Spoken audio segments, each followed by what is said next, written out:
Check test 1, 2, 3, 4. 1, 2, 3, 4. This is a test 1, 2, 3, 4. This is the ballroom up on the 13th floor, the National Press Building, 2024 Bitcoin Policy Summit. Check 1, 2, 3, 4. 1, 2, 3, 4. Check 1, 2, 3, 4. 1, 2, 3, 4. Greg, are we good? Check 1, 2, 3, 4. Check 1, 2, 3, 4. 1, 2, 3, 4. Check 1, 2, 3, 4.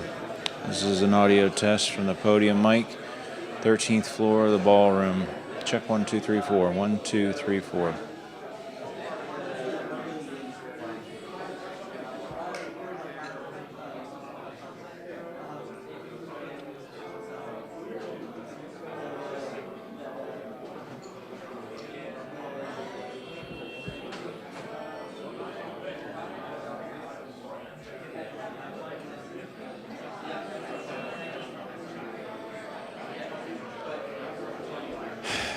Check 1, 2, 3, 4. This is a test of the ballroom. Podium mic. Check 1, 2, 3, 4. This is a test of the podium mic in the ballroom. Check 1, 2, 3, 4. We're on the 13th floor of the National Press Building, 2024 Bitcoin Policy Summit. Check 1, 2, 3, 4.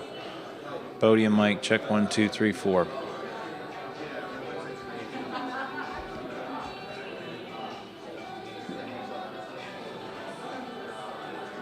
Greg, we good?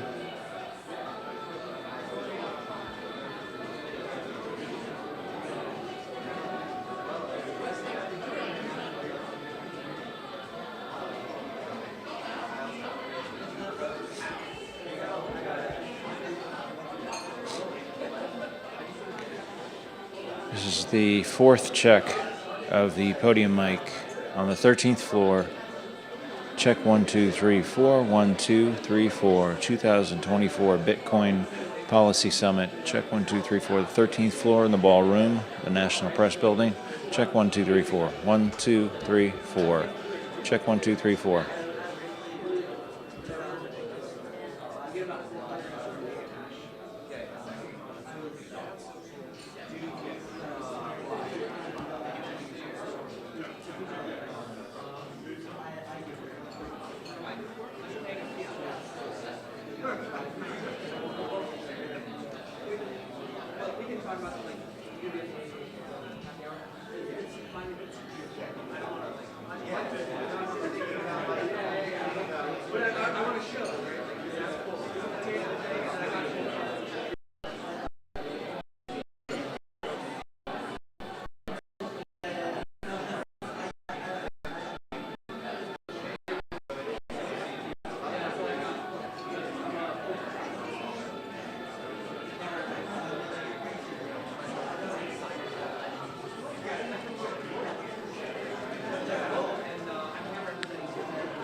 Check 1, 2, 3, 4. 1, 2, 3, 4. This is another mic test from the podium mic on the 13th floor in the ballroom. The 2024 Bitcoin Policy Summit. Check 1, 2, 3, 4. This is the mic check from the podium mic, 13th floor ballroom from the National Press Building.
Everybody, please begin to find your seats. We'll be kicking off here momentarily. Everyone in the lobby, please come on in and find your seats. We're going to be kicking off the summit here momentarily. Thank you.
Good morning. Good morning, everyone. We're excited to kick off and to get us going this morning. As everybody comes on in, it's an honor to introduce the co-founder of Bitcoin Policy Institute, Grant McCarty.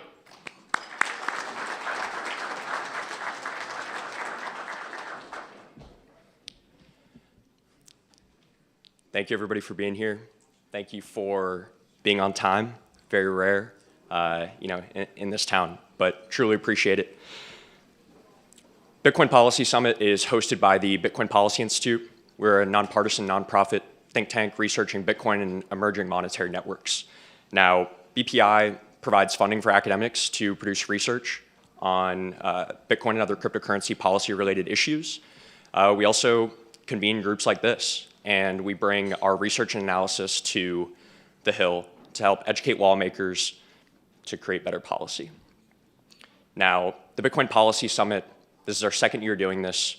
We started this event because we wanted to create an environment for more reasonable conversation around Bitcoin. It's not just hype. It's not just pure cynicism. The reality is probably somewhere in between. So thank you all for being here and for recognizing that this technology is here. It is here to stay. And at the point where that's the case, We need to figure out how we maximize the benefits and minimize the risks for the United States. Now, 2 quick notes. One is if you see somebody wearing an orange badge, orange lanyard, that means they're working on the team here, and you can ask them questions. So if you need any help, find someone with an orange badge. Second piece is we're going to be having concurrent programming in the first part of the day. Second part of the day, we're going to have plenary programming in the first part of the day. It's all going to be in here. Second part of the day, we're going to have 3 stages going at once. So after we break for lunch, we're going to have a ton of content. Please stick around and enjoy the multiple stages. Now, it's my honor to introduce Senator Kirsten Gillibrand to give opening remarks. A couple notes about Senator Gillibrand. In her first term in the Senate, Senator Gillibrand led the effort to repeal the Don't Ask, Don't Tell policy. She also passed the historic 9/11 health bill, which ensured first responders and 9/11 survivors got the health care that they deserved. More recently, she passed major legislation to give veterans exposed to toxic burns pits overseas, passed the first ever federal law making domestic gun trafficking a crime, and reformed the military justice system on behalf of our nation's service members. She also wrote and passed the Stock Act to ban members of Congress and their families from insider trading. She was the first member of Congress ever to post a daily report of her official meetings, earmark requests, and personal financial disclosures online for public consumption. Now, Senator Gillibrand has been a leader when it comes to digital asset policy, and I'm honored to have her give opening remarks at this event. So if everybody could give it up for Senator Gillibrand.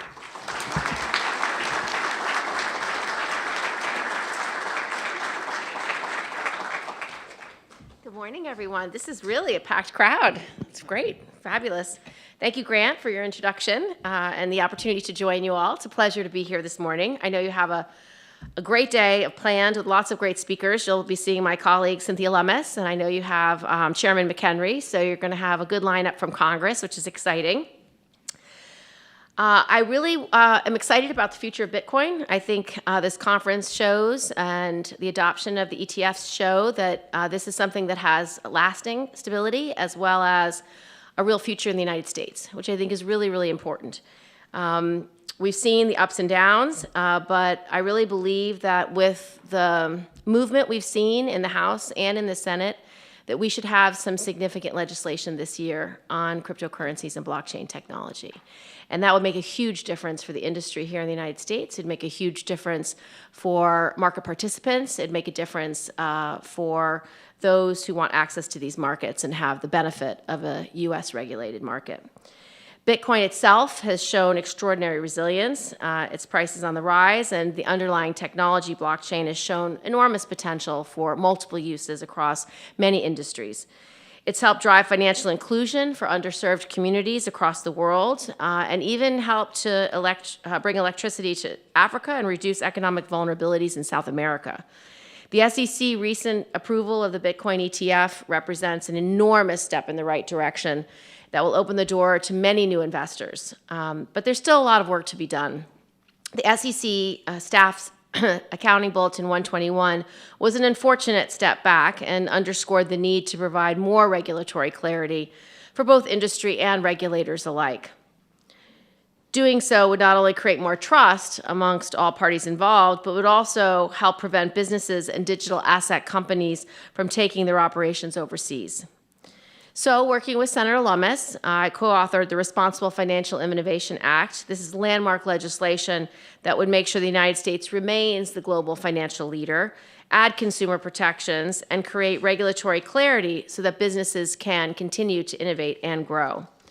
I'm happy to go more into depth on various aspects of the bill at any time today or in the future, but I also want to take the opportunity to focus on stablecoins. Stablecoins are a logical first regulatory step in unlocking the potential of crypto and the original aim of Bitcoin as a means of payment. We've worked with the Fed, Treasury, and the New York State Department of Financial Services to allow non-depository institutions to issue stablecoins while promoting safety and soundness within the industry. We've spent 2 months talking to regulators to get a better understanding of where the House negotiations stalled, and it became apparent that we needed to get more bipartisan and bicameral support.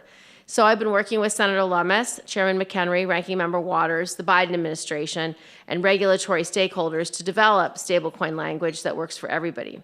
We're making sure that state and federal regulators have the oversight authority to weed out bad actors while still promoting growth and innovation. And we're requiring that all issuers make sure that the reserves are backed one-to-one. We're also developing two paths for the stablecoin users, for the stablecoin issuers. One path would be for depository institutions that would mirror the dual banking system. This path allows for both federal and state bank chartered depository institutions to become stablecoin issuers after an approval process. The other path would be for non-depository institutions, sometimes referred to as state non-bank pathway. This pathway would give the federal government supervisory authority over the state non-bank institutions while preserving states as the primary functional regulator. The precise details of this pathway, however, are still being ironed out, and we expect we'll introduce this legislation either at the end of this week or next week. The bill is a product of common sense compromise. It balances the interests of federal, state, and industry stakeholders and will help drive innovation in the cryptocurrency landscape. This process has taken multiple years, and a passable and agreed upon product is getting quite close. Negotiations are still taking place, and we have to continue to work collaboratively to get this signed into law. So those are all the details I can share with you about the negotiations today, but I can also tell you that I am very proud of this work, and I believe fully that stablecoins are a foundational regulatory step in unlocking the full potential of crypto assets like Bitcoin. I'm really excited about today's conference. I hope you guys have a robust dialogue and debate, and I look forward to our continued friendship and community. Thank you.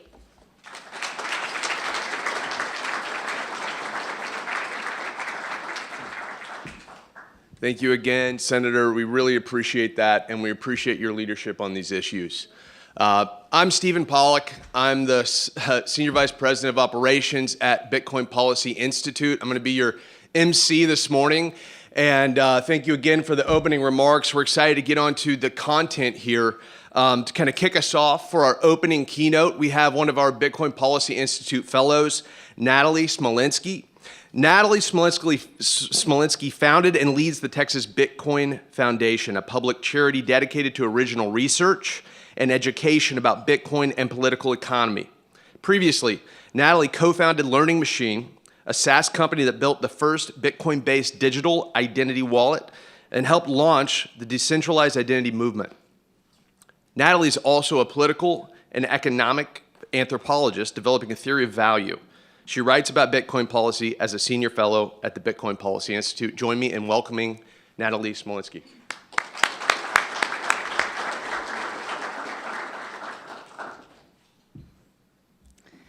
Good morning. Today I want to talk to you about peer-to-peer and what that means. The best way to do that is to start small. Let's start from you and me choosing to do something together. It could be anything. Have a conversation, take a walk, share lunch, make a purchase, watch a movie, play a game, start a company. It doesn't matter. What matters is it's you and me together, doing something we both want to do simply because we want to do it. You and me, peer to peer. Every great project, every great institution, every great discovery, every great company, every great country begins with a you and a me.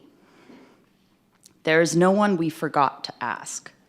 There is no one who can give us permission. There is no ID required. There is no third party. There's just you and me. You and me, we, are the basis for what is called civil society. The network of countless yous and me's out there, just doing their own thing, sometimes growing into bigger we's. It is civil society that forms the backbone of the people who give their consent to be governed by any particular government. as the founding fathers of the United States reminded the world that consent can be revoked. All power belongs to the people, not some of the power, some of the time, but all of the power, all of the time. The people may choose to temporarily delegate some of these powers to a government they consent to, but they can just as easily revoke that consent. The government has no inherent powers, no inherent rights, and certainly no inherent money. All of it comes from the people, and the people can take it back. By doing things peer-to-peer, you and me, just because we want to, we realize one day that, hey, we have power. Not because we made a plan to have it, not because we were trying to have it, not because someone gave it to us, but just because we used it. And this is where we arrive at our principle, that peer-to-peer is a human right. Communicating and transacting without a third party in the middle is not an anomaly, it's not suspicious, and it's certainly not a crime. It is the way that human beings have always done things from time immemorial. It's only because of the acceleration of information technologies today that we can even imagine governments, companies, and other third parties trying to get in the middle of every message and every penny that is sent between yous and me's around the world. The founding fathers themselves could not have imagined such a technological future, but they did articulate the principle of peer-to-peer in the Fourth Amendment. Quote, "The right of the people to be secure in their persons, houses, papers, and effects against unreasonable searches and seizures shall not be violated, and no warrants shall issue but upon probable cause, supported by oath or affirmation, and particularly describing the place to be searched and the persons or things to be seized." Unquote. But something happened in the 1970s. The US Congress, the elected legislative representatives of the people, tried to outlaw the Fourth Amendment. Starting with the Bank Secrecy Act in 1970 and continuing through the Orwellian Right to Financial Privacy Act of 1978, Congress attempted to make it legal for banks and other third parties to search and seize without a warrant. The Supreme Court helped them with its 1976 ruling in United States v. Miller, which defined third-party doctrine legally, that people who willingly give information to a third party, like a bank or a phone company, have no reasonable expectation of privacy. Think about that. Imagine that. Imagine today living without a bank, a phone company, or an internet service provider.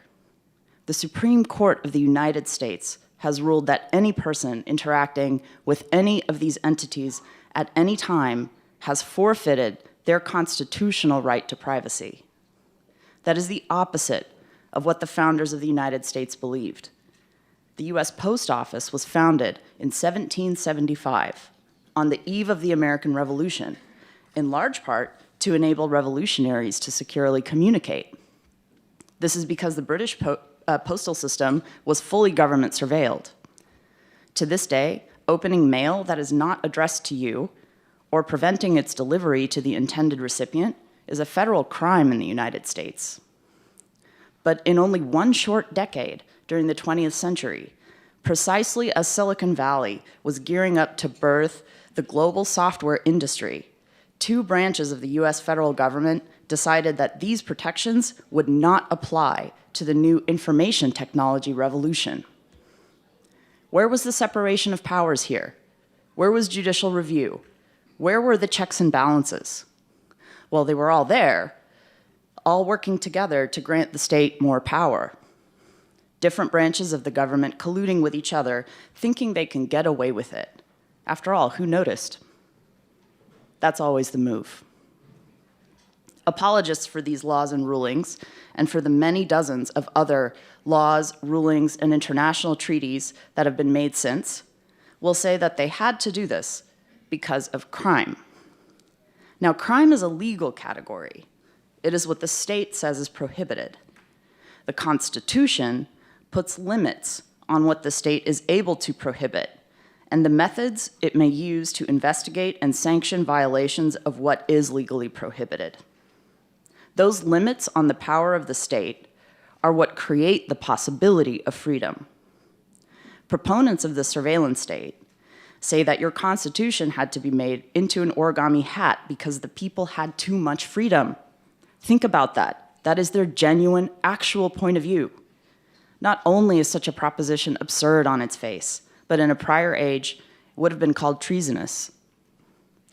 Let me make very clear the sociological reality that is the inevitable result of the kind of surveillance that these anti-crime warriors are working to bring about. A society with no crime would be a fully totalitarian society. A fully militarized homeland with total information awareness, black ops against the civilian population. A free people will occasionally commit crimes. It is the obligation of law enforcement to prosecute crimes, but only after they have been committed, and then only within the boundaries established by the Constitution. Having a Constitution, having any legally meaningful concept of inherent human rights, means that some crimes will go unsolved and unpunished, certainly unprevented. And that is an acceptable, indeed desirable, price to pay for human freedom. This principle applies internationally as well as domestically. In an era of accelerating communication technologies, it should be crystal clear that it is impossible to restrict your enemy's freedom without also restricting your own. There is no way to ensure that only the good guys can speak or economically transact. Mostly because every good guy is a bad guy to someone, and every bad guy is a good guy to someone. So who will decide, and for how long? Today we have the great privilege of hearing from activists putting their lives on the line for freedom in some of the most hostile places on earth. Lyudmila Kozlovska, president of the Open Society Foundation, Anna Chekovich, financial director of the Anti-Corruption Foundation, Roger Wang, author and activist, Jorge Draceti, president of the Organization for Economic Inclusion, Fadia Selamin, adjunct senior fellow at the Bitcoin Policy Institute, and Roya Mahboub, founder of Citadel Software. But as we celebrate each of these people, it should be apparent that the only reason they can use peer-to-peer technologies for liberation is because their oppressors can use it as well. Any truly peer-to-peer technology is a technology for enemies. It is only by making it impossible to decide who is good enough to use the network that it can be an engine for freedom at all. We are living through an era of fashionable authoritarianism everywhere. Every government and most political parties across the ideological spectrum believe that they have not only the right but the obligation to police speech and economic activity for the greater good. But the only true greater good that there is or can be emerges from your good and my good as we go about freely pursuing happiness together. No one can tell us what that looks like. No one can predict what it will look like in the future. As our we gets bigger, our good can involve more people, but that happens bottom up, not top down. The joy and the struggle of being human is that we get to figure out who we are and actualize our own potential by doing things together in the world, by risking things, and by taking responsibility for the conditions and outcomes of what we choose to do. This is impossible in the fully owned safety internet that the crime preventers are building. It should go without saying that there is no guarantee of safety, either in a free or an unfree world. But in an unfree world, the exits have been cut off, and there are snipers watching your every move. Let's hope you built a sufficient peer-to-peer network, because it will become your underground railroad. Thank you.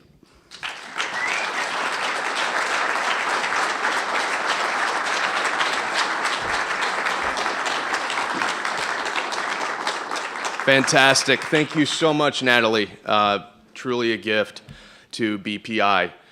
Excited to announce our first panel of the day, Resistance Money, a philosophical examination of Bitcoin. leading the charge here is Andrew Bailey. Andrew is an interdisciplinary teacher and a scholar whose work spans philosophy, politics, and economics. He is Associate Professor of Humanities at Yale NUS College, Singapore, and 1/3 of the Resistance Money Trio that'll be joining us this morning. Bradley Rettler is an Assistant Professor of Philosophy at the University of Wyoming, where he teaches classes on metaphysics, ethics, and Bitcoin. And finally, Craig Warmke is Assistant Professor of Philosophy at Northern Illinois University. He has published peer-reviewed articles about the nature and function of Bitcoin. As these three join us this morning, these are all three fellows of Bitcoin Policy Institute, and they are the co-authors of the academic book that is called Resistance Money, a philosophical case for Bitcoin. The book, published by Routledge, will be available later this summer. Join me in welcoming the Resistance Money Trio, as I like to call them.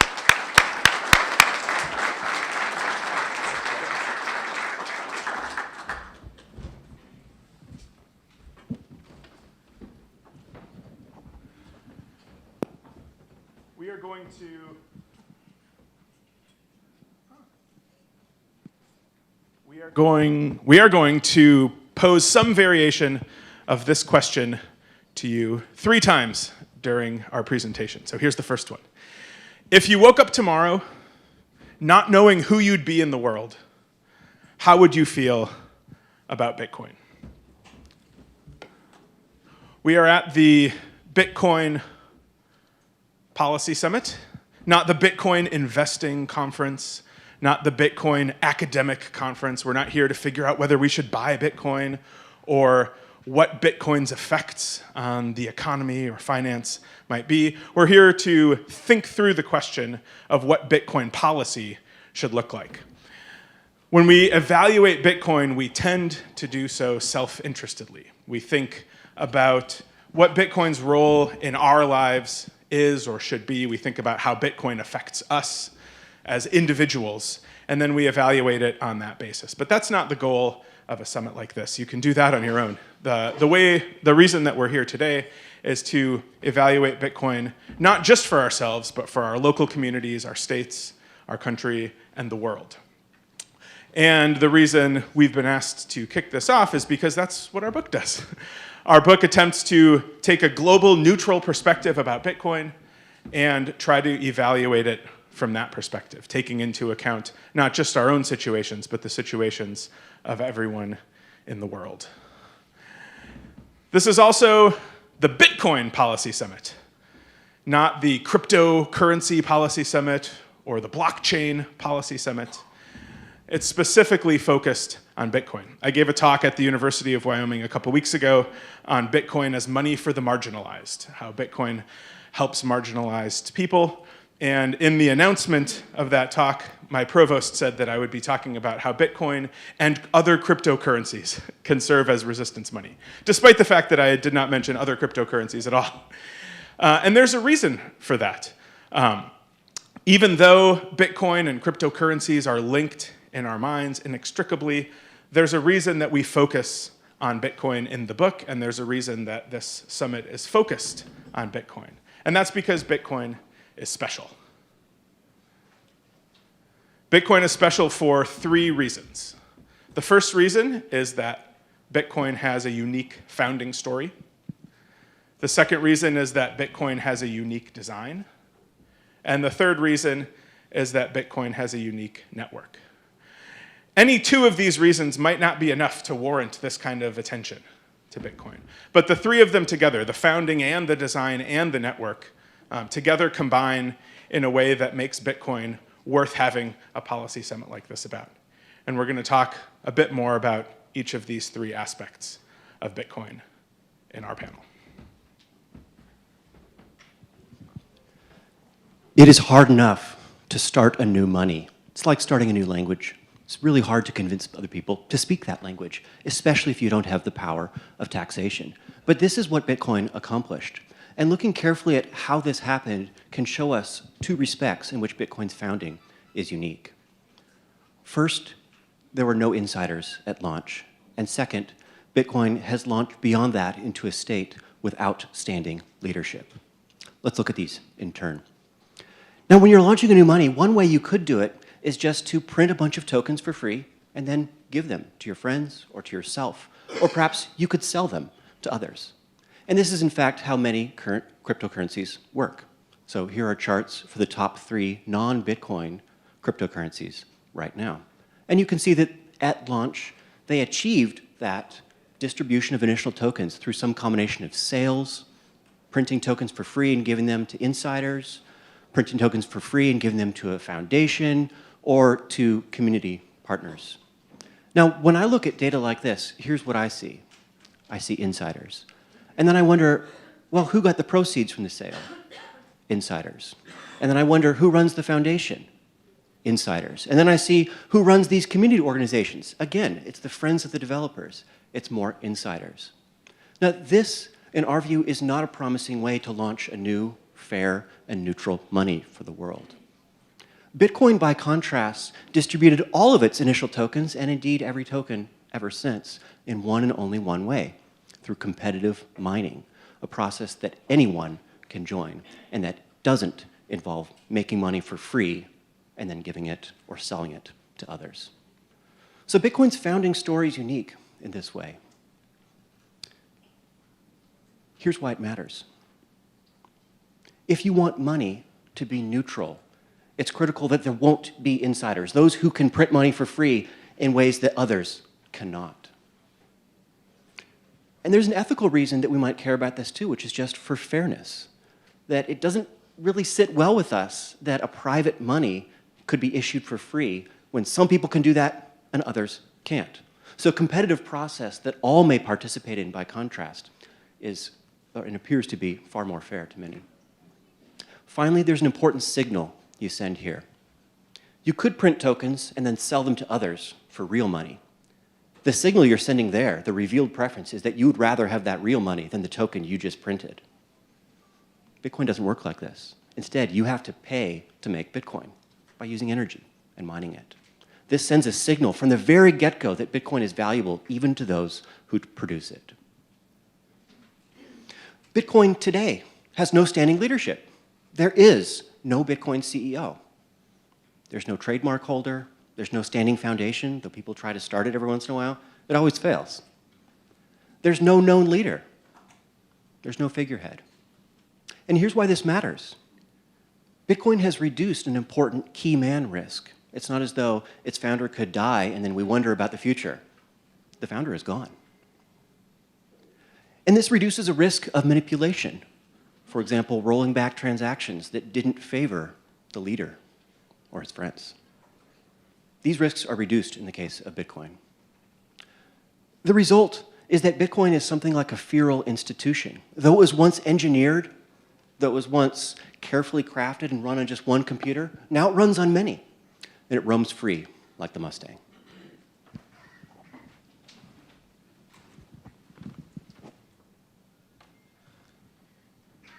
Bitcoin is special in design. As Andrew mentioned just a second ago, Bitcoin is a kind of feral institution. It roots out the authorities for the jobs that we normally entrust to entities like PayPal or FedWire. With Bitcoin, there's no central clearinghouse where all transactions flow through.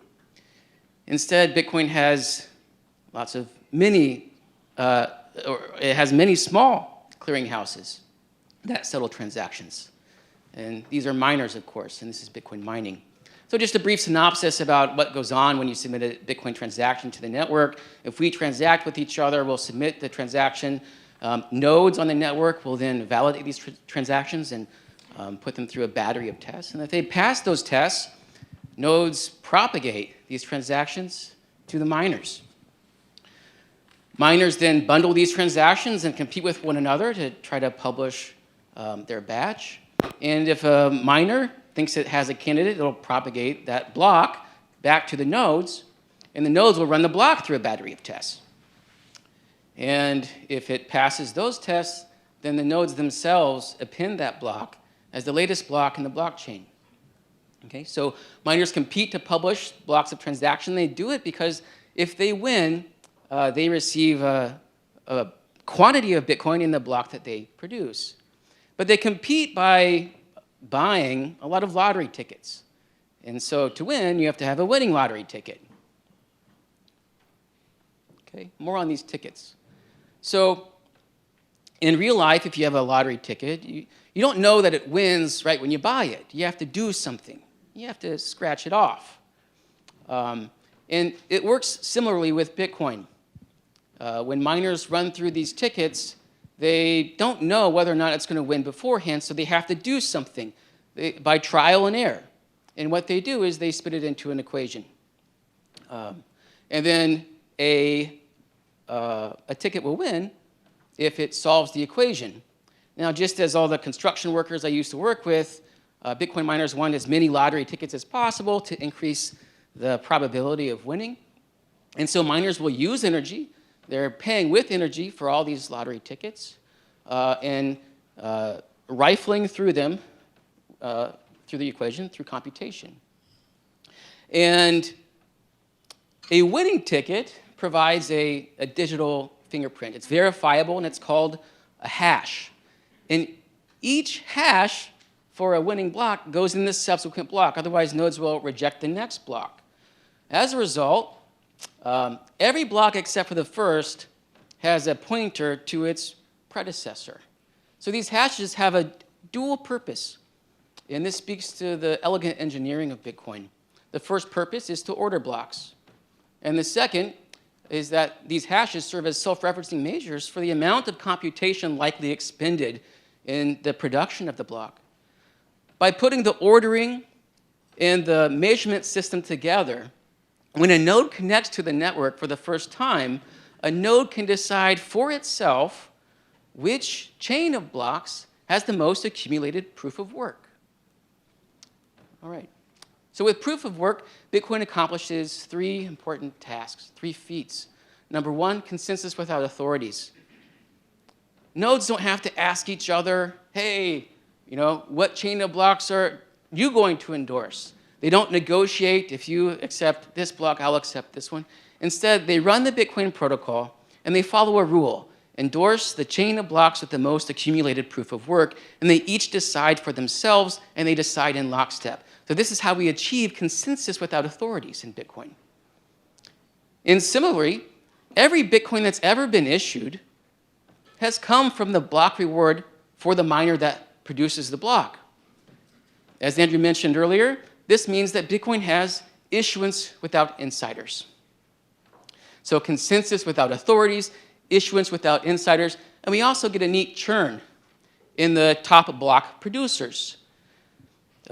Because of Bitcoin's connection to real-world resources, the energy that's required, the machines that use that energy in computation, we see a churn. Those machines they have mass. They're physical things, and so they're subject to entropy. And the humans who run those machines also sometimes make mistakes.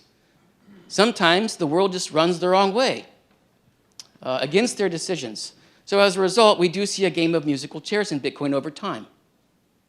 So consensus without authorities, issuance without insiders, and then a churn in the most powerful miners. Okay? So because of this use of resources, many have asked, well, why not use proof of stake? It's less energy intensive, it's highly efficient, and Bitcoin's not going to move to proof of stake for a few different reasons. So just a bit about proof of stake first. You want block production in any blockchain to be costly. This is what prevents Sybil's and Sybil attacks. Bitcoin makes block production costly by mining. Proof of stake makes block production costly by requiring stakers to devote capital and lock it up into the network so they can't spend it in any other way.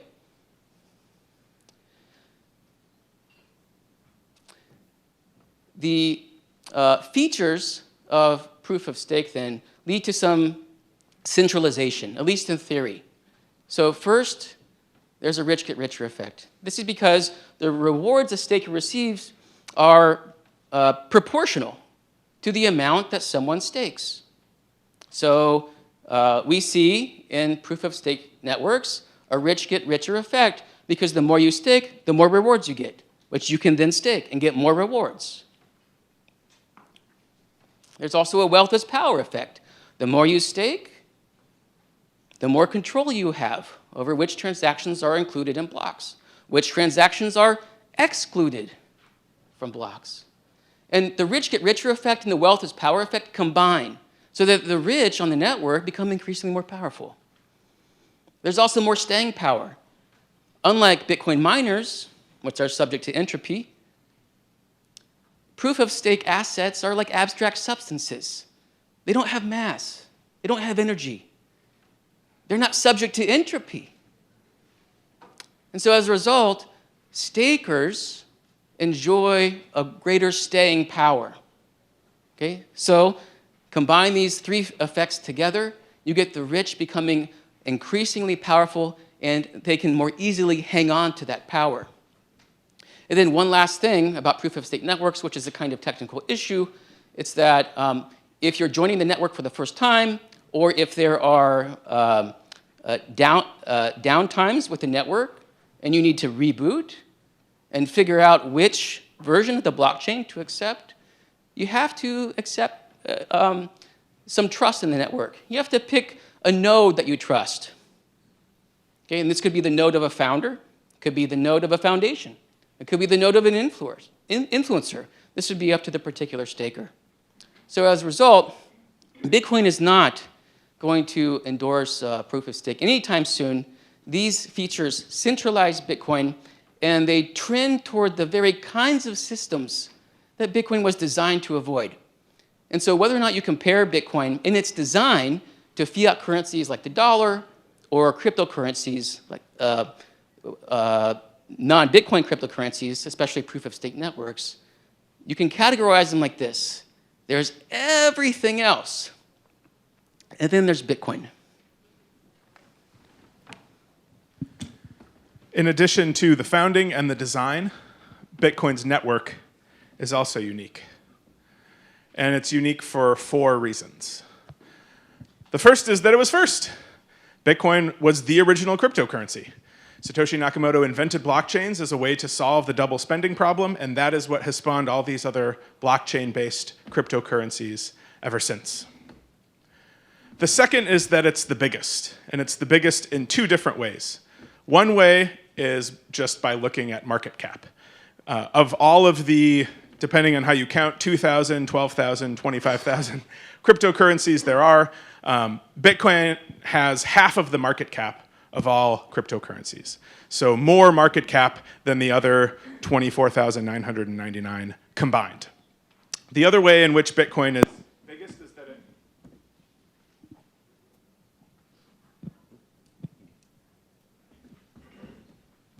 has the most number of people who own the particular token. And this isn't sort of meant to mean, oh, Bitcoin's really popular, we should care about it. It's that these network effects matter. Does anyone in the room speak Esperanto? A little bit, okay. Super cool language. But really the only time that you speak Esperanto is when you go to a conference with other people who speak Esperanto, and you talk about how cool it is. It's not very useful outside of these sort of small communities. The more that other people are participating in the community that you are, the more valuable it is to be a member of that community. The more someone is willing to take in exchange something that you have, the more valuable the thing that you have is, the more worth owning it is. And in that respect, Bitcoin far outshines any other cryptocurrency. The other way that Bitcoin's network is special is the way that it's actually used. And you'll hear a lot today about different use cases of Bitcoin. One of the most important is the letter sent by 21 human rights activists from 20 different countries to a variety of senators and other people who are involved in policy surrounding Bitcoin that's available at financialinclusion.tech. And they tell a number of stories of how Bitcoin is used in Hong Kong, Nigeria, Belarus, Ukraine, Cuba, Afghanistan, Venezuela. Bitcoin is actually being used in these places to resist authoritarianism or to resist rapid inflation. So when we're paying attention to an evaluation of Bitcoin, we need to look at how it's actually being used and the facts on the ground.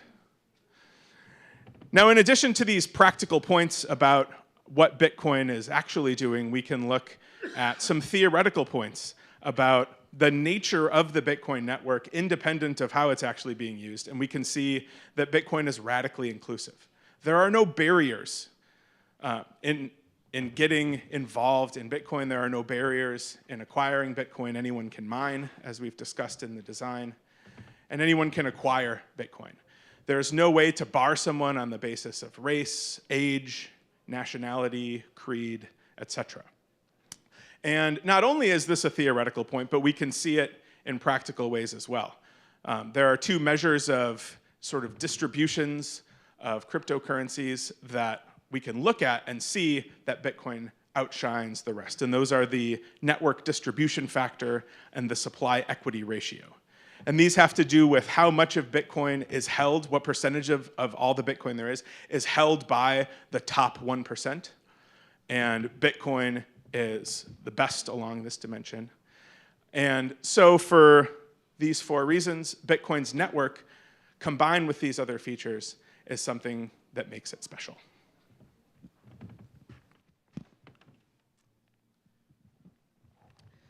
Bitcoin's special, so it deserves special attention. It deserves special attention in research, because it's so different, in development, and especially in policy making. But when it comes to policy making, I think one thing you want to ask beforehand is, does Bitcoin overall benefit humanity? And here's the difficulty in having fruitful discussions among people who have so far disagreed about Bitcoin, and that's this reality check. People are biased.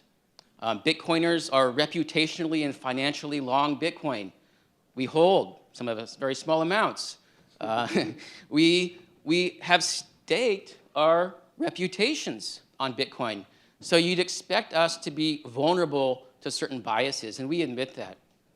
And awareness of the biases that we might be vulnerable to often induces a rejection of measured treatments. Okay?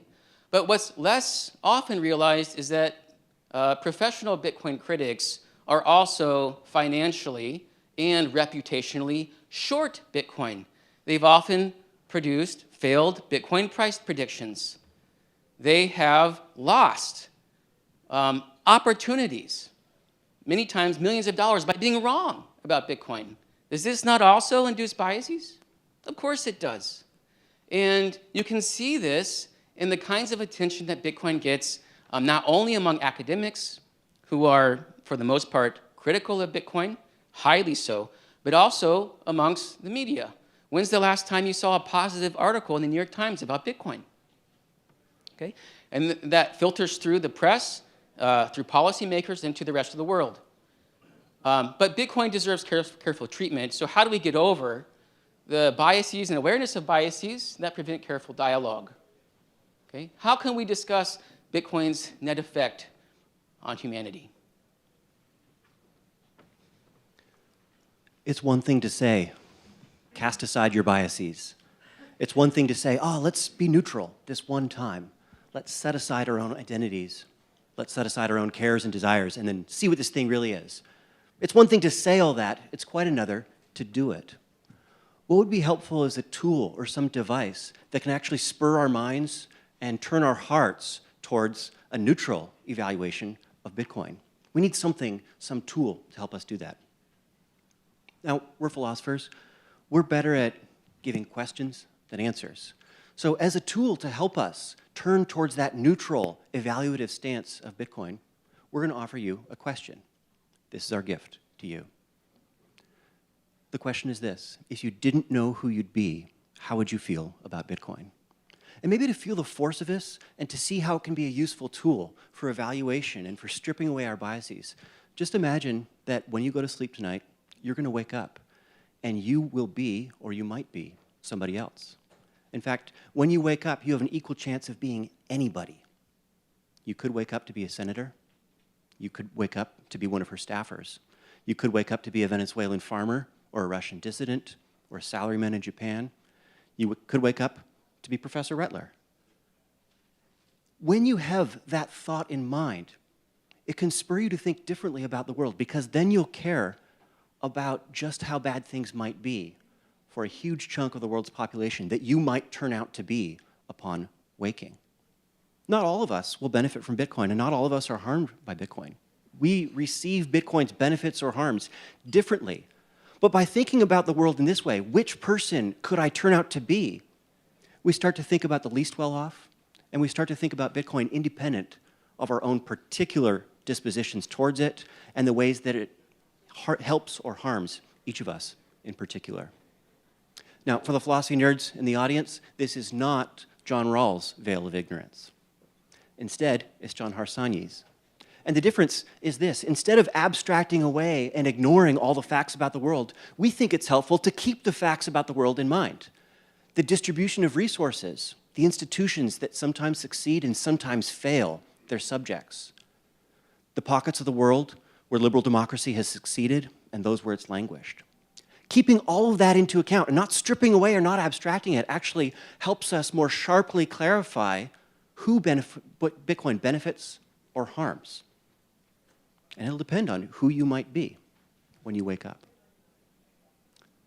So here's our gift to you. Not an answer, but a question. If you didn't know who you'd be, how would you feel about Bitcoin?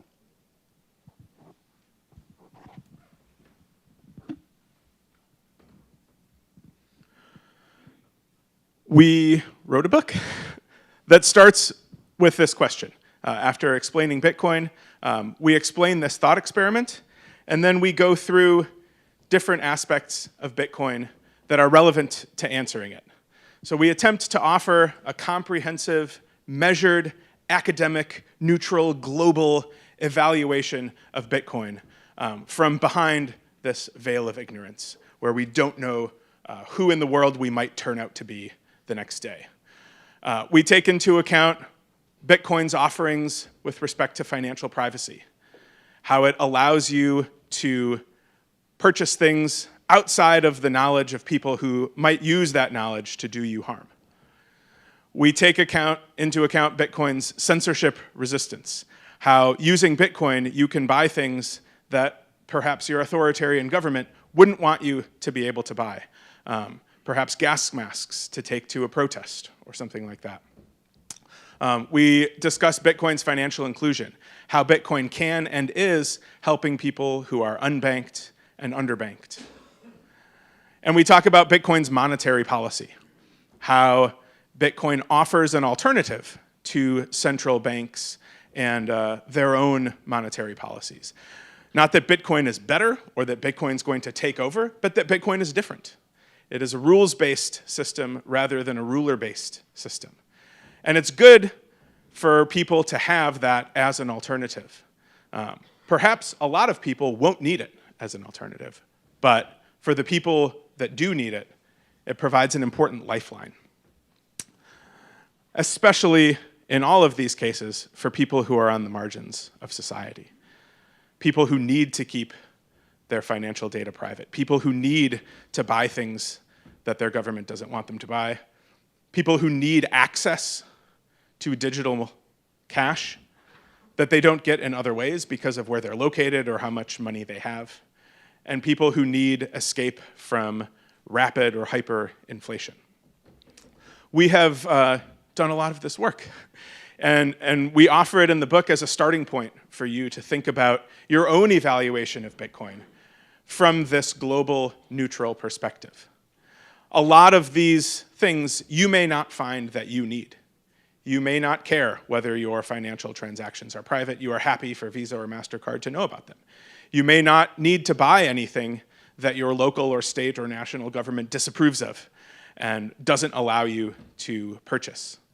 You may have no problem getting access to digital payment systems, and you may be perfectly happy with your local currency and its rate of inflation and things like that. But you're not the only person in the world. Obviously, you know that. We as Americans are not the only people in the world.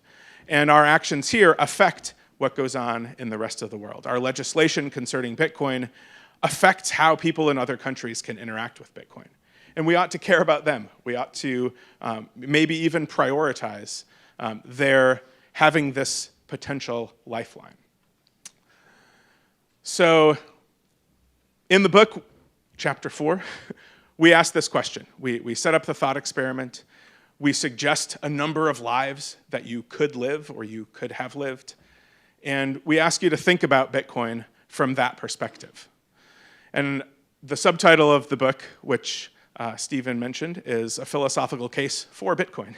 So in the end, when we have gone through this exercise, we came out thinking that we would rather step back from behind the veil into a world that has Bitcoin rather than one that doesn't have Bitcoin. Perhaps you will come to different conclusions. And we're not going to tell you what to think. We're just going to suggest that this is a good way of thinking about it. You'll hear a lot today about various particular aspects of Bitcoin. You'll hear from Bitcoin miners about how Bitcoin interacts with the energy grid. They're probably not going to talk much about what's happening in Afghanistan. You're going to hear people talk about how Alexei Navalny used Bitcoin in his fight against authoritarianism in Russia. They're probably not going to talk much about Bitcoin mining in Texas. Those are irrelevant to those particular panels, but they're very much relevant to an overall evaluation of Bitcoin. And in the end, that's what we're here to do. We're here to evaluate Bitcoin along all of these dimensions. And so the question is not just, if I didn't know who I'd be in the world, how would I feel about Bitcoin mining in Texas? Or how would I feel about Bitcoin's use in the Ukraine? But rather, if I didn't know who I'd be in the world, how would I feel about Bitcoin overall? The book is going to be published in 2 months, but if you are interested in an advanced digital copy, especially if you are someone from the media or from policy, we're happy to send you copies. So come and find one of us and ask for it. But what we want to leave you with as you go through the rest of this summit is to, after each session, think about how it interacts with the other sessions. Synthesize all these things together and come up with an overall, neutral, global evaluation of Bitcoin.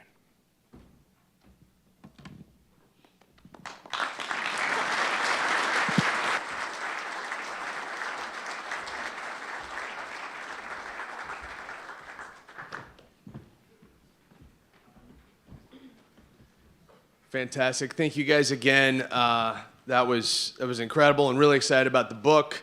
So congrats again on Resistance Money. For our next group, we're going to kick off our fireside chats for today. Really excited about this. First of all, our host, David McIntosh. David is a leader for the principles of limited constitutional growth, government, and individual freedom. He is the president of the Club for Growth and leading advocate for economic liberty. Join me in welcoming David McIntosh.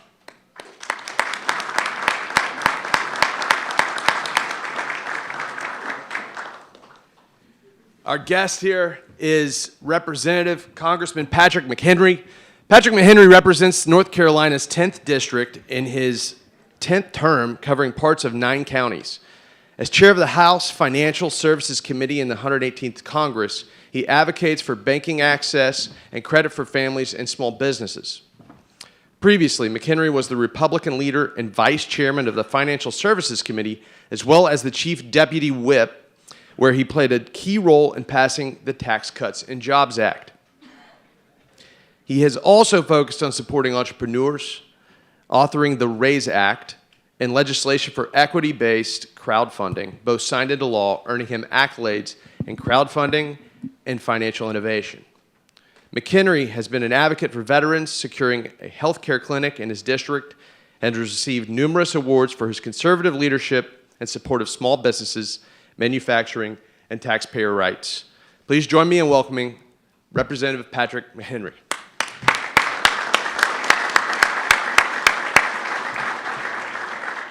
And they are on their way. That was a really good practice applause. So once we get him in here, we'll do that again. We do have a green room up the road. So one quick thing while we're waiting. We got a lot of people here standing on the sides, and we've done a pretty good job of getting everyone up at the balcony. Those of you who aren't aware, there is a lot of balcony seating. It looks like we still have some available to my left and quite a bit up here to the right as well. So if you're settled in, great. But if you're like, I just would like to get a bird's eye view of this situation, please go ahead and feel free to migrate on up. There's plenty of seats up there, and make some room for people who are kind of dropping in for a couple hours here and there. Also, there's coffee out in the lobby. We want to say thank you right now to Compass Coffee. These guys hosted a dinner for everyone last night. They brought coffee today. They're doing cold brew. They're doing espresso, everything. They have a full barista shop outside. So thank you again to Compass Coffee. They did all this complimentary, and they actually bring all their coffee in from El Salvador, and it's a really cool operation. So if you haven't been to any of their shops here in Washington, go check them out. And thank you again to Compass Coffee. We're still on a phone call, so we're gonna hold. This is part of the deal. Whenever we get the honor of hosting these elected officials, they're taking time out of their very busy schedule to come spend time with us today. And so thank you guys for your patience as we hold for a moment.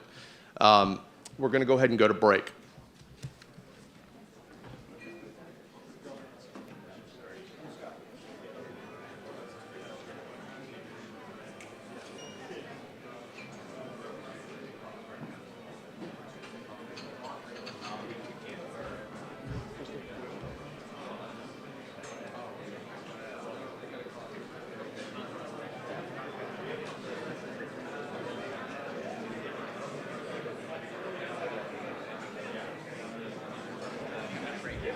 Hey guys, feel free to take a 5-minute break. We will get started in 5 minutes. So be back and ready to rock.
All right, everybody.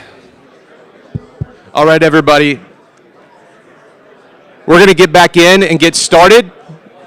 Can you turn this up just a little bit? All right, we're going to go ahead and get everybody back in and get started. Our 5 minutes is up, so come back in, rejoin us, have a seat, and we're going to get back to the programming. Thank you guys so much. If everyone can hear me out in the hallway, go ahead and come back in. We will have another coffee break here within the hour. So go ahead and come back in and we'll get things going. Thank you, guys.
Okay, we're going to get started here again. If I can get everyone's attention, please. If I can get everybody's attention. I've already read the bio, so we're just gonna welcome David McIntosh to the stage doing a fireside chat with Representative Patrick McHenry. Thank you so much.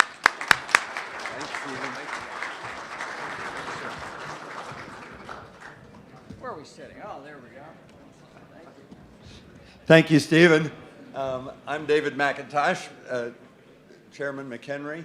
I lead or co-chair with Tim Ryan, my Democrat colleague, a bipartisan blockchain innovation project supported by Club for Growth and the Democrat political group called the Moderates. And the reason we work together is Bitcoin and crypto should be a bipartisan issue for this country. And so I'm delighted now to spend a few minutes in a fireside chat with Chairman McHenry, who has been one of the great leaders on Capitol Hill for Bitcoin and lighter, reasonable regulation of crypto so that our entire nation can benefit from this technology. First, Patrick, why did you choose to come here today? Well, because this is where the action is. I mean, this is a bastion of freedom, and it's always a welcome thing in Washington when foreign dignitaries come to town espousing freedom in a place that is that it should be deeply respected and loved. Look, the way I view Bitcoin is, what Satoshi brought into this world has been unstoppable. Every regime that's tried to shut it down has failed. Even the Chinese Communist Party that tried to shut down Bitcoin couldn't. And so it is an unstoppable piece of technology that I'm trying to convince policymakers on the Hill to embrace and for the United States to be leaders in rather than fall behind. And I want to make sure that you all hear that message clearly. There are a lot of pretenders to the world of crypto. Some are in prison now. Yes. And rightfully so. But the true technologists, the true innovators, and the true leaders in understanding the technology, embracing the technology, and deploying it are free. And they're innovating. And we need to embrace that. We need the United States to be leaders in this generation of technology rather than falling behind. You're so right. So, sticking to the theme of Bitcoin, the critics really have two arguments that they make against it. One is that it uses too much energy to create or discover new Bitcoin. And the other is that criminals and bad guys around the world use it to do nefarious activities. What's your response to those? Well, even the two? Biden administration has given up the goat on the energy question. The grid is far more resilient. Bitcoin mining can happen at off-peak hours in coordination with power companies. It's a non-issue, and so that's number one. Number two, illicit finance. The dumbest way to try to obscure your transactions are to do them in public. And the level of embarrassment when senators and members of the House ask questions about this on how to obscure these transactions, and when you have to explain to them that this is an open ledger, that people can see the movement of value, and they don't understand that. So the illicit finance question, cash is still king in illicit finance. The testimony we've had from the Biden Treasury Department confirms that is the number one way to move illicit funds globally is using U.S. dollars in cash. And so that question has become really the lodestar of a few politicians' argument against crypto. And it's an untruth. It is not an essential element. We still have the key elements of AML BSA standards that U.S. domiciled on-ramps and off-ramps follow very, very well. And they should be commended for following the law here in the United States. We do have a challenge internationally, but we still have a challenge with U.S. cash being used internationally for illicit purposes. So, I think that they're trying to make this quite the show rather than actually get on with embracing some level of clarity. You knocked it out of the park on both of those. Looking at the broader landscape for crypto, and Bitcoin gets caught up in that, there are a lot of very legitimate uses for the blockchain technology, but we've also seen pump and dump scams and fraudulent behavior that you referred to earlier. What do you see as, and I know you've done a lot of work on this in your legislation, but how do we set up a regime to decipher those which would let the United States be a leader internationally? First, there's no definition. We have IRS putting out rulings on the tax consequences of owning Bitcoin. We don't have in federal law a definition of a digital asset. We don't have in federal law a means of exchange for a digital asset. We have to provide that clarity. And in fact, we went through this in the late 1800s here in the United States before we had a federal definition of what was ownership of a company. So we've gone through this period of a lack of clarity, and then we've had to catch up. And the federal government has to catch up in this definition. The legislation we reported out of the House Financial Services Committee with bipartisan votes. Number one is the FIT 21 Act, authored and led by French Hill, which provides that clarity of a definition of a digital asset. It would state clearly what is a commodity, what is a security for digital assets, and it would create a means of exchange. We have a second piece of legislation that provides clarity on what is a stablecoin under a federal regime, modeled after the New York State law defining a stablecoin. And so those are two pieces of legislation that could provide greater clarity here and put the U.S. Back in the game when it comes to not just being a leading edge of using Bitcoin, trading Bitcoin, but also broader set of digital assets. And what do you see as the social good of setting that framework? Look, I mean, we've taken a lot of people out of this. More Americans own stocks and bonds and a piece of the U.S. economy today than they did 2 generations ago. That is a good thing.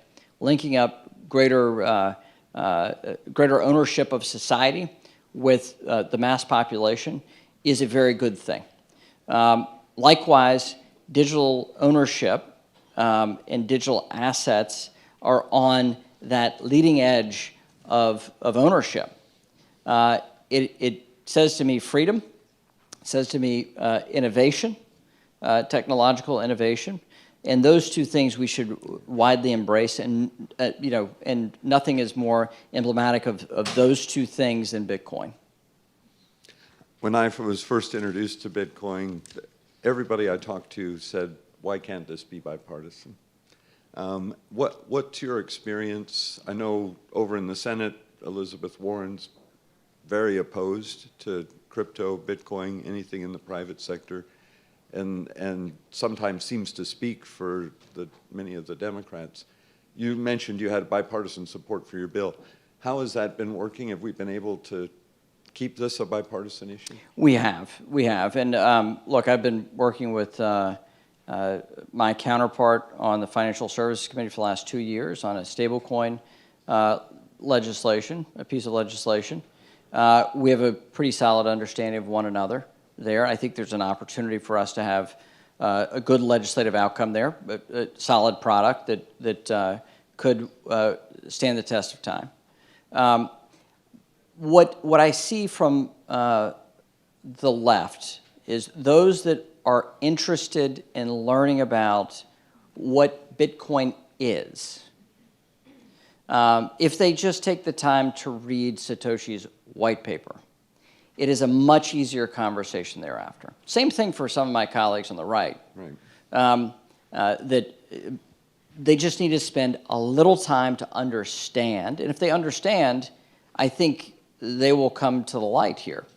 The lack of understanding, the willfulness of not reading and understanding Bitcoin, right? Just the basics of a blockchain that Satoshi explains better than anyone else. That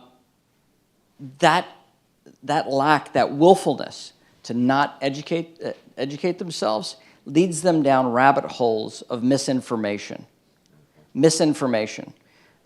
and speaking untruths based off of misinformation. And I think that is the foundational problem for those that want to be against something that is a new asset class. And all they think of is financializing something rather than seeing the underlying benefits for ownership without an intermediary, and an intermediary being enriched on the exchange between two individuals.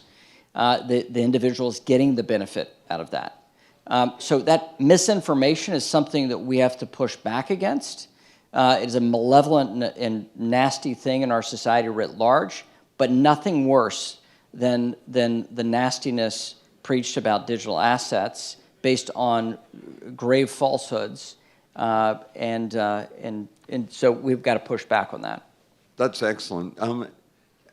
Two things on that. One, when I was starting to learn about this, I would run into people who were not thinking of it as a financial asset, as you mentioned. They were thinking much like the tech revolution in the 90s.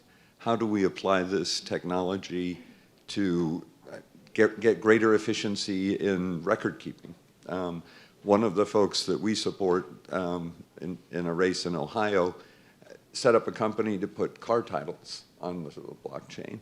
Another person I ran into was going to do transfers of money through Bitcoin that would save trillions of dollars on the fees that would that type of innovation gets lost when it gets talked about as a financial asset. What would everyone here has an interest in Bitcoin and in the crypto world? What would you say to them that they could do to be helpful to educate? I think having relationships with your members of Congress, that's your congressman, your two senators. You need to have those relationships, and you need to be the on-call expert for their staff. And that means going in and explaining at the most basic level what is Bitcoin, what the technological infrastructure is, and then the societal benefit of ownership and what that means. You have to take the time for education in order to go to the next step in policymaking. And we're still heavily in the educational phase for members of Congress. The key thing to remind members of Congress, though, is that we now have this thing that is not defined in federal law. There is complete lack of clarity in the United States on what is a digital asset at all. Yet we have 20% of the American people own or use that thing that the federal government can't figure out what to define. The American people are speaking, they're defining it, the technology is defining it. What we have to do is have federal law catch up to what are the facts on the ground, and to make sure that policymakers know that they should not be against their constituents' interests in how they vote on Capitol Hill.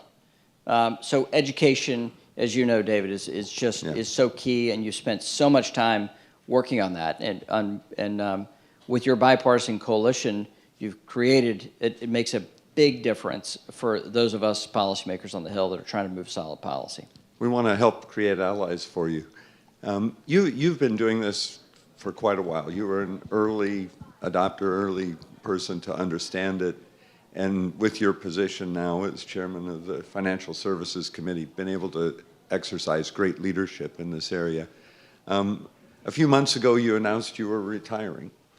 That made me sad, I have to say. But what are your goals in the remaining months? Do you think we can get the bills through? Yeah, my hope is to get policy enacted into law. I think we can get I think we can get our stablecoin policy set through and signed into law. That will be the first sign that there is hope and that there is bipartisanship when it comes to this this world of digital assets. Number one. Number two, I believe we can create some level of clarity by a definition, which would then codify a property right that all of you know to be true, but we need to have federal law define it correctly and to make sure that your property is protected. And so I think we can do those two things this year. I've got a number of other policy bills. Digital data privacy is really an update to our data privacy standards for the financial realm is really desperately needed. It's a major priority of mine to push that. And then to make sure that we have greater clarity around those that are trying to invest in small businesses and to have new investment opportunities. There's a set of priorities there that I'm going to try to see through. But if we can get clarity around digital assets, that is going to be the biggest win of my 20 years in Congress. That would be fantastic. Let me ask a more personal question. What are your hopes or plans for life after Congress? I don't know yet. Yeah, I got to go figure that out. I've been doing this my whole adult life. I mean, I was in the state legislature. This is my 20th year in Congress. I'm 48 years old. So, I can go have another career, and I hope to put one together. I just don't know what that looks like. Well, we hope we'll see more of you in thought leadership. We need that from outside Congress as well as inside. So thank you. Thank you for your service. Thanks, David. Thanks for your leadership. Thank you all.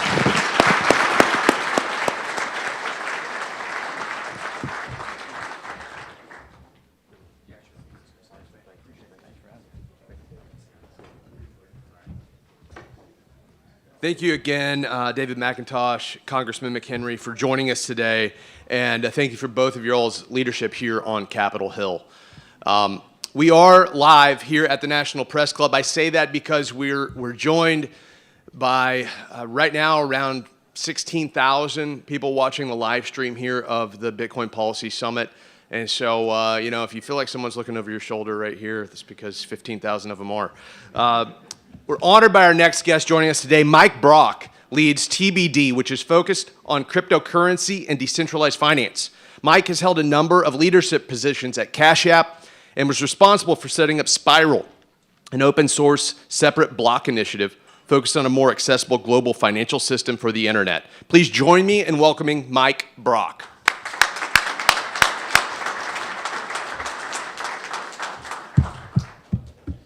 Well, hello. Thank you to the people at BPI for inviting me out here today. I'm super excited for the opportunity to share with you some of my thoughts on what makes Bitcoin valuable. I think this is a really important question and is at the heart of, it's the heart of the matter, right? Why is this crazy thing that we're here all talking about valuable to humanity? I have a nuanced view on what makes Bitcoin valuable, which is often different than a lot of other people in the space. I am, for instance, pretty skeptical of narratives that Bitcoin will quite literally take over the world. I'm not someone who believes that to be the case, but I also think it's a very important technology, a very important piece of financial technology, which does have great purchase on matters of human freedom and liberty in the world. And I wanted to give a different perspective and really a kind of a view into how I think about it as CEO at TBD and in my work on Bitcoin at Block more generally.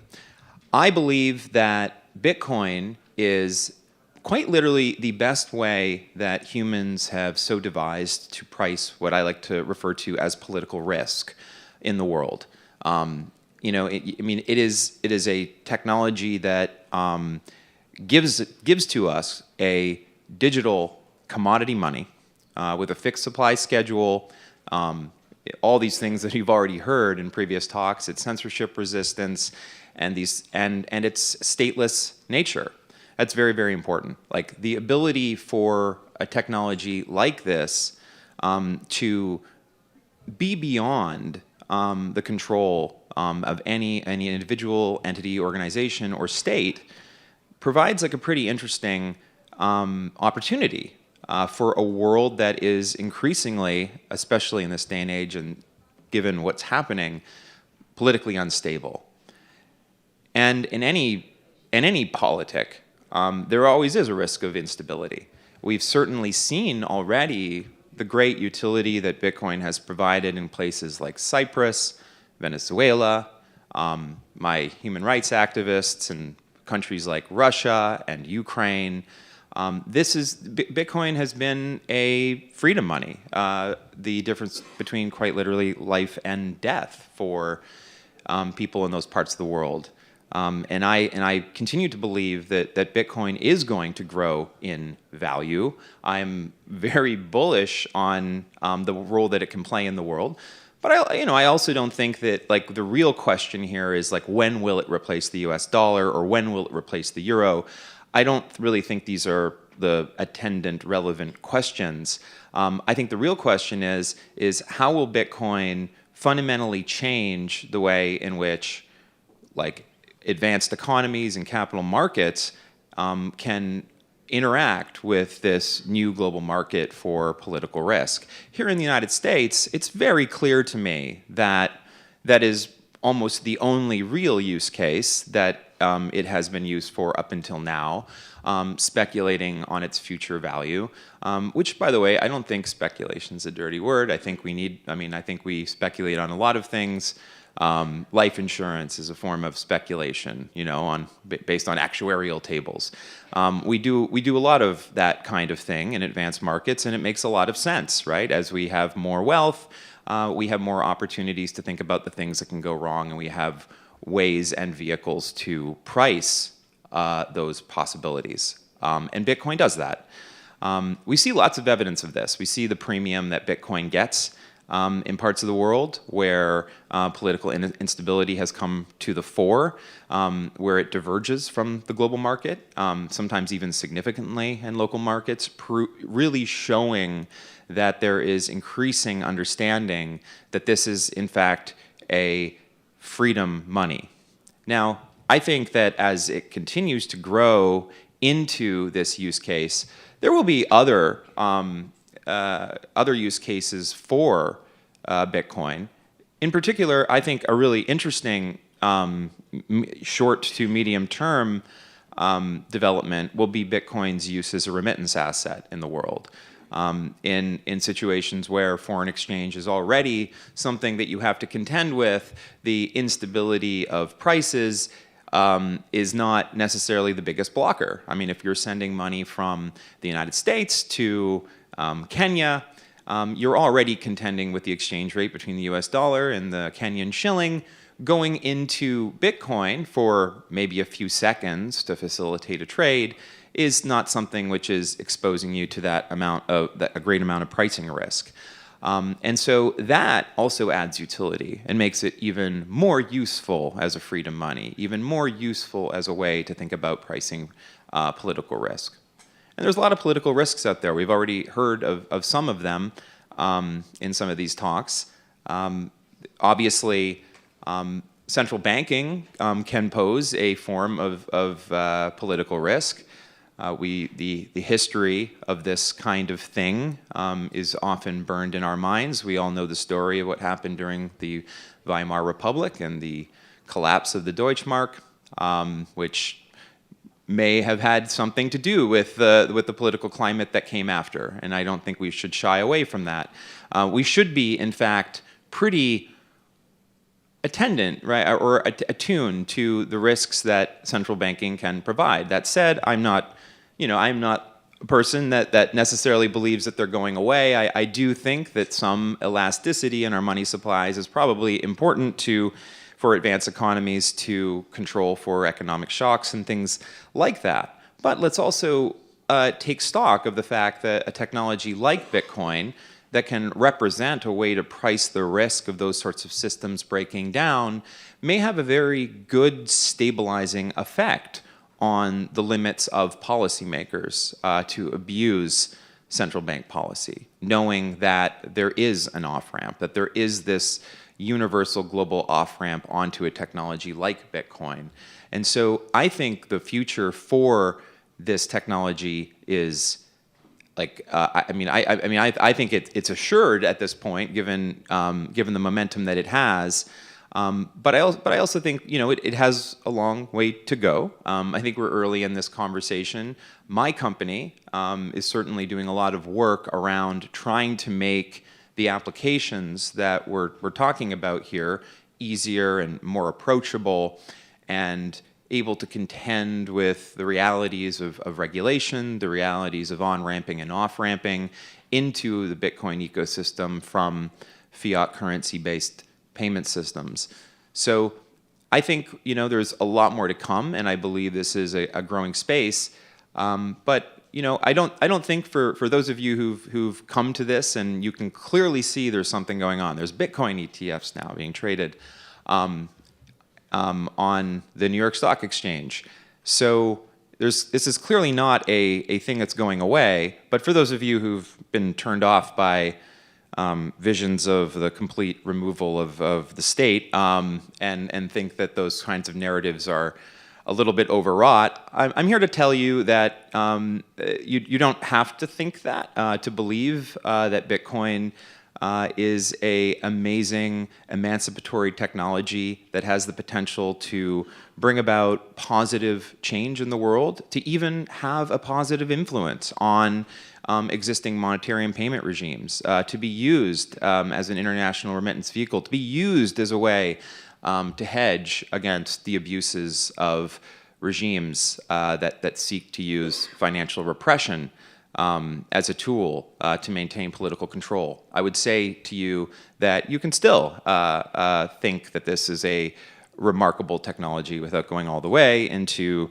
some kind of anarchist utopian vision where we dispense with the trappings of civilization. So I'm a big proponent of that view. I think that we are well on our way to advancing this technology to a place where a lot more. I guess what I would say is I think the best is yet to come with Bitcoin as the market around it matures, as the technologies around it matures, as it becomes more accessible in more parts of the world with more developed on-ramps and off-ramps. And so I'm here to say that I think Bitcoin is here to stay, and I'm super happy to be here to have these conversations here in places like this, where there's lots of really smart people thinking about this and how to navigate the challenges that we have, especially here in the United States. The policy conversation is very important. I certainly don't want to see us shoot ourselves in the foot here, because I think that a technology like Bitcoin is actually really good for American interests. I think it's a technology that I think tracks very closely to core American values of human freedom and free markets and individual liberty more broadly. And so I think we should take great care to observe the potential that a technology like this has for promoting causes like freedom and democracy around the world. And I note that some of my friends here in this room are in fact people doing just that all around the world, using a technology like Bitcoin to promote liberal democracy in places where it's sorely needed. So that's my general view on where I think Bitcoin is today. It's not filled with buzzwords and highfalutin notions of saving the world in all of the ways that it needs to be saved, but I think it can save the world in some of the ways that it needs to be saved. And so that's all I have to say here today to you guys. Bitcoin is non-political risk money, and I think that's a great thing. So thank you so much.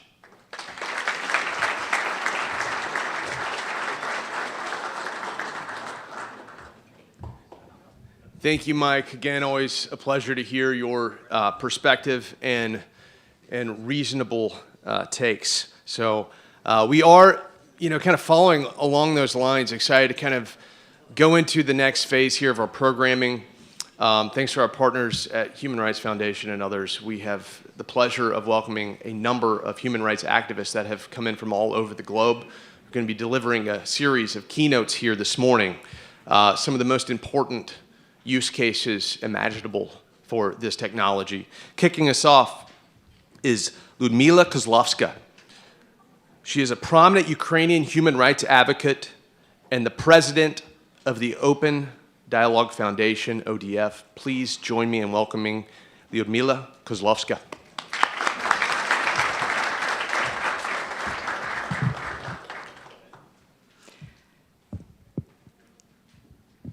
Hello, everyone.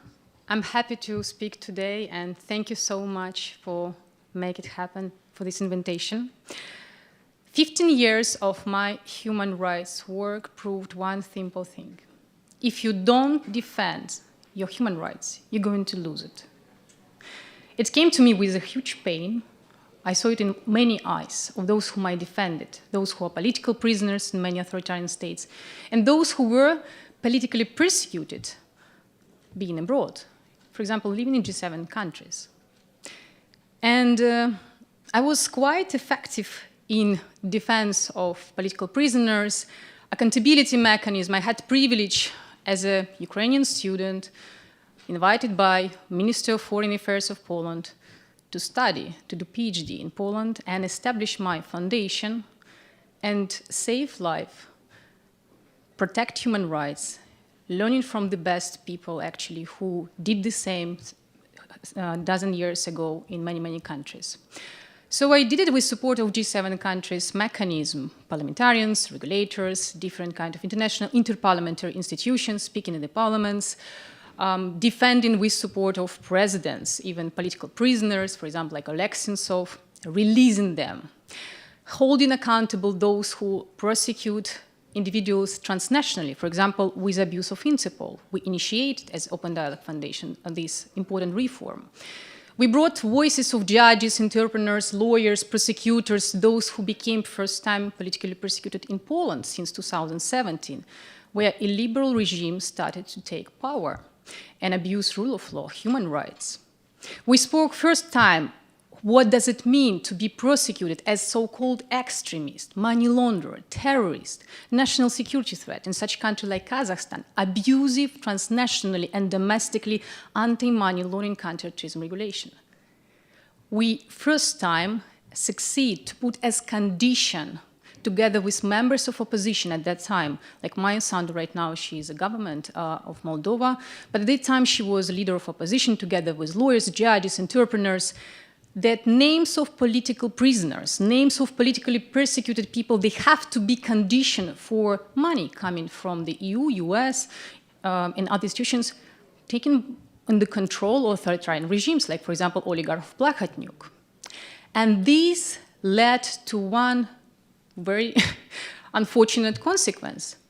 At some point, I found myself being deported, announced the threat to national security by 3 authoritarian regimes. And I'm here to say you how I was able not only to survive against all this financial exclusion, attack, harassment, smear campaign in more than 20 languages, attacking of my family members, team members, our volunteers, our lawyers, our accounting, all of our banking data was weaponized. Regime were able to get information, very privileged one information, of those who received our support, for example, in Kazakhstan, in Moldova, in Russia, or those who actually were able to donate to us. All these people were under attack. Some of them, like activists in Kazakhstan, were tortured, disappeared, their family members were taken as hostages. I myself found a situation where I wake up in the morning and got first message. My bank account was terminated. It was actually 4th bank in Brussels, in the heart of Europe, which terminates my account, my lawyers, my accounting, my volunteers, my team member, my family, my company, everyone around us. I started to check my emails and found out that actually You know, it's not only them, but actually activists in many countries, those who get our support, they arrested, they interrogated, because they accused being financed by someone who is recognized a threat to national security by regime because of my human rights work. And you would think, okay, but you are in G7 country, you are in the heart of Europe. Yes, and I had actually the best support, protection, not only from activists supporting me and helping me to come back to Brussels 3 weeks after my politically motivated deportation, but also from parliaments and governments. For example, I was now a threat to national security in Kazakhstan, in Moldova, in Poland, during Law and Justice Party, actually until the end of October last year. And I was a national interest, first in Germany, then in France, then in Belgium, Switzerland, UK, all member states. They started to help me to initiate special reform to exclude this kind of abuses. But they were not able to do one simple thing. They were not able to protect my financial data. They were not aware that it's so easy for dictators to weaponize your banking data. And this is what happened with me. And this is what moved me to protect my financial rights, to speak about and speak out. Because, you know, the first thing when you financially excluded, when your banking terminated, the lawyer will advise you, never speak up, never speak up. Why? Because you will be financially excluded forever. But I already have financial exclusion forever. What am I losing, right? And this is a momentum where you start to think what kind of alternative you have, what you can do, what instruments you have. And this is momentum how I not only survived with these attacks of 3 authoritarian regimes, smear campaign, physical attacks, and so on, but I also was able to resist, hold accountable with decision of the court, those who actually going after me with politically motivated accusation. I forced them apologize, and I got decision of the court in Poland, Parliament of Moldova, after change of the parliament, after government, and General Prosecutor of Moldova, they apologized, they recognize the case is politically motivated. Kazakhstan is still there because the regime is there, but it doesn't matter when you have all of these exposes publicly, right? They have less and less opportunity. They also hold accountable. They also under restrictions of international communities.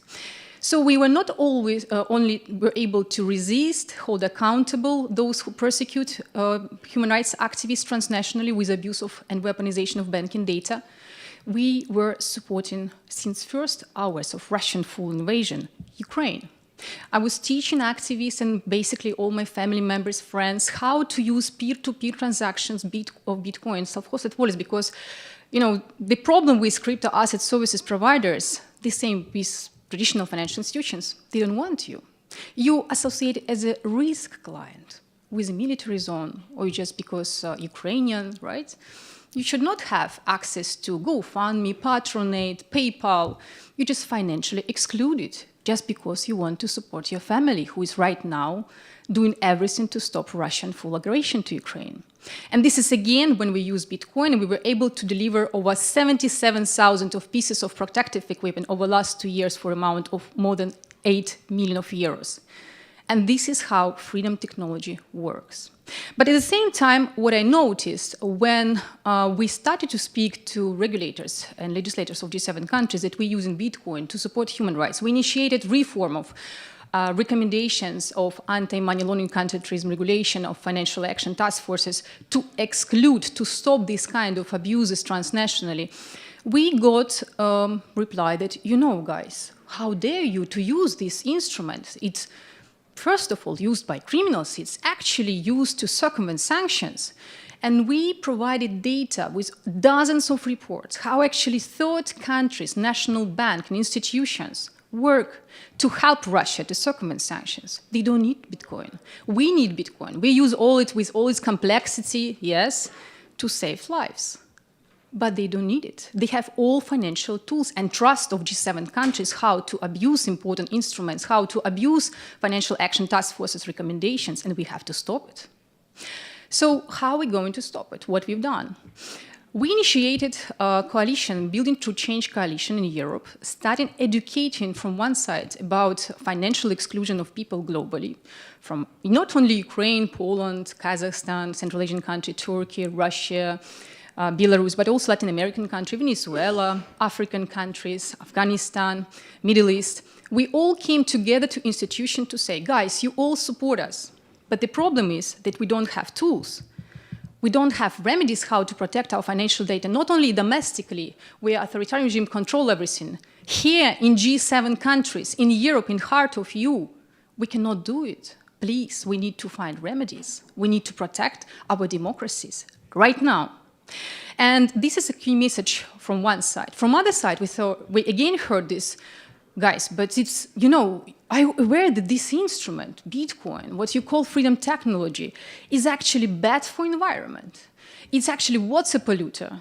It's actually undermining our energy security threat. And this is the reason why we brought voices, and we bring in voices of miners to EU regulators and G7 countries, regulators and legislators, to educate, to provide a full picture how in reality it actually boosts communities, it gives access to energy, it's actually safe environment, it actually provides opportunities, and it gives us as end users of Bitcoin and those who financially excluded, those who banking data weaponized in many countries, the right to be heard, right to resist, right to protect our freedoms, and to resist against authoritarian regimes with all their machinery of powerful tools they use against all of us. So what all of us can do and what we should do, why we should care about, because right now this year is kind of key year. If you look what's happening in G7 countries, especially in EU where I came from, I just came from Brussels, the key topic of discussion right now is anti-money laundering regulation. It's going to happen, the most important vote in our life on basically next week, on 22nd, 24th of April. Unfortunately, because of G7 countries' recommendation, Financial Action Task Force's recommendation, peer-to-peer transaction, self-hosted wallets, the only instruments which can be used activists, millions of people who financially excluded to fundraise, to do support of family members or political prisoners, is assumed as a threat to financial security and integrity. And I want to remind you, what does it mean for us, financial exclusion? It's not something abstract. For example, for activists in Kazakhstan who wants to fundraise 5 to 10 euros from one person, in total $300, right, or euros, it takes 3 to 5 minutes to Kazakhstani intelligence to block, to recognize and block this bank account on which this fundraising campaign is carried. And this is intelligence knowledge transferred because of trust from EU, US, G7 countries to authoritarian regimes. And they don't use it to recognize Afghanistani authorities, terrorists as a terrorist.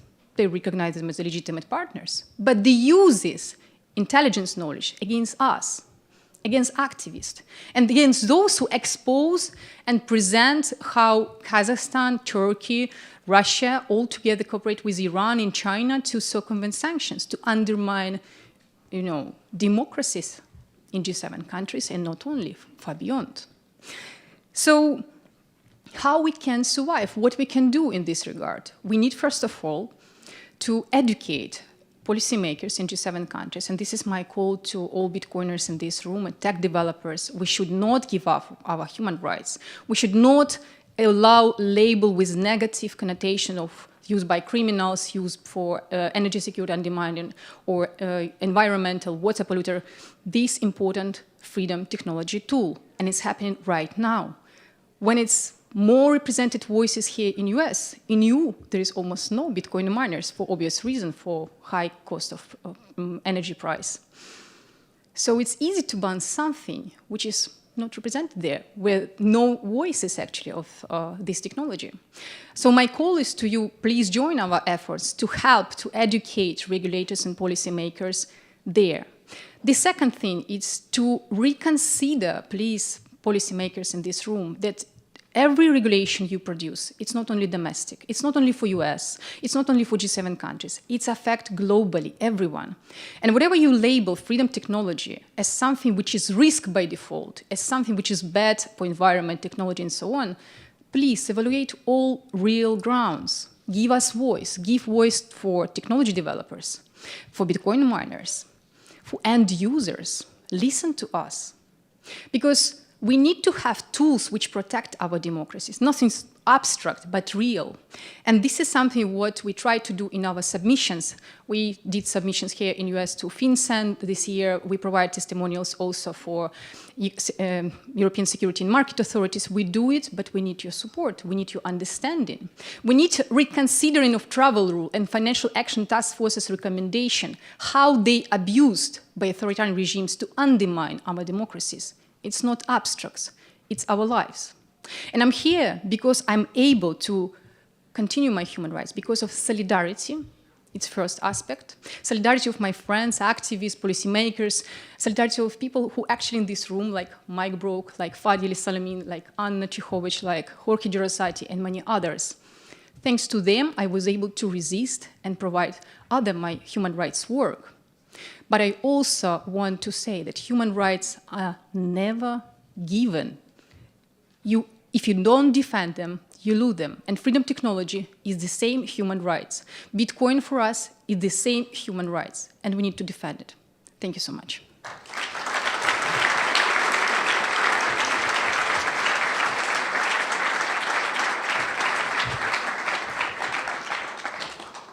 Phenomenal. Thank you again, Ludmila, for sharing with us how you resisted not one, not two, but 3 and more dictators using Bitcoin. Thank you again.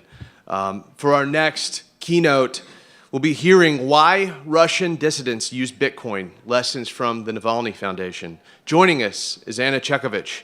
Anna is the financial director of the Anti-Corruption Foundation, the leading opposition power in Russia, founded by Alexei Navalny. Working on major opposition projects, the ACF has been using Bitcoin since 2016. Even after the foundation's relocation to Europe, Bitcoin remains a crucial tool in daily operations, particularly given Russia's current financial sanctions. Please join me in welcoming Anna Chekhovich.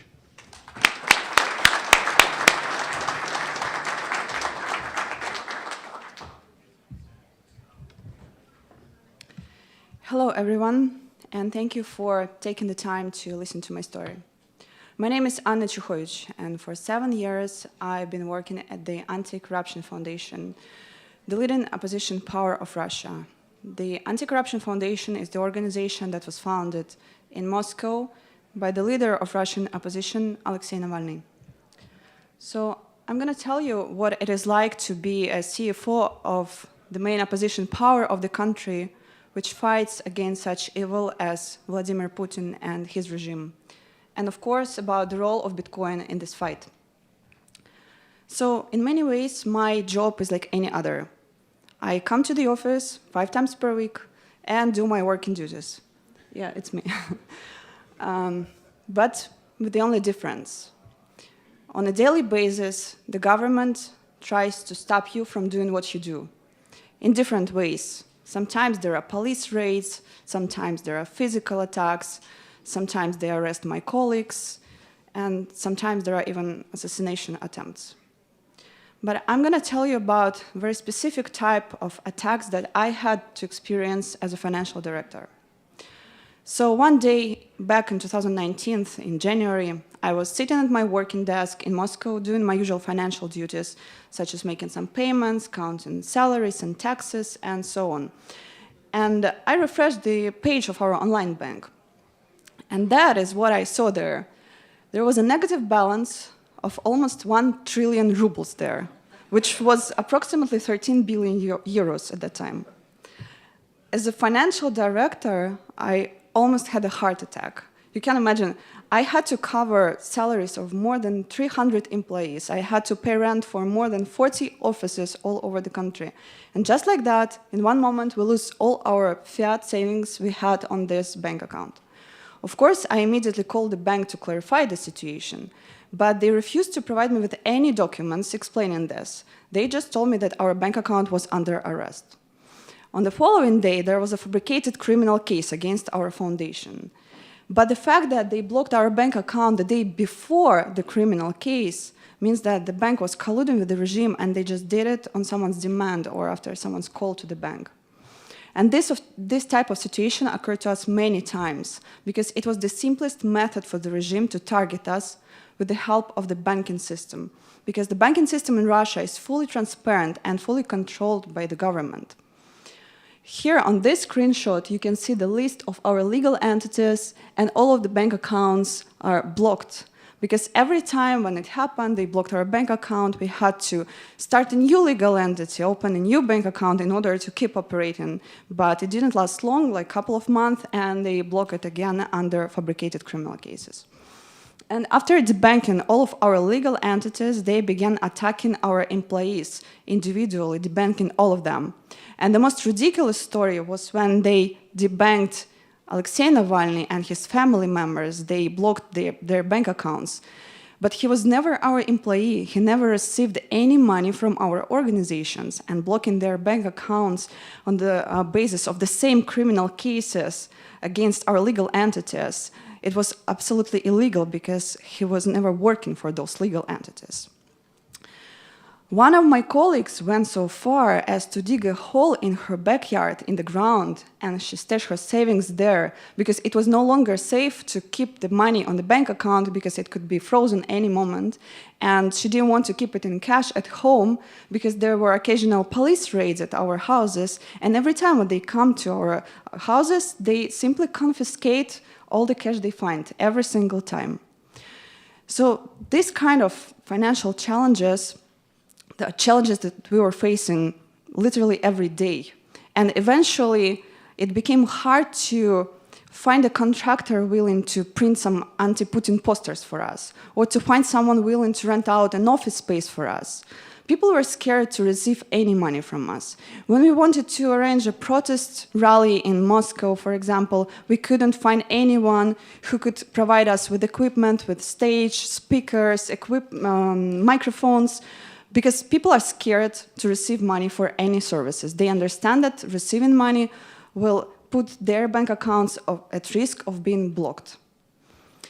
That is why back in 2016, when Alexei Navalny announced his participation in the presidential elections and we began our crowdfunding campaign, we decided to collect donations not only in fiat but also in Bitcoin, because already at that time it was clear for us that it wasn't safe to store all the donations we received only in fiat. And little did we know that it was the right decision, because every time when we lost access to our fiat savings, we always had access to our Bitcoin savings that we could use in order to keep our protest activities.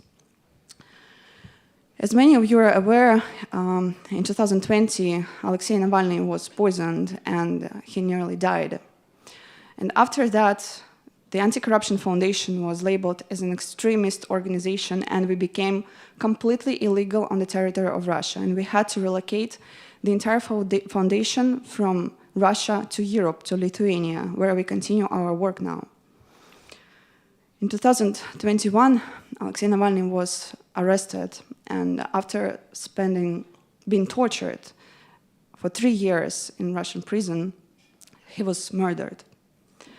It was the hardest time for us all and for millions of Navalny supporters, not only in Russia, but all over the world. But the Anti-Corruption Foundation has to keep working despite this tragic news. The Anti-Corruption Foundation is a non-profit organization, and our main source of income is donations. All of our fiat donors in Russia were put at risk due to banks sharing their personal data with the government. And actually, many of our fiat donors were subjected to police questioning simply for donating to us. And now they're all vulnerable to being labeled as extremists themselves. Since Russia is facing financial sanctions for invading Ukraine, and the entire country is being cut off from the global financial system. And since it is extremely dangerous to donate to so-called extremist organizations from Russia, today we rely on Bitcoin even more than before, because it is the only way and the safest way for our Russian donors to support us from Russia. That is why we are responsible to teach all of our Russian donors how to use Bitcoin and what tools are the safest, so they don't risk their personal data to be leaked to the government. Because if they do anything wrong, any tiny wrong step, if they use the wrong platform, if they provide their personal data, they risk of being imprisoned up to 8 years for donating to us. And that is why I'm proud to say that at the Anti-Corruption Foundation, we clearly understand these risks. That is why we implemented a special tool on our website which makes Bitcoin donations even more safe and secure. We implemented a special button that generates a new Bitcoin address to each donation, to each donor, so it is harder to track the donors for the government. Can we do the same with traditional currencies? Can we provide the same level of security for the donors? No, we cannot. We can do it only with Bitcoin. And when, in the beginning, when we started collecting donations in Bitcoin, we were thinking what we were going to do with all these donations, because it is not that simple to exchange it into euro because of very strict financial regulations, banking regulations in Europe over NGOs. You cannot just take Bitcoin and convert it into euro and use it. But very quickly we realized that there are so many payments we need to make where fiat simply doesn't work. We're responsible to provide financial aid to political activists who fight against the regime inside the country. We're responsible to cover their advocates. We provide financial aid to political prisoners and their family members in Russia. And we can do this only with Bitcoin. We pay part of salaries to our employees in Bitcoin. And being deprived of access to the Russian banking system, we had to find a way how to pay for Navalny's funeral services in Moscow. And we could do it only with Bitcoin. And today, when investigating his murder, we pay with Bitcoin to those who help us investigate that inside Russia. So when I speak on this topic, usually I have to decide who is the target audience of my final message, whether it is activists or developers or donors. But eventually I realized that anyway, my final message is for those who are still skeptical about Bitcoin, or even those who stand against it. I want Bitcoin regulators, decision makers, to understand clearly that there are so many of us, freedom fighters, activists, human rights defenders, who rely on Bitcoin, for whom Bitcoin is the currency of last resort. At the Anti-Corruption Foundation, we have been using Bitcoin for 8 years in our fight against Putin. And many times it literally saved us. Now it helps us to keep afloat, to keep existing and operating.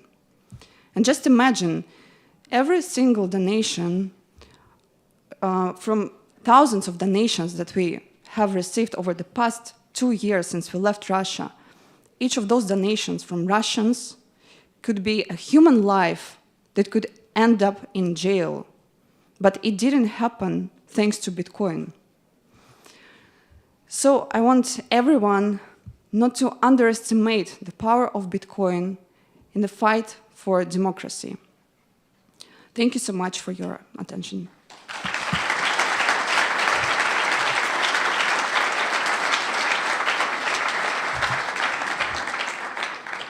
What a powerful, powerful message. Thank you again, Anna, for coming and joining us, and thank you for sharing not just your story, but the story of so many across the world. For our next and sort of final keynote here in our human rights activist run, we are going to hear about Bitcoin being used against autocracy, a modern tool for freedom. Our next presenter is Felix Maradiaga. Felix is a human rights advocate and leading public intellectual in the field of nonviolent resistance against authoritarian regimes. This year, he was nominated to the Nobel Peace Prize in recognition of his commitment to advancing the democracy in his native Nicaragua. A former presidential candidate, Maradiaga has faced political persecution, including 2 years of arbitrary detention in inhumane conditions under the dictatorship of Daniel Ortega. Again, he was in prison for running for office. Felix is the president of the Foundation for Liberty in Nicaragua and the Leadership Council of the World Liberty Congress. Through these organizations, he has been advocating for the use of Bitcoin as a means to overcome the various forms of financial repression imposed by authoritarian regimes on pro-democracy activists. He currently serves as a distinguished member of the Board of Trustees of Freedom House, advocating for human rights and democracy worldwide. He holds master's degrees from Harvard University and the University of Barcelona, as well as a fellowship at Yale University. Please join me in welcoming Felix Maradiaga.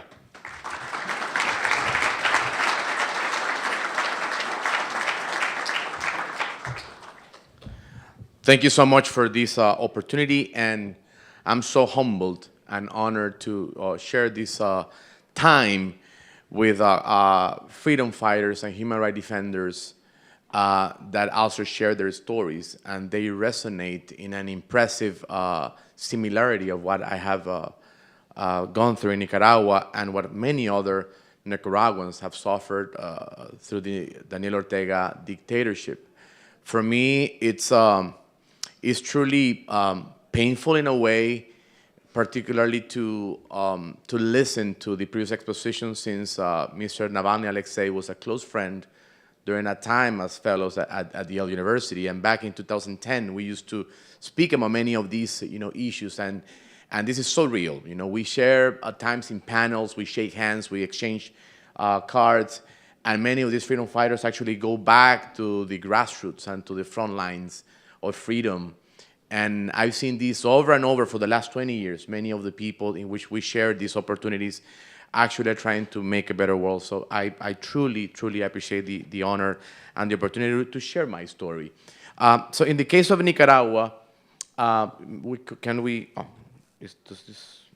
do I change the next one? Sorry about that. Oh, wonderful, thank you.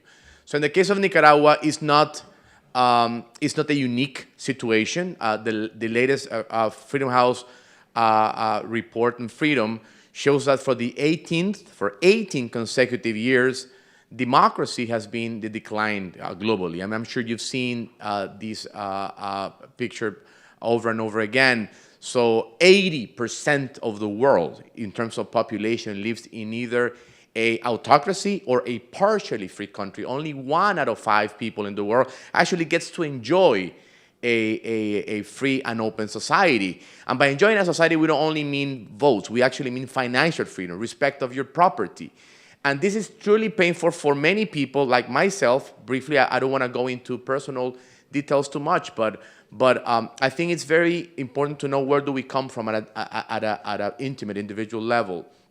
Just as my wife, Berta, who is with me today, we were part of the wave of refugees in the 1980s. Berta came here when she was just a baby to the United States. I came as the first wave of unaccompanied minors to the United States, lived with foster parents, got to learn about this amazing country in many, many ways.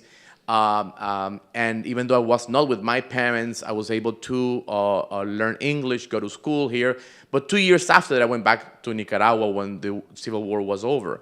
And what I found in Nicaragua was 16 years of not full democratic transition, but the evolution of a new type of dictatorship, something that I will label, I'm sure this has been used before, the dictatorships 2.0. So the classical idea of dictatorships, military juntas, military tanks in countries, or guys with military fatigues running countries, are not necessarily the case. Like most current autocracies are actually the case of illiberal regimes that have learned how to use the language of institutions, of democratic institutions, to create a facade of limited democracy, and that was the case of Nicaragua. So in my country, and I'm sure this applies to many of the other countries, what we see with these evolved and highly sophisticated authoritarian regimes is that they're even applauded by international institutions. So for example, Ortega was able to bring down in his second term, when he was back into government in 2007, the numbers of homicides to the lowest levels in Central America. And he was applauded by the United States Southern Command, by the United Nations. Despite the fact that he was committed severe violations of privacy, he was basically copying Putin's book. So these type of evolved autocracies have certain characteristics, and this applies to many other countries. You can put other cases as well.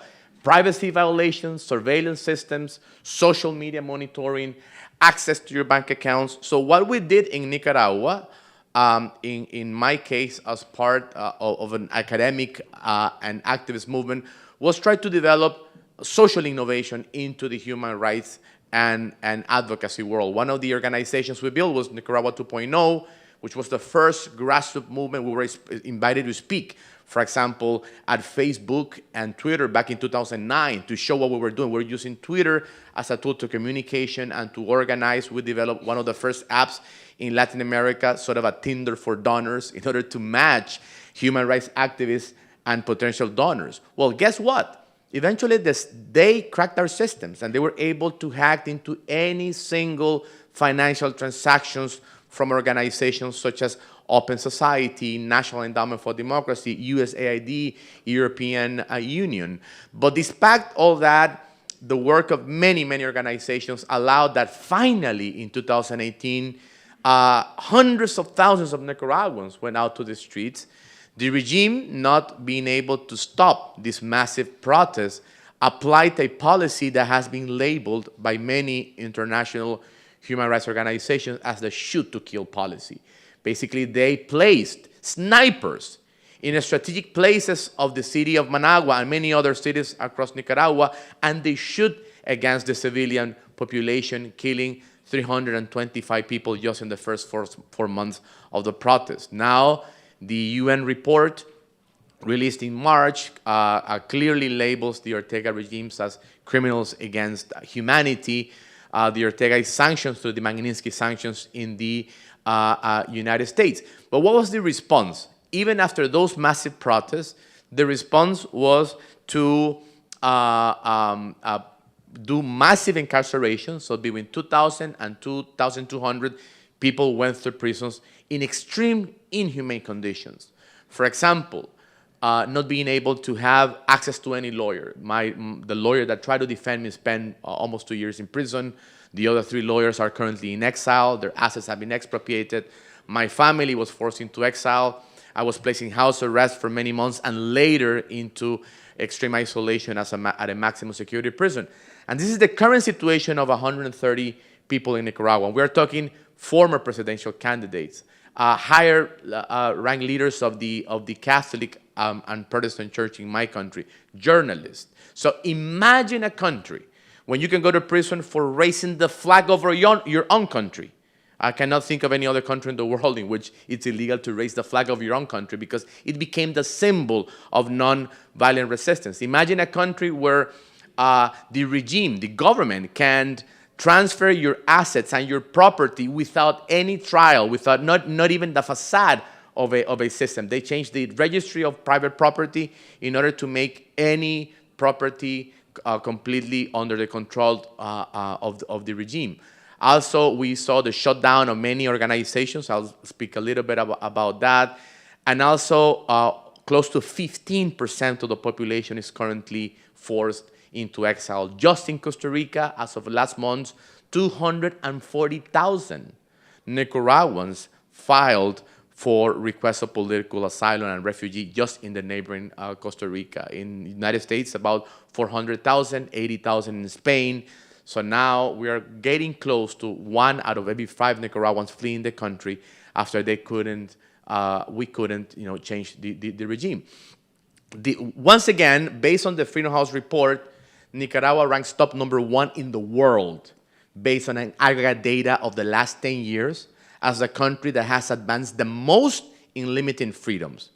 But the part that for me is outrageous is the fact that just a few years ago, even my dear colleagues, I must confess, I define myself as a classical liberal, even my dear friends from classical liberalism as the Fraser Institute placed Ortega as one of the top in the world in financial freedom. And the question is why? Well, we try to play by the rules. Human rights organizations, we play by the rules. We presented our books. We open and disclose our donors. We came to the UN in a number of occasions. That's not an endorsement in any way, by the way, to speak to the then wonderful UN ambassador at the UN. And this was the response of the regime. The response of the regime was accuse me, in my particular case, of treason for coming to the US and speaking at the IMF, the World Bank, the UN, for presenting a report in front of the UN Human Rights Council in Geneva, for presenting a report at the Organization of American States. Thanks to the relentless work of my wife, I was able to hug my daughter Alejandra. You can imagine, for those of you who are parents, last time I saw my daughter before being blocked from from traveling abroad, she was 5, and I saw her again when she was 9. And it's almost like meeting a new person. And I experienced things in prison that I'm not yet to speak in public. But the very painful part is that we were able to advance in a number of areas. We were able to explain the electoral frauds, actually using highly sophisticated mathematical formulas to explain that there was no way that Ortega was winning elections. We were able to actually document extrajudicial killings. We were able to show how Ortega was actually using funds to pay criminal organizations to commit assassinations. But in one area we could not succeed, in particular area, and that is particularly financial systems and anti-money laundering laws that continue to be used against us. So for example, once I returned from my meeting at the UN, immediately 3 or 4 days later, all my bank accounts and personal accounts were frozen, our assets were frozen. 20 years of work, my previous life, many, many years ago, was part of the private equity world, were lost. Savings were actually lost. But that's not only the outrageous part. And let me show you this piece, with all due respect, if we have fellows from the IMF. This is a literal report from the IMF from last year, and I have to read this. It says, Nicaragua has enacted extensive legal reforms aimed to improve the anti-money laundering CFT framework, but further efforts are needed to strengthen effective implementation. In recent years, the authorities have adopted a comprehensive set of reforms to bring the legal framework with international standards, understanding risk, enhancing international cooperation, improving the supervision of reporting entities, and implementing appropriate measures to prevent legal entities, NGOs, foundations, right, from being misused for criminal purposes. Okay, so which were some of those organizations? I'll tell you in a minute. But check this. We welcome Nicaragua's progress and remove it from the list of jurisdictions subject to increased monitoring. So Ortega, by shutting down these organizations, the Missionaries of Charity, by shutting down Operation Smile, by shutting down and expropriated the assets of the OAS, of the Boy Scouts Association, by expropriating the assets of the Jesuit community, by shutting down 26 universities and closing their bank accounts and their assets, by shutting down 11 religious organizations, by expropriating and confiscating the assets of the Red Cross, of the Federation of NGOs for Children, of my own foundation, and 3,400 most, gets praised by the IMF for applicating international, because they look at the numbers. Of course, Ortega broke the world record in shutting down bank accounts. So clearly the system is completely failed. And in the case of Bitcoin, I'll end up by saying something. I'm completely agnostic to Bitcoin in the sense that I've been working for years in finding technology. I've been working as a strategist around 40 groups of equal number of countries around the world to find technologies that work, to bring human dignity to people, to find technology that can empower grassroots activists, to find technologies that can actually educate women in countries in which their rights are completely violated. But we could not find any other technology that is so effective as Bitcoin. I want to publicly thank my wife that led us to Alex Gladstein a few years ago and has helped us to build this very powerful network. So when it comes to Bitcoin, I end up by saying a couple of things. First of all, it's completely understandable that when something is not fully understood, there is fear. And I think that has happened with any technology. When cell phones came around, when internet came around, people got scared. And that's what's happened particularly with Bitcoin. But Bitcoin is a technology that works for human rights defenders. It's a technology that works to protect the privacy of people. As of today, there are people in prison in Nicaragua for doing the catering of a event of a human rights organization. There are people in prison for being hired to take pictures. Victor Tikai, a journalist, sentenced to 8 years in prison for taking pictures at a religious event. And all this was accessed by looking at the financial transactions provided by banks. Up until today, I cannot hold a bank account in the United States, for example, because of Ortega's putting me in the blacklist, while the IMF is praising Mr. Ortega for his amazing use of anti-money laundering laws. So Bitcoin works. We need to understand this technology. I'm not here to do any advocacy or activism in the for-profit or financial dimension of Bitcoin. It is truly a tool for freedom. Thank you.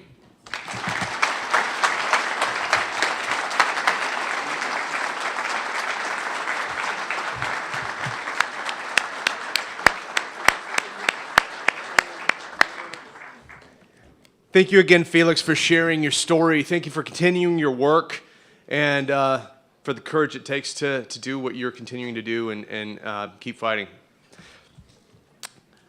We'll take a moment to introduce our next fireside. We're honored to be joined by Fred Thiel, CEO of Marathon, and Senator Cynthia Lummis.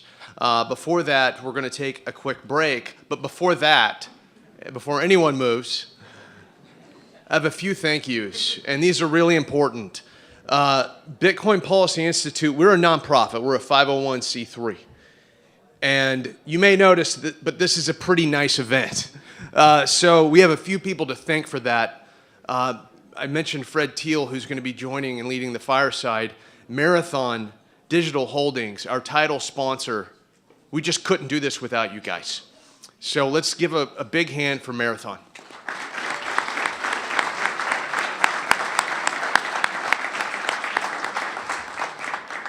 Simply put, the Bitcoin Policy Summit would not happen without the likes of Marathon Digital Holdings and without the likes of our gold sponsors, Riot, Galaxy, CleanSpark, and TerraWolf. Thank you guys so much. You may have noticed something a lot of these companies have in common is that many of them are Bitcoin miners. You may notice that so far this morning, one thing we haven't discussed is Bitcoin mining. And we will get to that. But I think it speaks to these companies and these supporters of ours that they understand and support the community and some of the very serious conversations and topics that we've been covering today. And so thank you guys for your support. Thank you for supporting our mission. And thank you for supporting these human rights activists that have come in from all over the globe.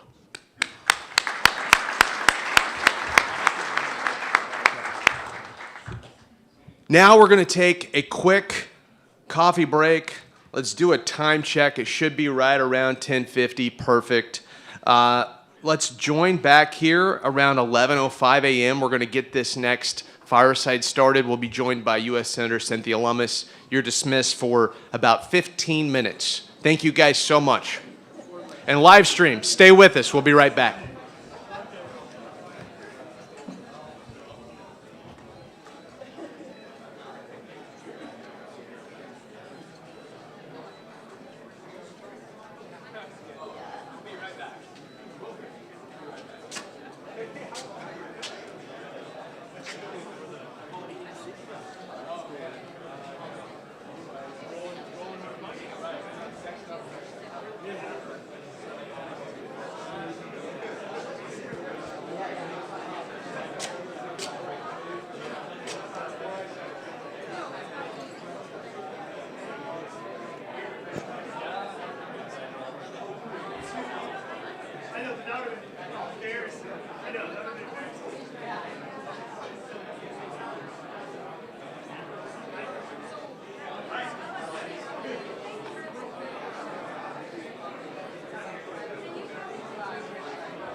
Hey, everybody. We're going to finish up this break here in a minute or two, and Senator Lummis is going to be joining us on stage with Fred Thiel, CEO of Marathon Digital Holdings.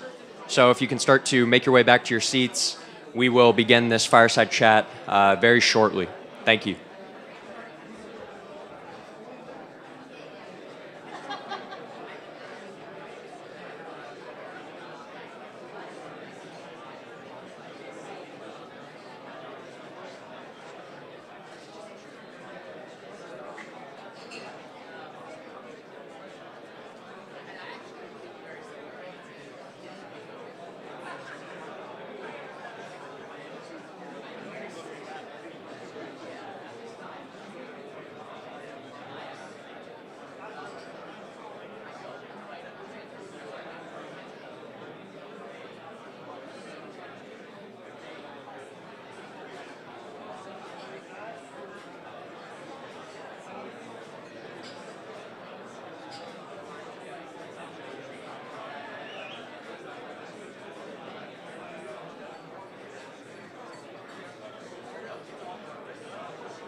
All right, welcome back.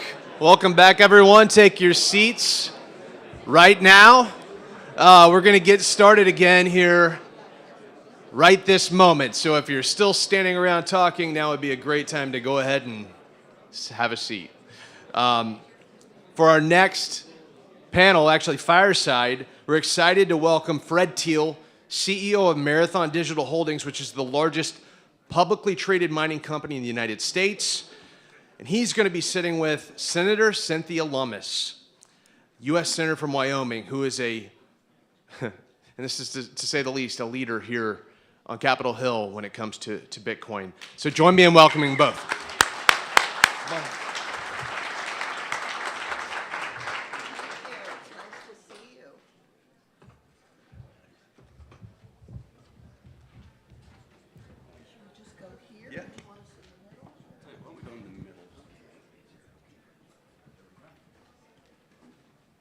All right. Good morning, everybody. Goodness, this is a full house. Bright lights and all. So first, I just want to thank BPI for obviously facilitating this and this opportunity for me to chat with Senator Lummis, one of our big advocates here in Washington. One of the things we wanted to do to kick this off was kind of talk a little bit about the state of thinking about Bitcoin on Capitol Hill. And what's your perspective on it, and how do we possibly leverage it or change things for the better? Great question. Thank you all for having me here. Sometimes you walk in a room and you feel daunted because you don't know that you have a close connection to the people you're with, but I don't feel that way today. I think I have a very close connection to the people I'm with, so thank you.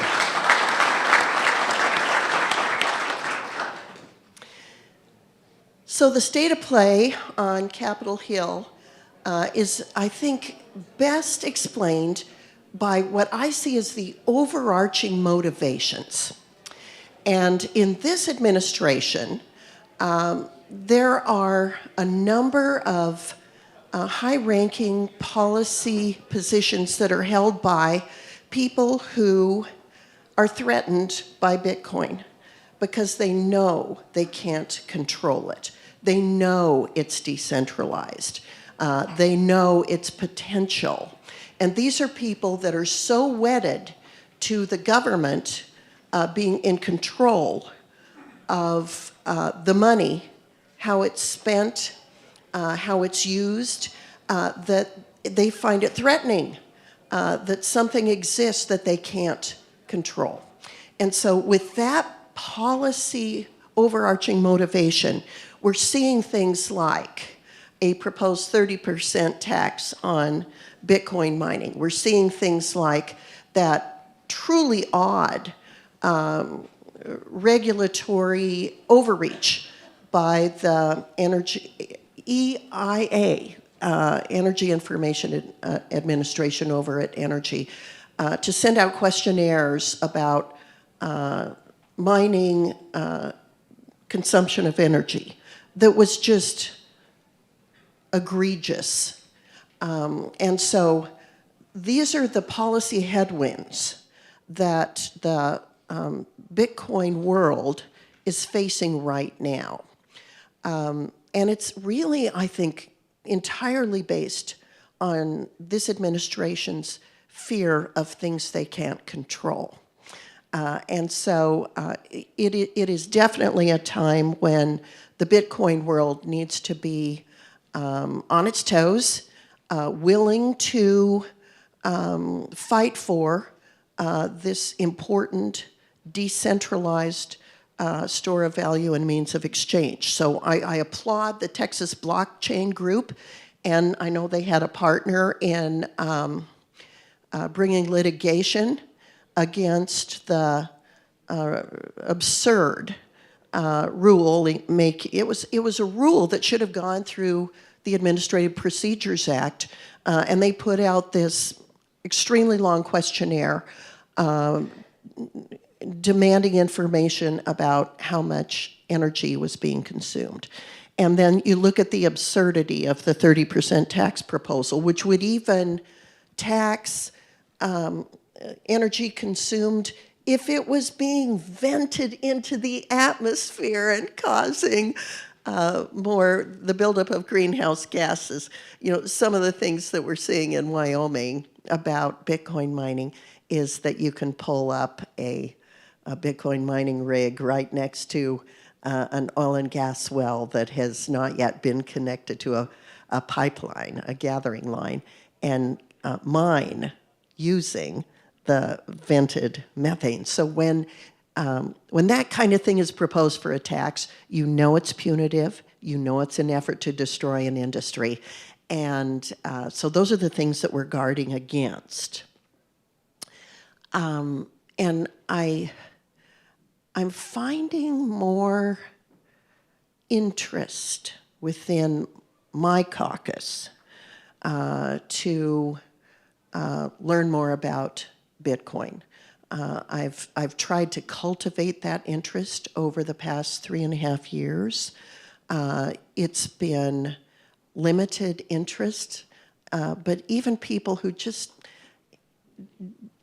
didn't want to take the time to understand it, but knew it was out there and knew that I was paying attention to it, are now finally starting to ask questions because they see the target that Bitcoin has on its back in this administration that fears things that are decentralized and out of their control.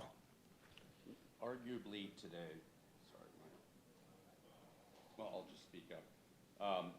Here, use this. Okay, thank you. Arguably today, roughly 50 million Americans who are of voting age have owned or own crypto. So you would think it's a big issue for some people. And we're starting to see Bitcoin becoming a political topic. And I think that it's very interesting to see how lines are being drawn on this. What do you think as an industry, the Bitcoin industry can do to really help educate people? If you had a magic wand and you could ask us for anything, what would it be? Boy. Well, certainly bring your strongest, most articulate advocates to the table to help us in Congress. We can always schedule events that bring staffers and senators and House members into a room to learn more. It's a hard topic to explain, but there's more curiosity about it now because it's becoming a political issue. Look at what a big political issue it's going to be as part of this Ohio Senate race that's coming up. You've got a sort of a blockchain entrepreneur running as a Republican against the sitting chairman of the banking committee, who seems to have Elizabeth Warren whispering in his ear about this topic. And so this issue is drawing a very sharp contrast in the policy inclinations in the Ohio Senate race. So that's where it's going to be a big issue. You've got my principal Democrat co-sponsor, Lummis Gillibrand. She's up for election in New York. And she is, in my opinion, the strongest advocate within the Democrat caucus, even though her state is a state where probably Bitcoin mining is not a friendly suitor for the use of energy. So I would say when you get yourself involved in those races, ask questions in those races. Have people in the crowd to ask questions, and so because then it puts those policymakers, those candidates, in the situation where they have to respond in a public forum to a question about Bitcoin And all of a sudden they know, man, I need to learn more about this. I need to be better prepared to respond to this. And I better be right about the policy positions I'm taking. So I'd say identify those races and play in them. We're going to see several other races around the country where these issues become front and center. There's a member of the Banking Committee who is up for re-election in Montana, and we're trying to educate his opponent on my side of the aisle about Bitcoin and blockchain technology, and so he's conversant in it as well, knowing that that's a key position on the Banking Committee. You know, the Banking Committee is kind of the obstacle here. We have better advocacy on the Finance Committee and the Ag Committee, and of course Bitcoin being a commodity is going to land in the Ag Committee because that's where the Commodity Futures Trading Commission jurisdiction is. So Gillibrand is on Ag. Senator Bozeman, you know, I've spent a lot of time with. He came to a dinner that Michael Saylor spoke at length about the advantages of Bitcoin as a store of value. And so we're working, and Tim Scott came to that dinner, by the way.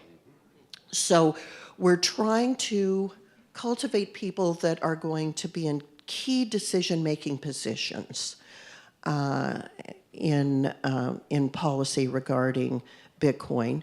And also now that we kind of think that blockchain's going to play a role in the development of artificial intelligence, starting to explain how it's important to understand blockchain technology and the original use of blockchain technology is Bitcoin. So it's a great place to start. So first principles, start at the beginning. So as we think about, we now have ETFs that have been approved. Yes. We have FASB has approved ruling regarding mark-to-market. So the institutional world is starting to view Bitcoin as something more than just a curiosity at this point, given some legitimacy. Energy is an area where now Bitcoin really needs to do its work because that seems to be continued to be a bit of a target area. Bitcoin miners are now starting to innovate around energy generation. You mentioned capturing stranded methane gas off of oil fields. There's also landfill, obviously, a lot of manure in dairy and cattle industry. Yeah, tell me about that shrimp thing. So essentially, we look at Bitcoin mining in two ways. There's grid stabilization, utility scale, and then there's energy harvesting. Energy harvesting is where you capture, whether it's methane gas, it could be you take biomass from a food processing, methanol production, ethanol production. You generate energy with that by turning it into methane and then converting that into electricity, and you create heat with the electricity. Now, why did I not say make Bitcoin? Because making heat is done by making Bitcoin. But at the end of the day, industries are interested in having partners who can take a biomass, take a stranded material, they will pay you to take it, and 50% of industrial energy expense is spent to heat things. And so they need heat back. And so if you can take a waste product, turn it into energy, and feed heat back into an industrial process, you do more for the environment than a lot of environmentalists want. And at the same time, your cost to mine Bitcoin becomes very small because your energy cost is low. And so one of the things we're doing in Nebraska, actually, is we're starting to heat greenhouses and do shrimp farming using the heat from Bitcoin mining as a byproduct. And I think you're going to start seeing this as a way for people to grow proteins in areas of the disadvantaged world. We all know that Bitcoin is, in the developing world, a very important thing, very different than in the developed world. But we believe that buildings should be heated with Bitcoin miners. We believe that industrial processes, every Anheuser-Busch brewery should have Bitcoin mining as part of its dealing with the brewing product waste processing and heating. So, but there are lots of great uses like that, but that's something we also need to get Capitol Hill excited about is the energy use of Bitcoin and how it can be positive versus viewed as parasitic. So what you just described, Fred, is the unique ability of Americans to innovate. So a lot of Bitcoin mining was happening in China. China banned it in, 2021? And now about 30% of Bitcoin mining is happening in the United States. It was a huge benefit to the United States to have China ban. But what's happening, as you described it, are innovations in the use of energy, because as Bitcoin, for example, halves again later this month, the product produced, the sats that are produced from mining, are going to be cut in half. And so it forces this industry to innovate in ways that will benefit the use of energy for every sector that's using energy.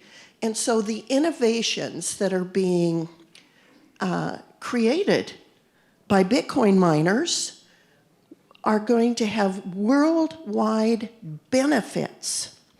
And so I think it's important that we share this message as much as we can on Capitol Hill.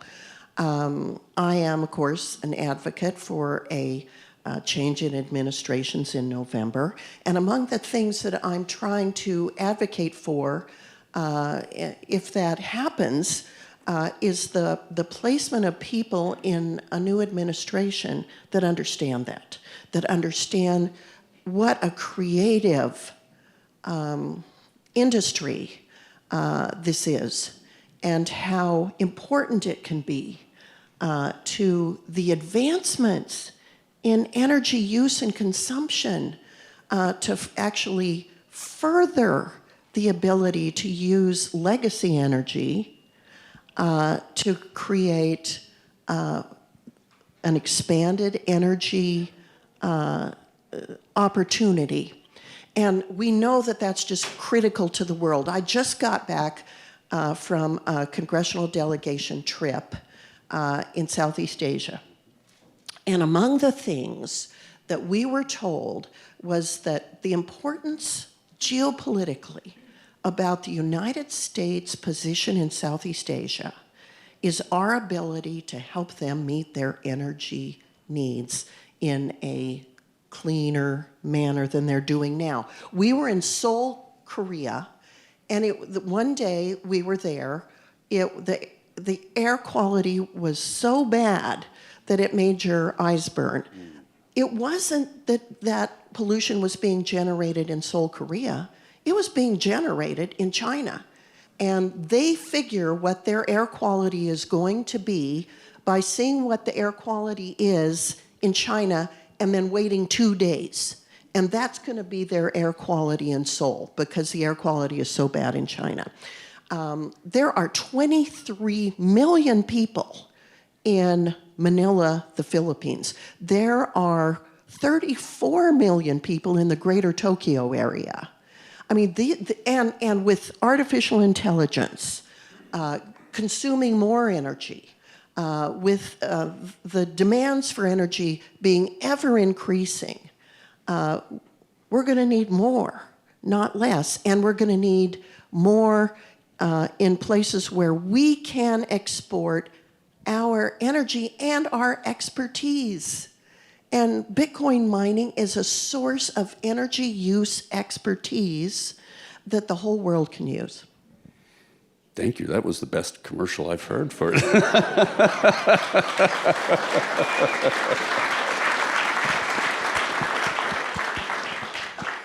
And one of the biggest challenges that not just the United States has, but even places as far away as Africa, is lack of transmission lines. We can build solar, we can build wind, we can build all sorts of energy generation. The problem is getting it to the consumer.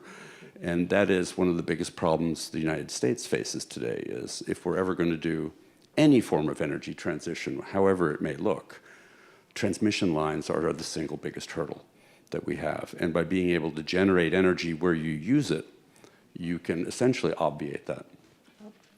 So as we kind of look at innovation and we think about innovation, Obviously, technology innovation, AI is a huge thing in the US. Technology will continue to eat a greater part of the power produced on the grid.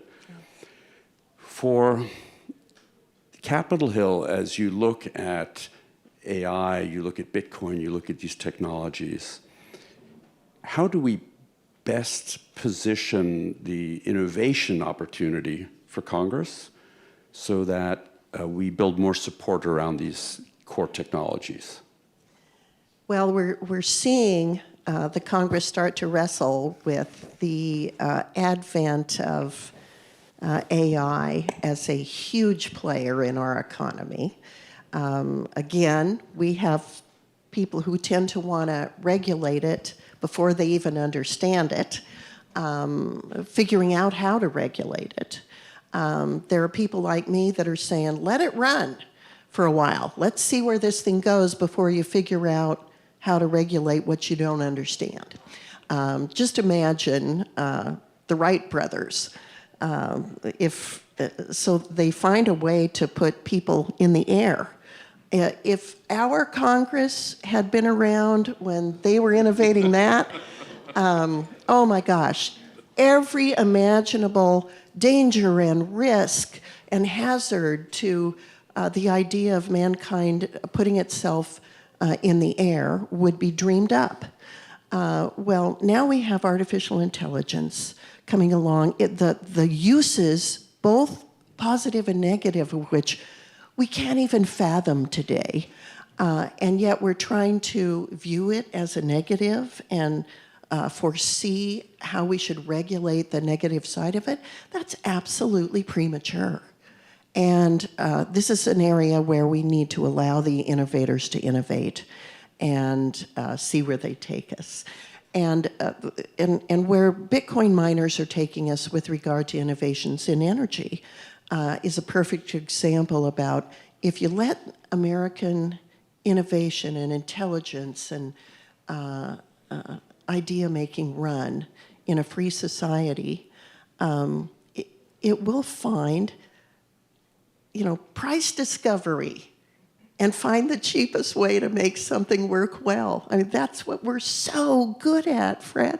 And I hope that happens with AI as well. That's kind of the direction that I'll be pushing anyone on Capitol Hill that will listen to me. Fortunately, I have spent so much time on this subject in the US Senate that people kind of know that they've got to go through me to get something done, whether it's positive or negative on this subject, which gives our office both tremendous responsibility, but also tremendous opportunity to shape policymaking in this area. So I want to invite you all, as people who are on the front lines of innovating in this space, if you see something coming, whether it's positive or negative, that you think we might not know about, by all means pick up the phone or send us a text or an email. You're the ones that are on the front lines of this, whether it is in a positive way or in the regulatory world, probably a negative way. And please keep us informed. Furthermore, if there is a change in administration in November, help us find good people to serve in the regulatory environment who understand the untapped and unleashed potential for making America just sort of the greatest innovator in the space of digital assets, in the space of artificial intelligence, in the space of robust energy innovation. We're going to need those people in a regulatory environment. Great. I can't think of a better way to wrap it up than what you just said. So thank you very much, Senator Lummis. Thanks, Fred. Thanks for having me.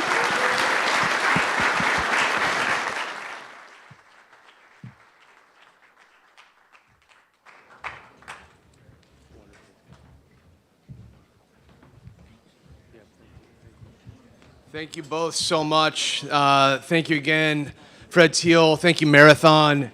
And thank you, Senator Lummis, for your leadership. And I believe we can answer that call to action, both of those calls to action. So thank you again for helping lead in that way.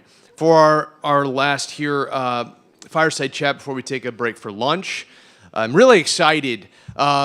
The next fireside will be discussing Bitcoin mining and U.S. competitiveness.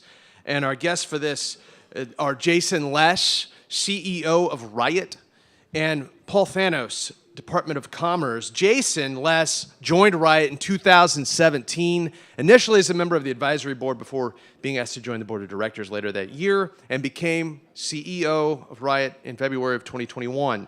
Jason is the driving force behind the mission to make Riot one of the most significant players supporting the Bitcoin network.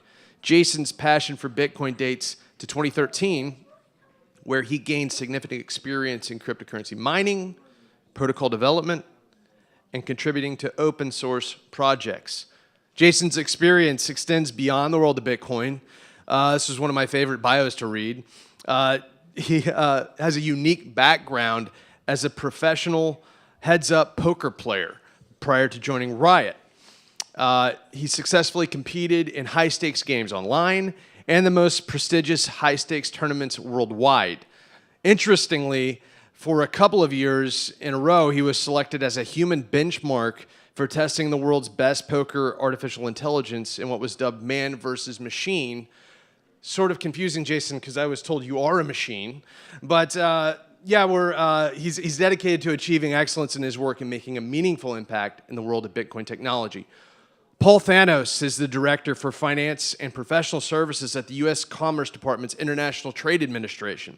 Mr. Thanos is responsible for developing and executing policy, analysis, and promotion initiatives pertaining to finance and insurance industries, business and professional services, trade and project finance sustainability. He also served as a Brookings Institute Fellow in the United States Senate with responsibility for trade, foreign policy, and defense issues. Please join me in welcoming Jason Less and Paul Thanos.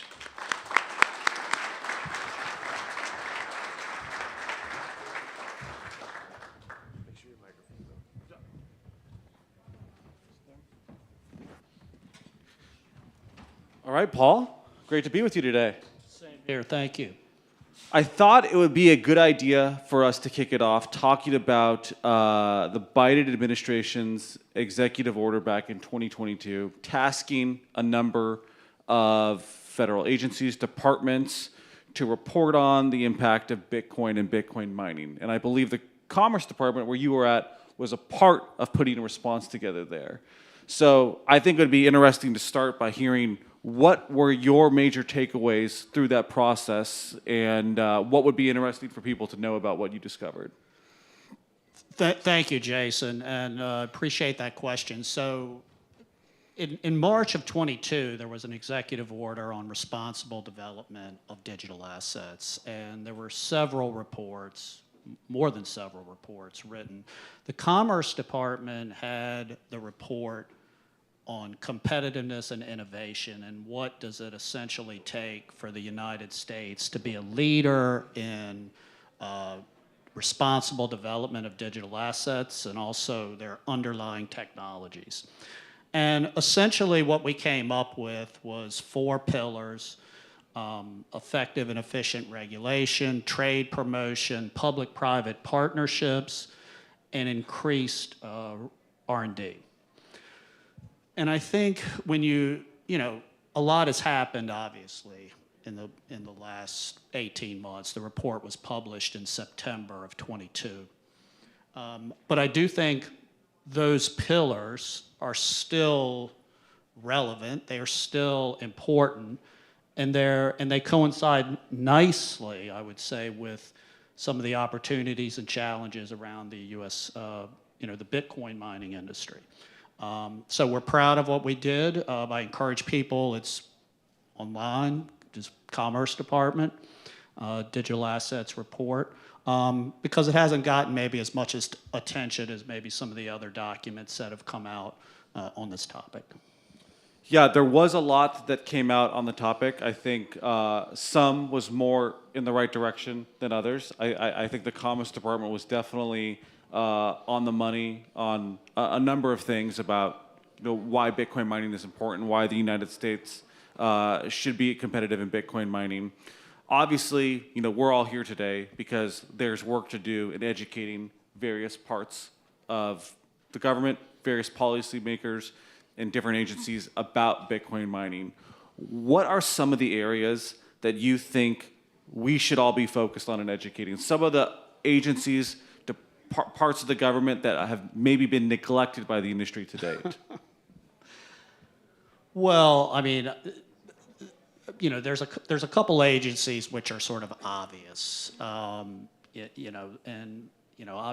one would be the Department of Treasury. They're obviously very important in this space.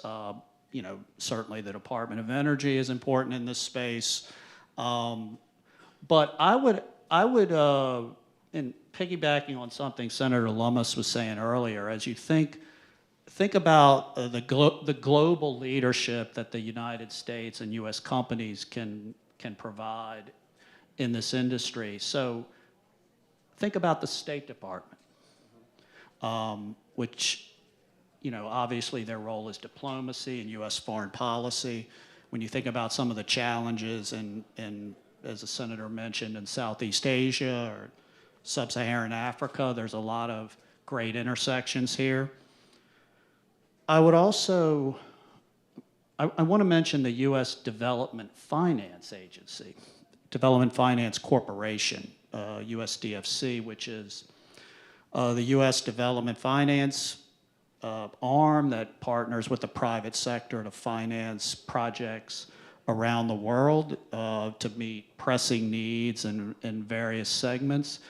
I think it would be important at some point to read them more in on this topic and what are the benefits, what are some of the challenges, but also how Bitcoin mining can help meet a lot of the pressing needs that we have in what we are now in the mid-21st century.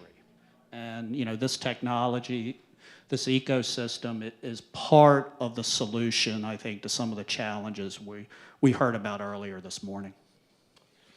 Yeah, it's interesting, hearing both you and Senator Lummis before talking about the benefits, how the United States can lead in advocating for and educating the rest of the world on the benefits of Bitcoin mining to meet energy problems. And that's counterintuitive to a lot of people because, those maybe only an inch deep on the topic just hear energy use and they conclude, how can that lead to more energy? But obviously, there's a lot more to that story. And I think the problem that we often face in this discussion is we're approaching it from a scarcity mindset, from a mindset of, hey, there's only X amount of energy, we have to divide it up a certain way, and in some cases, there are those that believe the government has to play a role in deciding who should get that energy. Obviously, I think that's a very dangerous mindset, a very slippery slope, but how should we be thinking about Bitcoin mining from an energy abundance standpoint? What are the problems that you see Bitcoin mining solving from an energy perspective here at home? Well, I think there's a couple things to sort of unpack there. I think the first sort of fundamental point is that Bitcoin mining can help monetize a new generation of energy projects where there's going to be more and more demands for energy for various reasons, some of which we heard about again this morning. So that's maybe one fundamental point. Then we sort of break that down and into flexible load resources or demand response and how companies are helping utilities balance electricity grids. I mean, that's very, very obviously critical, important, and probably will be more important moving forward.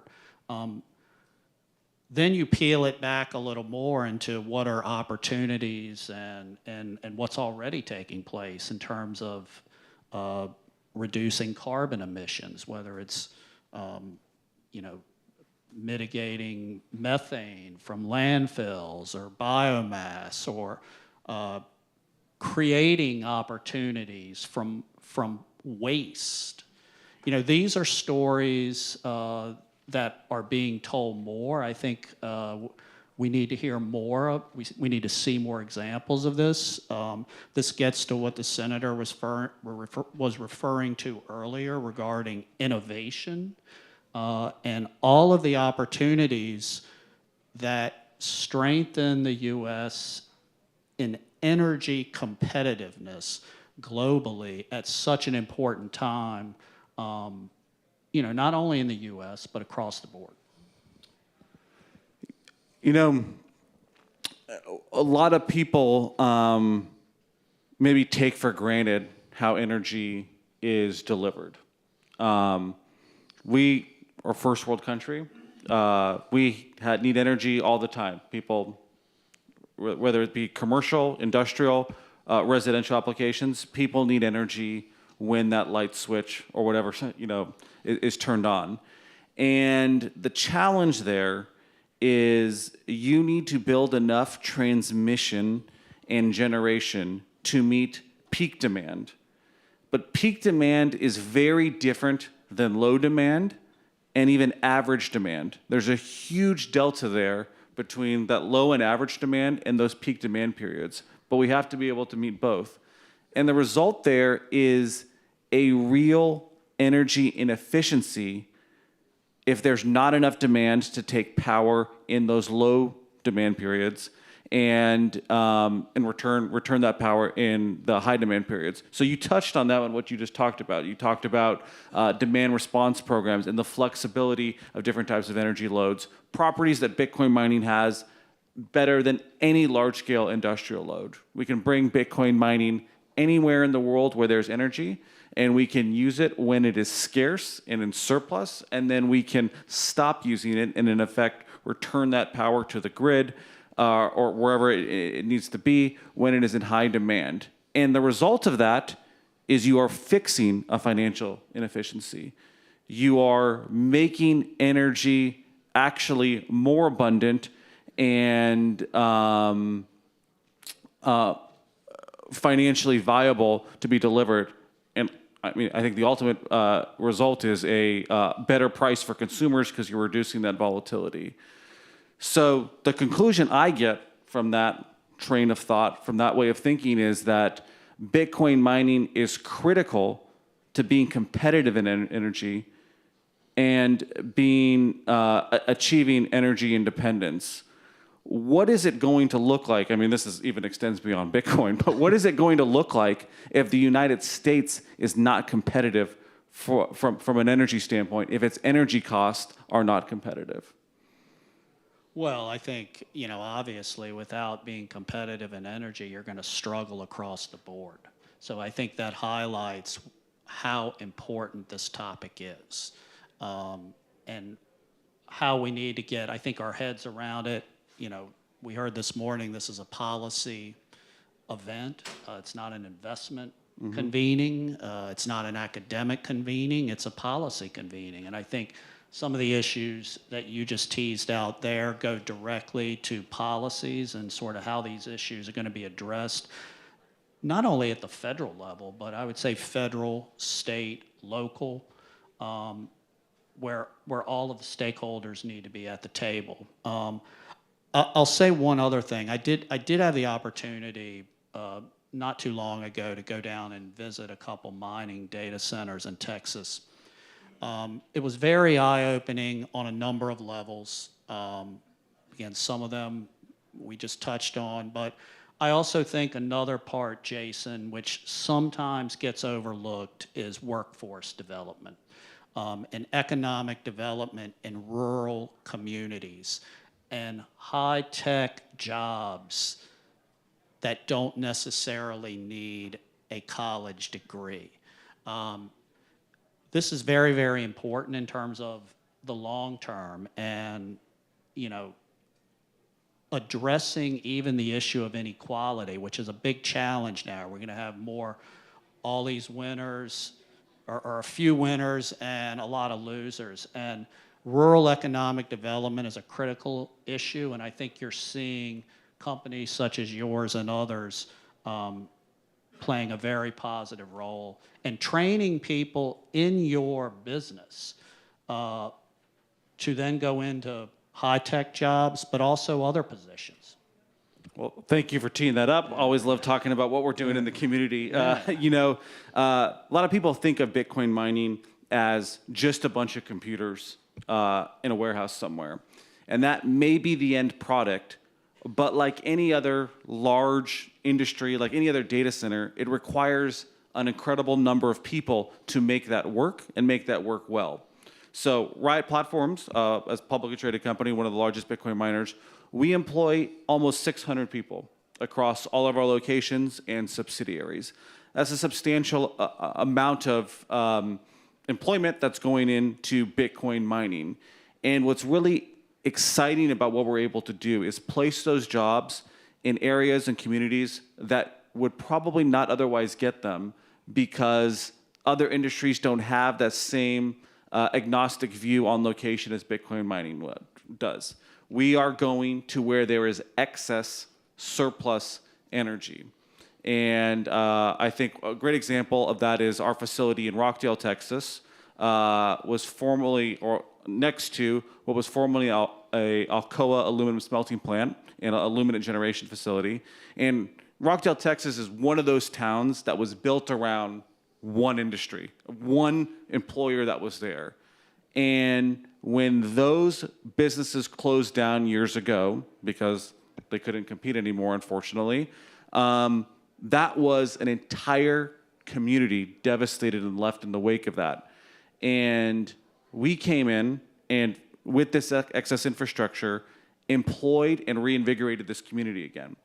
And now individuals far away from a major metropolitan were learning how to build this type of data center, learning how to be a Bitcoin mining technician, learning these advanced skills that they would probably not otherwise be exposed to unless they moved out of our community. And our objective is obviously, as a society, isn't to get everyone into all the major metropolitans as fast as possible. We're trying to build vibrant communities all over the place. So I think another very important reason of why the United States needs to be competitive about Bitcoin mining.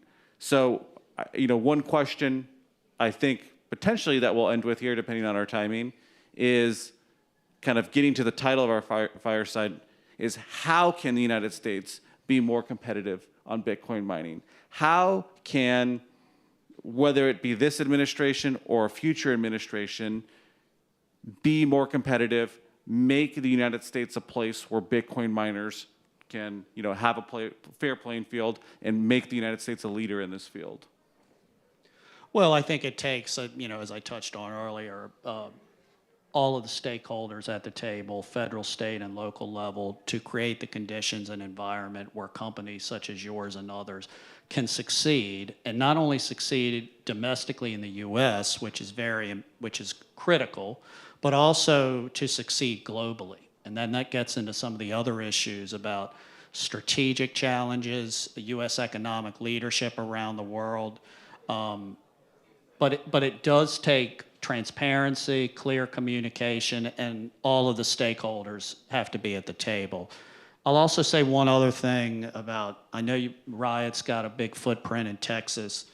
Anyone who is interested in American innovation, I strongly encourage you, if you're down there, to drive from Austin through Taylor, where there's a very large semiconductor facility, to Rockdale at the edge of Texas Hill Country.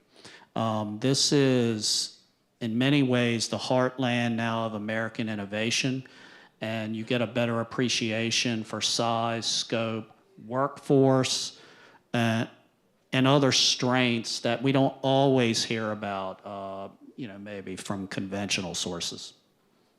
Yeah, I think that's excellent, and I appreciate that. And the last thought I would end on is we've talked a lot about energy and why Bitcoin mining is so important to developing energy infrastructure and being competitive in industry. And the last point I'd like to make and hear your thoughts on is Bitcoin is valuable because there are only 21 million. And as we heard some great discussions earlier today, those 21 million coins are released through the process of proof of work mining. And today, over 19 million of all Bitcoin that will ever be released into supply has been mined. And there is less than 2 million left. And if we believe, and of course I do, that Bitcoin is an incredibly large part of the future global economy, the way people store value and the way people transmit value, then the United States has a limited period remaining here to get a piece of that system. Less than 2 million coins are left to be mined. And do we want that in the hands of the United States and its citizens, or do we want that dispersed across the globe where the United States has a very small piece that it's trying to catch up on? So I know I said the last question was our last question, but we'll make this our last question. What do you think about that supply scarcity argument and the importance of the United States getting a piece of those coins? Totally agree with everything you just said about the importance of American, not only leadership, but ownership and empowerment. And I think the one other thing related to that is that companies, in terms of how they compete now, are going to have to solve problems in a lot of cases. It's not just about the quarterly statement, and for a number of reasons. And I think there's so many examples now of Bitcoin mining companies solving big problems. It's something the industry should embrace, and we're happy to work with you on those efforts as well. Well, Paul, appreciate the time with you today, hearing your insights. We now have the very fortunate position of being able to release everyone for lunch. So, thank you very much. Fantastic. It is lunchtime, but you're not released. I do have to go over a couple things. Jason, Les, Riot, thank you for dismissing everyone early. Paul, thank you. Thank you guys so much. Really enjoyed the conversation, and thanks for making the time to come out. A couple things we do need to go over before we go to lunch. One, we're about to get crazy. We're going to divide up into 3 rooms. This is after lunch, but we're going to start in those rooms at 12:35. So if you're still finishing your grabbing go grain bowl, totally okay by me. Take it with you.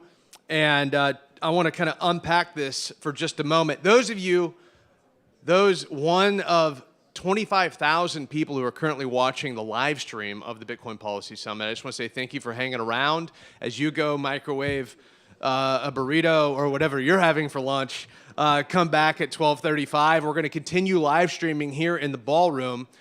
Unfortunately, you will not be able to see the live stream in the other 2 rooms. If you want to see that, come and join us next year in person. We are going to film it and do some limited releases on those. So this is the ballroom. Next door is the Holman Lounge.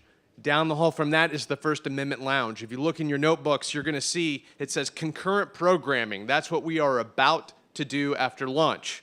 You'll also notice there are 3 tracks. These tracks are going to be in all different rooms. So we have mining and energy.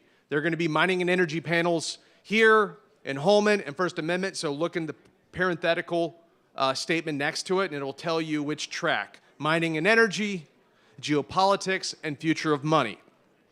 Again, this is the ballroom. The next room is Holman Lounge, and after that's the future of money. Try to get back around 12:30 to 12:35, because at 12:35 we are going to launch, because we got to stay on time this afternoon. Thank you guys, and enjoy your lunch. We're going to open up the wings. Go ahead and do that. And there are tables, round tables with chairs. Feel free to sit where you are or to go out into the lobbies and disperse. Thank you guys again. We'll see you in 30 minutes.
So the green button is forward, red is back.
All right, those of you still in the wings finishing lunch, lunch is over. It's time to get back to it. Come on in and grab your seats. We're about to begin the concurrent programming. We're going to be in 3 rooms. We're going to be live here in the ballroom with Desiree Dickerson as your host.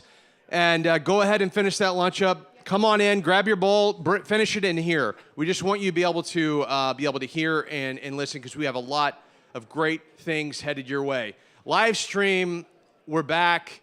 It's time to turn your speakers back up and put your headphones in because we're about to launch back into the 2024 Bitcoin Policy Summit here within the next 45 seconds. So you have 45 seconds to get back in your seat. Thank you, guys.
All right. Hi, everyone. If we can conclude our conversations so we can welcome our next speaker. Thank you to the Bitcoin Policy Institute for hosting such an amazing event. My name is Desiree Dickerson. I will be the MC for this part of the summit. I am CEO of a company called Thunder. We are a gaming product company that makes connected competitive play possible with frictionless peer-to-peer payment APIs. So we have 6 games in the App Store and Google Play. We also have a conditional payments API focused on skill-based wagering, iGaming, and sports betting. If you do find yourself bored at all, which I'm sure you won't, during the rest of the event, you are free to download our games. Just type in THNDR and you can actually win some Bitcoin while you're playing a hand of solitaire or some Tetris style gameplay. We are going to get into the next speaker. We're going to dive a bit deeper into Bitcoin mining and energy, which as a longtime Bitcoiner is one of the most frequent protests I hear from the Bitcoin opposition is all around energy consumption. So we are very thrilled today to have Margot Paez, PhD candidate in the Civil Engineering Department at the Georgia Institute of Technology, and she is going to give us some insight into a climate scientist's perspective on Bitcoin mining. So please help me welcome Margot to the stage.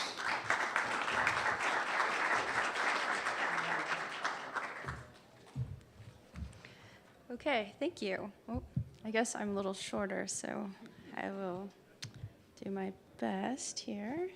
Okay, let me just see. Okay, I've got this. All right, well, good afternoon, everyone. And actually, just looking at that slide, that doesn't look like me, so let me fix that. Okay, that's better. That's me. Hi, my name is Margot Paez. I'm a PhD candidate in civil engineering at the Georgia Institute of Technology. My scientific training is in physics, statistical climate modeling, robotics, and water resources. I'm also a climate activist, if you couldn't tell by that picture. There's been a lot printed in the media about Bitcoin's energy use. I started studying Bitcoin mining's climate impacts because I was concerned about what was being reported. As scientists, we must be skeptical, but also curious about a new technology like Bitcoin. Yet, despite our best efforts, Bitcoin energy research is in crisis. I'm going to tell you about the challenges, but also tell you about how we can solve it. Finally, I will show you results from our latest Bitcoin mining study as an example of how we can move forward and better shape policy decisions. The study is part of a Bitcoin mining policy report that will be released later this month through the Bitcoin Policy Institute. So, I realize that this 99% claim sounds pretty bold, but here's the thing. There's one author and one publication that has helped shape the narrative around Bitcoin's energy use. This is going to sound even bolder, but here goes. Their research cannot be trusted. You don't have to believe me. Researchers with decades of experience with improving data center energy studies have weighed in through responses and systematic reviews. These experts are skeptical of Bitcoin, but equally skeptical of extraordinary claims. I've presented several quotes on my slide that highlight the flaws of Mora et al. And Alex DeVries, also known as Digiconomist. DeVries' work and the Mora et al. Study have made the biggest impact on policy and public opinion, despite being the worst of their kind. Jonathan Koomey and Eric Massenet, experts in data center energy modeling, saw that oversimplified models lead to overestimates in energy use for data centers and the internet. These researchers, along with computer scientists Ashish Sai and Harold Rankin, have shown us that most of the claims you've heard in the news about Bitcoin mining are not based in reality. The studies are too simplistic. They are fundamentally flawed and are lacking in the kind of scientific rigor you would find in other mature scientific fields. Policymakers, beware. This is a crisis. But look, I'm hopeful. because these excellent researchers have given us a clear outline of what we need to do to get out of this crisis. First, we need to collect bottom-up data from the industry. To get that data, we need to build cooperative relationships with the mining industry.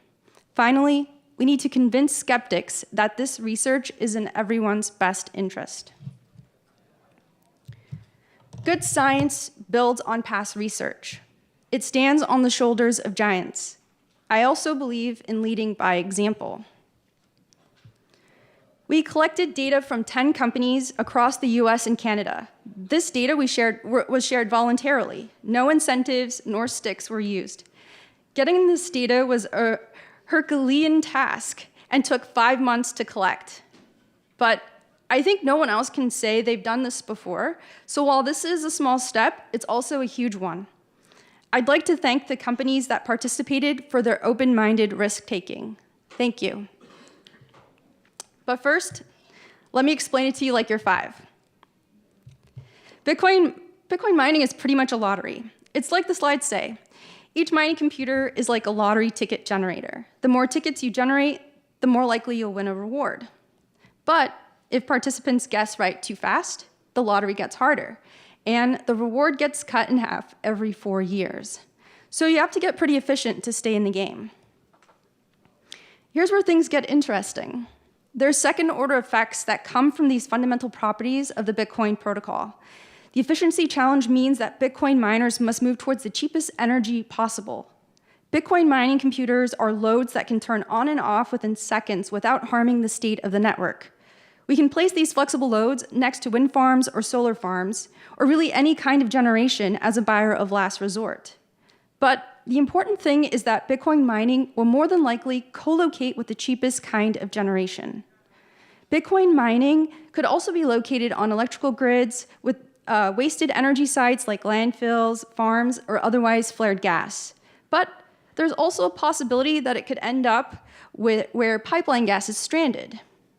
And while I don't have time to get into these complexities, these caveats must be considered carefully. They can also sign power purchase agreements with cheap energy like renewables and natural gas. Again, there are always caveats. One other novel case is reusing the wasted heat from the machines for all sorts of cool things, like greenhouse gases, like heating greenhouses or buildings, definitely not greenhouse gases.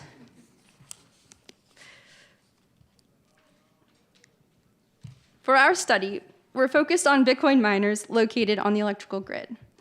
We're concerned with the data center's ability to power on and off within seconds. This flexibility is easy for Bitcoin miners because the network is distributed. So there's always at least one computer operating that can add transactions to the block and add that block to the blockchain. That's not always the case for data centers. Traditionally, data centers require very high reliability, or what we called here uptime. In fact, there's an industry standard called TIA 942 that has devised ratings for the kind of reliability that is expected. Rated 1 expects 99.671% uptime, and rated 4 expects 99.995 uptime, or less than a half an hour of downtime. So for our study, we asked, does flexibility promote decarbonization? Or in other words, what are the emissions avoided when the mining facility reduces its power consumption in a given hour compared to a data center that never turns off? We use energy consumption data over time from 8 of the 10 companies for this study. We eliminated 2 because, I'm talking way too slow, because there were issues with the data they submitted. So we created this model data center, which we assumed to have 100% uptime. And we think that that's a fairly reasonable assumption. So we found a fairly significant linear relationship between uptime and avoided emissions. This makes intuitive sense because if you aren't powered up, you're not producing emissions of any kind. We found a linear correlation of 84.3%, which is pretty high. But I'll caveat by saying that we don't have a lot of data, and if we could double that data we've collected, we'd have a higher confidence in this trend. But still, it's pretty close to this. But this relationship doesn't explain all of the variability that you see in this plot, and maybe it's big enough, if you look around the 90% mark, you'll see that there's quite a range of points there. So why is that? So if you recall, we defined uptime earlier, when we defined it, we were only concerned with hours when the miner did not power off in response to price or as part of a grid program that asked loads like Bitcoin mining facilities to reduce power in response to high demand. Everything else we called downtime. But your behavior during downtime matters. The difference between miner 8 and miner 7 is fairly obvious in these two plots. Miner 8 reduced its power between 40 and 100% on 82 occasions, while miner 7 reduced its power along the same interval on only 1 occasion. As a result, miner 8 avoided nearly 9 times more emissions as miner 7. So even though there is a direct relationship between avoided emissions and uptimes, knowing what the mining facility or data center does during the downtime has an impact on CO2 emission reduction. Okay, one last result.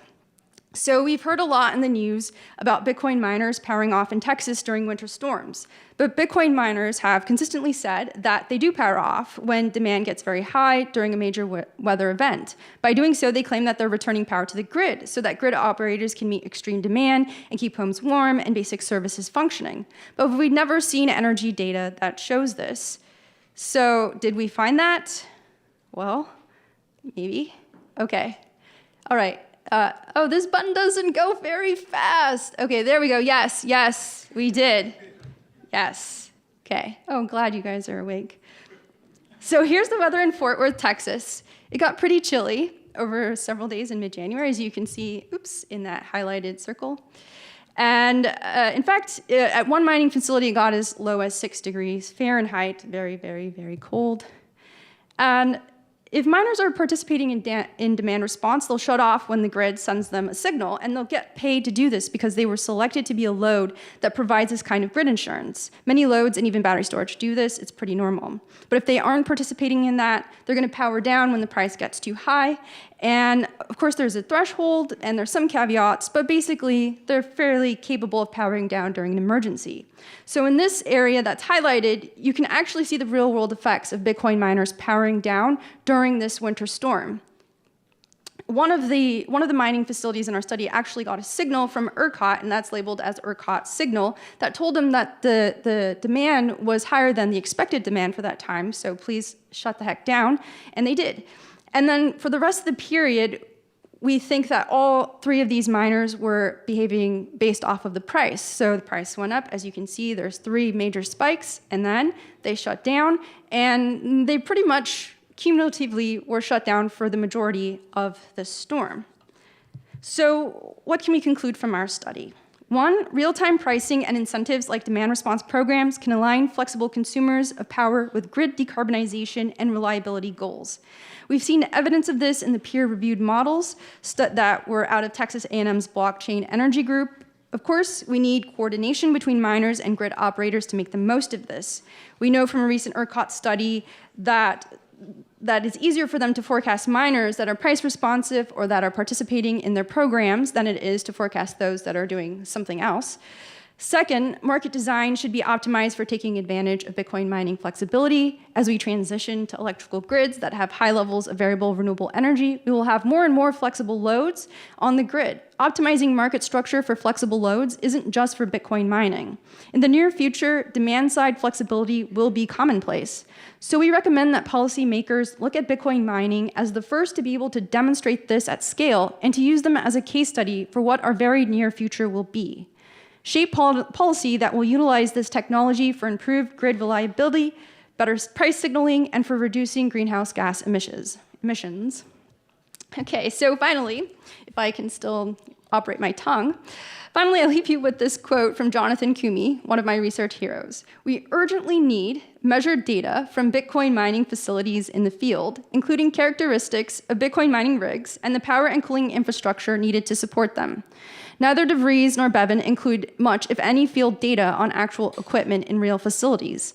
If we're going to get a better handle on Bitcoin electricity use, such field studies and data are vital. This is the foundation of my research on Bitcoin mining's energy use and climate impacts. If you work in the mining industry, this is your call to action. Please share your data with me so we can produce realistic models that better inform the public. Let's work together to help shape policymakers and grid operators make the best decisions for all stakeholders." So thank you to Clean Incentive for assisting with the avoided emissions study. Thank you to the 10 mining companies that voluntarily shared data with us. Thank you to others in the industry who made calls and sent emails and made in-person intros so that I could reach as many companies as possible. Without you, this study would not be possible. Thank you, everyone, and please enjoy the rest of the Bitcoin mining section of this summit. I know that we can work together, academics, policymakers, environmental activists, and industry to solve the toughest issues we face today. Thank you.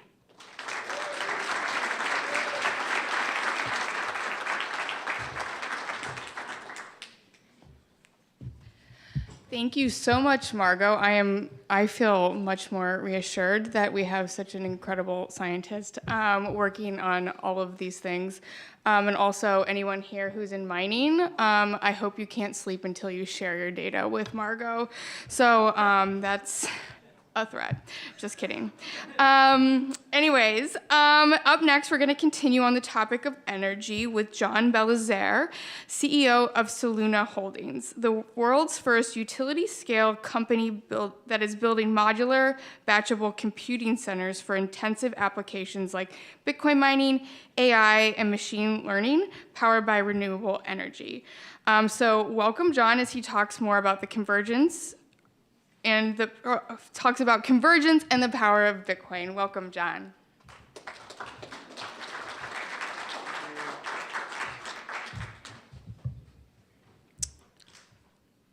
Set myself up here.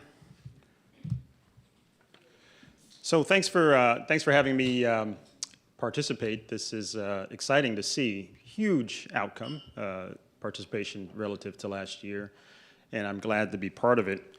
I've been an entrepreneur for about 25 years. I'm a computer scientist by training.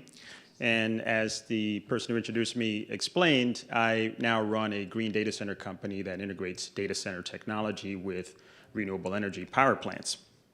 Now, in addition to that, I'm very passionate about Bitcoin. I can talk about the elegant design of Bitcoin and the advancements in distributed computing that Bitcoin is realizing to do what it does. I can talk about the role it plays in economic freedom.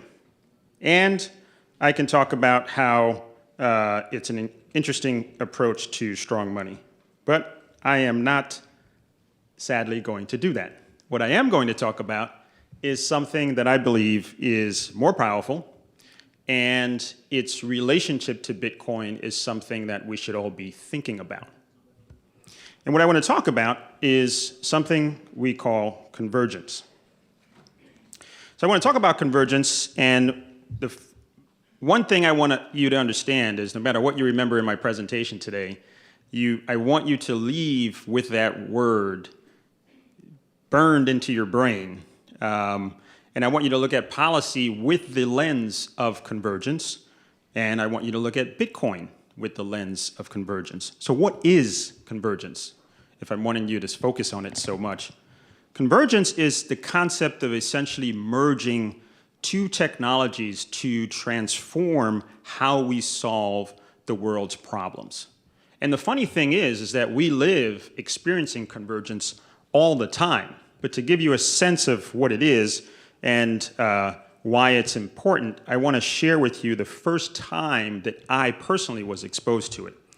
I started my career about 25 years ago at Intel. At the time, Intel was the world's leader in chip technology and was really helping to shape the future of the personal computer industry. In fact, I owe most of my professional growth and development to that company. And at the time, Andy Grove was the CEO of the company. And he is most famous for a talk that he gave at one of the annual PC conferences, Comdex. It was somewhere in the 90s time frame. And he was trumpeting a program that he was developing at Intel called Intel ProShare.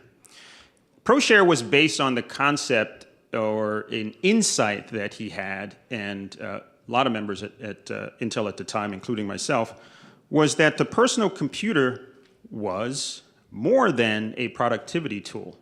At least it can become more than just a productivity tool. In the talk, if you look at the keynote speech, you can actually go out there and find it. I was surprised that I could find it, but the internet, you can pretty much find anything these days. And in the talk, what he said is, we started the personal computer industry with two very simple applications: the spreadsheet on the one hand, and a word processor. And we're all familiar with those technologies. But today's connected PC, remember, this is mid to late 90s. We don't have devices in our pockets everywhere. And he's talking about the connected PC and the communication applications that would exist on the PC platform would allow users to reach through their PCs through time and space to connect to other people on the planet. And obviously he got lots of applause because, Andy Grove was a god at the time. And in fact, at some point he became Mr. Time Person of the Year. But what's interesting is that he was talking about an evolution in PC technology, and what he talked about was in order to accomplish that, he would need to combine and bring new capabilities together that you didn't really think of before. And, technologies merging to create this future. So that was based on the concept that there were two what seemed like separate ideas or separate technologies that were going through an evolution on their own.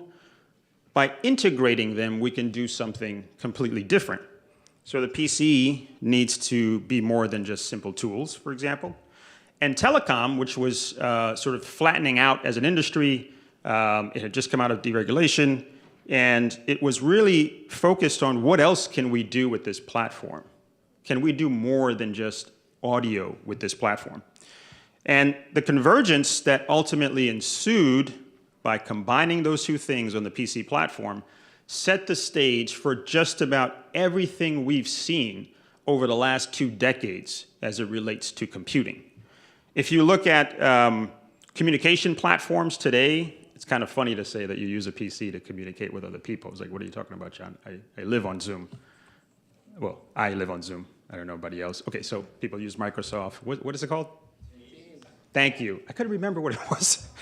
I hate Teams. Anyway, so the key thing is that we live in that environment today, but it is the direct result of convergence. So let's talk about convergence. What exactly is convergence? Convergence is a purposeful integration of technology. When you look at this history, I was fortunate to be in an environment where you were getting paid to see the future, and it has helped me to sort of look at the world through the convergence lens from then on. And so we've all seen convergence. You guys, certainly understood Teams and Zoom. What other examples of convergence that are out there? Any audience members care to opine on other convergence that we've experienced in the last 2 decades? Just shout it out. I won't be mad. Say again? Retail sales and the internet. There you go. Convergence. Online gaming. Convergence. Just keep going. We've seen a lot of them. Convergence. Biotechnology. Biology and computing. Convergence. The iPhone. Mobile and the internet, or content in the internet. Convergence. Social media. User-generated content combined with social networks and social graphs. Convergence. I can keep going. There's something called the blockchain. You ever heard of that? That's convergence. It's a combination of distributed computing or peer-to-peer computing with cryptology. That's convergence. You see, convergence is everywhere, but sometimes we don't see it when it's happening right in front of us and sets the stage for the future and policy opportunities. So I want to talk now about a new form of convergence that's taking place that's even bigger than some of the ones that we've just touched on. And it starts with a little secret in the renewable energy space. It turns out that renewable energy is the fastest growing technology and development in the world right now. All forms of it are growing. No matter what form of energy that you're looking at, it's on a growth path. And the reason for that is that over the last several years, there have been significant advancements in scale of that technology. It is benefiting from something known as Wright's Law, which is the basic concept that the more you do stuff, the better you get at it, the cheaper it gets, and you can do more of it, okay? Computing has benefited from that, also known as Moore's Law, a corollary, if you will, to Wright's Law. And since the pandemic, we've seen a huge reimagining of energy and its role in the globe, and that has sort of had the entire world sort of jump into a back of a Tesla, zooming into the future where the entire world is renewable powered. And since then, the last few years, we've seen policy also act as an accelerant. The IRA is a powerful accelerant to the growth of renewables. But here's the problem. Most of that power that gets built and generated never makes it to the grid. It never gets there. The electrons never find their way to power a home. They actually get wasted. About 30 to 40% of a typical power plant never actually produces all the power that they can produce. And a lot of that is driven by the design of the grid. The grid was designed to be a synchronous system that is designed to deliver energy precisely tuned to the load or use of that energy. And so as these power plants come online, a large amount of their power is wasted because of that. And I just want to understand something for a second. I'm doing a lot of audience participation. How many people knew that? All right, so now we know how all the DOE people are sitting. No, I'm just kidding. Now, this mismatch is what is causing this issue. And when I'm at cocktail parties and I tell people what I do, I'm helping this wasted energy problem, they're like, John, aren't there solutions to this already? Can't you just store the energy? Yes, there are solutions, but they have challenges. Batteries are not scalable enough, and transmission lines, so moving the energy, if the wind is blowing at night in Oklahoma, you might want to put it on a power line and send it to Atlanta, where everybody's dancing at one of my favorite clubs. But we're not going to get there. But those things don't really work so well because power lines take a very long time, and they really need sort of a fast lane, if you will, to make that happen. So that's one thing that's happening, right? So going back to my convergence slide, on the one hand is energy needs more ways to use its power. On the other hand, there's something called Bitcoin. I don't know if you folks have heard of it. About 16 years ago, it was worth nothing, depending on who you ask. Some guy bought a pizza with it, irrelevant.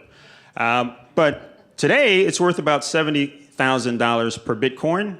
And that growth in value, interestingly enough, is happening right at the same time as Bitcoin is being integrated with the traditional financial system, convergence.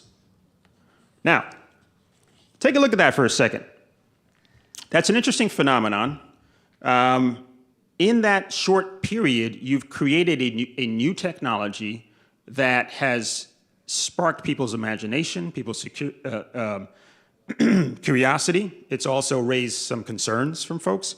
And at the same time, it's created an economic driver for a whole new industry called the Bitcoin mining industry.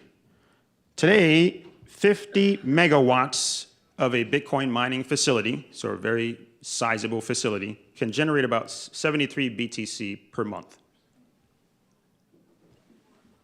That works out to about $5 million, if I did my math right, per month. And this makes it incredibly lucrative to get into the digital asset mining space. So think gold mining, digital asset mining. And it also makes massive amounts of, it also plays a massive role in the Bitcoin network because that mining process is a security system. It is designed to protect that value that has accumulated over those almost 2 decades. And that security is programmatically architected to connect to energy or relate to energy. In fact, it needs energy in order to succeed. And so, in other words, Bitcoin's relationship with energy, which is coded into the technology itself, is a feature, not a bug. It was done on purpose. And its purpose is to ensure that there's economic interest in protecting the digital asset. Okay, now, much like renewable energy, Bitcoin has some challenges. It needs a lot of that energy. And sometimes when it's done, it can create challenges for the carbon footprint of the industry. It can create challenges for the carbon footprint of the planet. And so we have to be a little careful as we grow that industry not to move us in the wrong direction from a climate perspective. So I've talked about two things: renewable energy growing at a really fast pace, and it has a challenge. It could be more. Bitcoin growing and maturing at an accelerating pace, but it has a challenge around carbon. It needs more energy, and it needs that energy to be more sustainable. That, my friends, is a convergence opportunity. So what if we could put these things together and develop a solution that can actually have real implications for the United States and for the rest of the world? We have a name for this. At Soluna, we call it renewable computing. It is a direct example of convergence, and in fact, it is one of the biggest opportunities that we're not focused on right now that we should be. So let me show you how this works and why I think that is true. This is Project Dorothy. Isn't she beautiful? I'm very proud of her. She's named after Dorothy Vaughan, who is the incredible scientist and human computer that helped us get to the moon for the first time. She is based in the northwestern part of Texas, and she sits right next to a 150 megawatt wind farm. And that wind farm has had immeasurable challenges since it was built. By the way, about 1 megawatt of power from that wind farm can power 1,000 homes, to give you a sense of scale. So this is a utility scale facility, so 150,000 homes can be powered by that facility. But here's the thing. Over the course of its life, this is just a view of the last 4 years of its life. In fact, it was commissioned in 2016. When it first started, most of its energy went to the grid and powered load throughout Texas.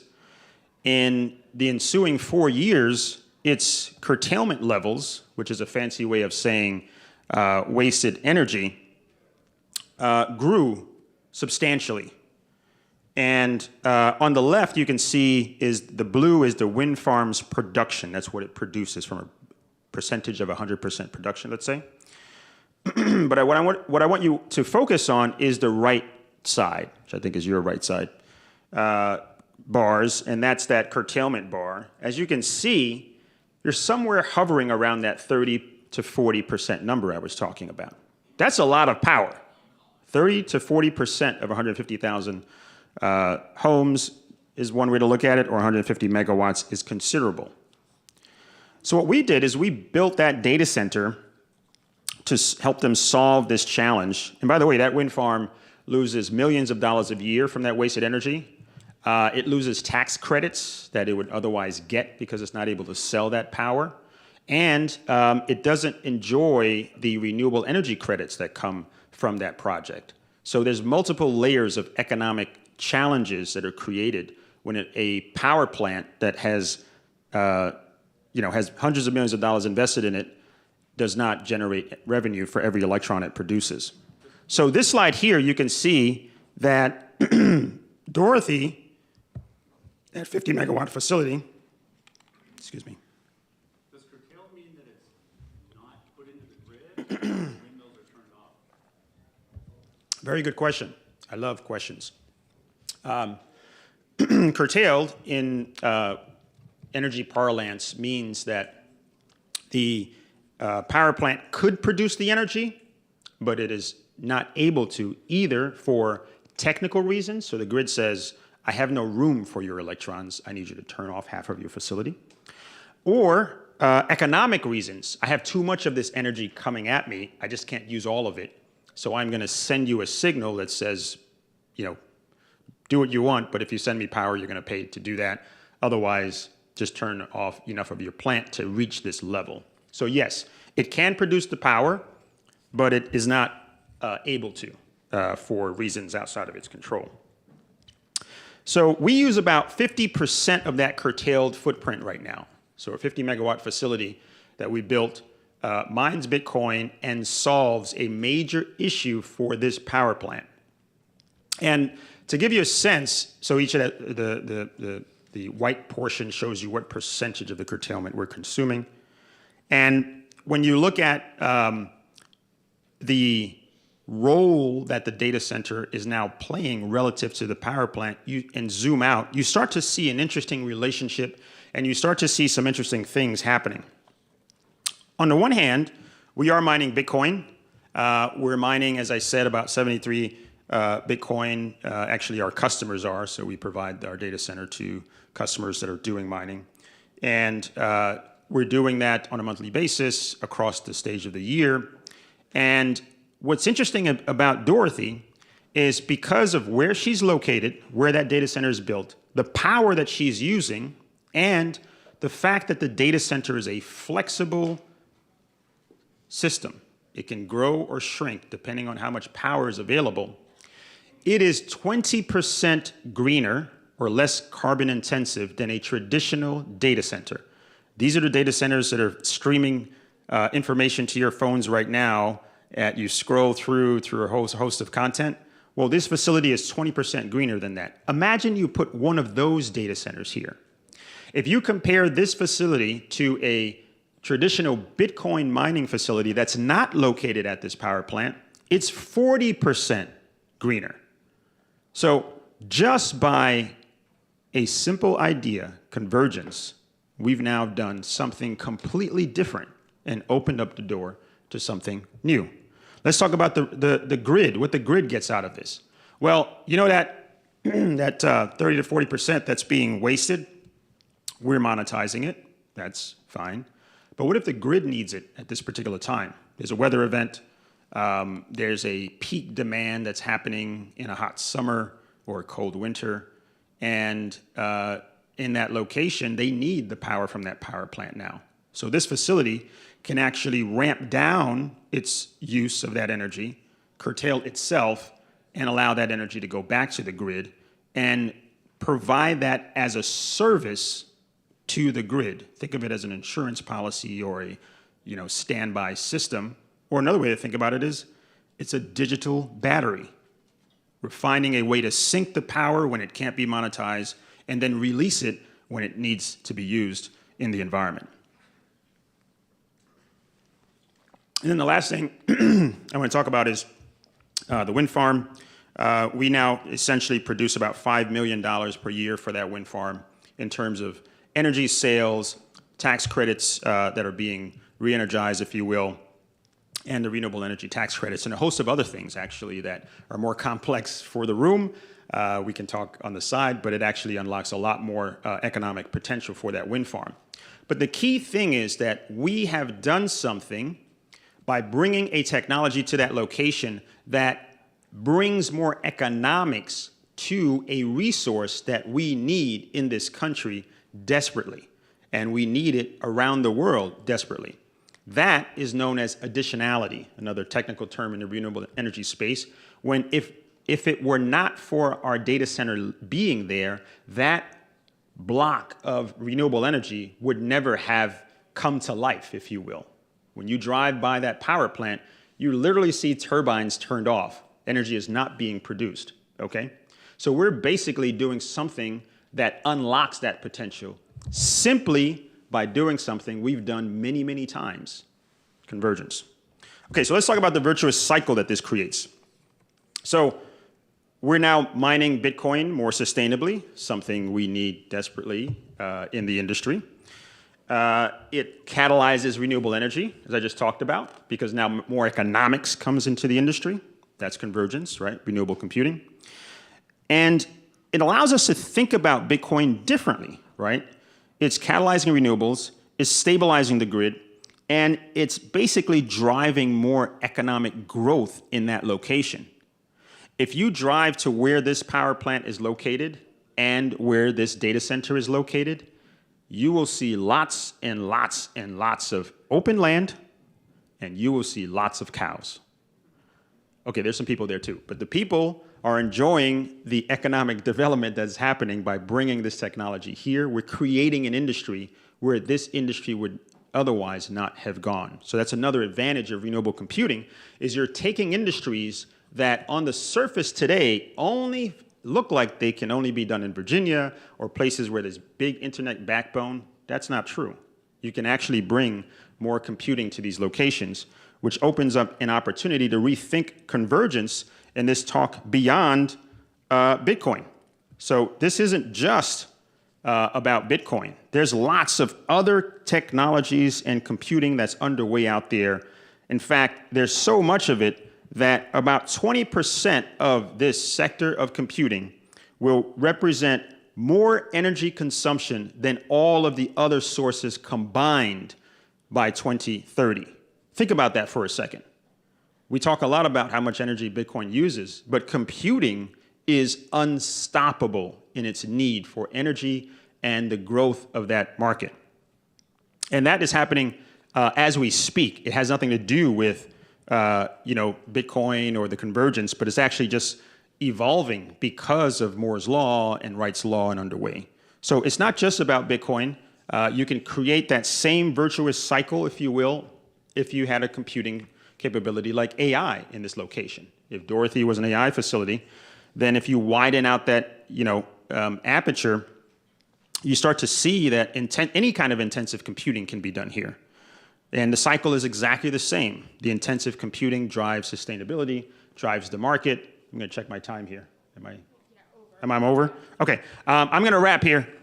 So if you got the point, we have renewable energy that's continuing to evolve and is essentially setting the stage for not just this one plant that I talked about in Texas, but lots of plants around the country. It just keeps happening. It's not just new ones, it's existing ones. You can imagine thousands of these things combined, creating what we believe to be the future of renewables, which is computing. And the opportunity for everyone in here who is in the policy space, it's really an opportunity for you to rethink the role of Bitcoin and look at it really as a renewable energy resource or renewable energy catalyzer. And policy that drives that and other compute can have a significant capability to drive more convergence. Thank you. Sorry I went over.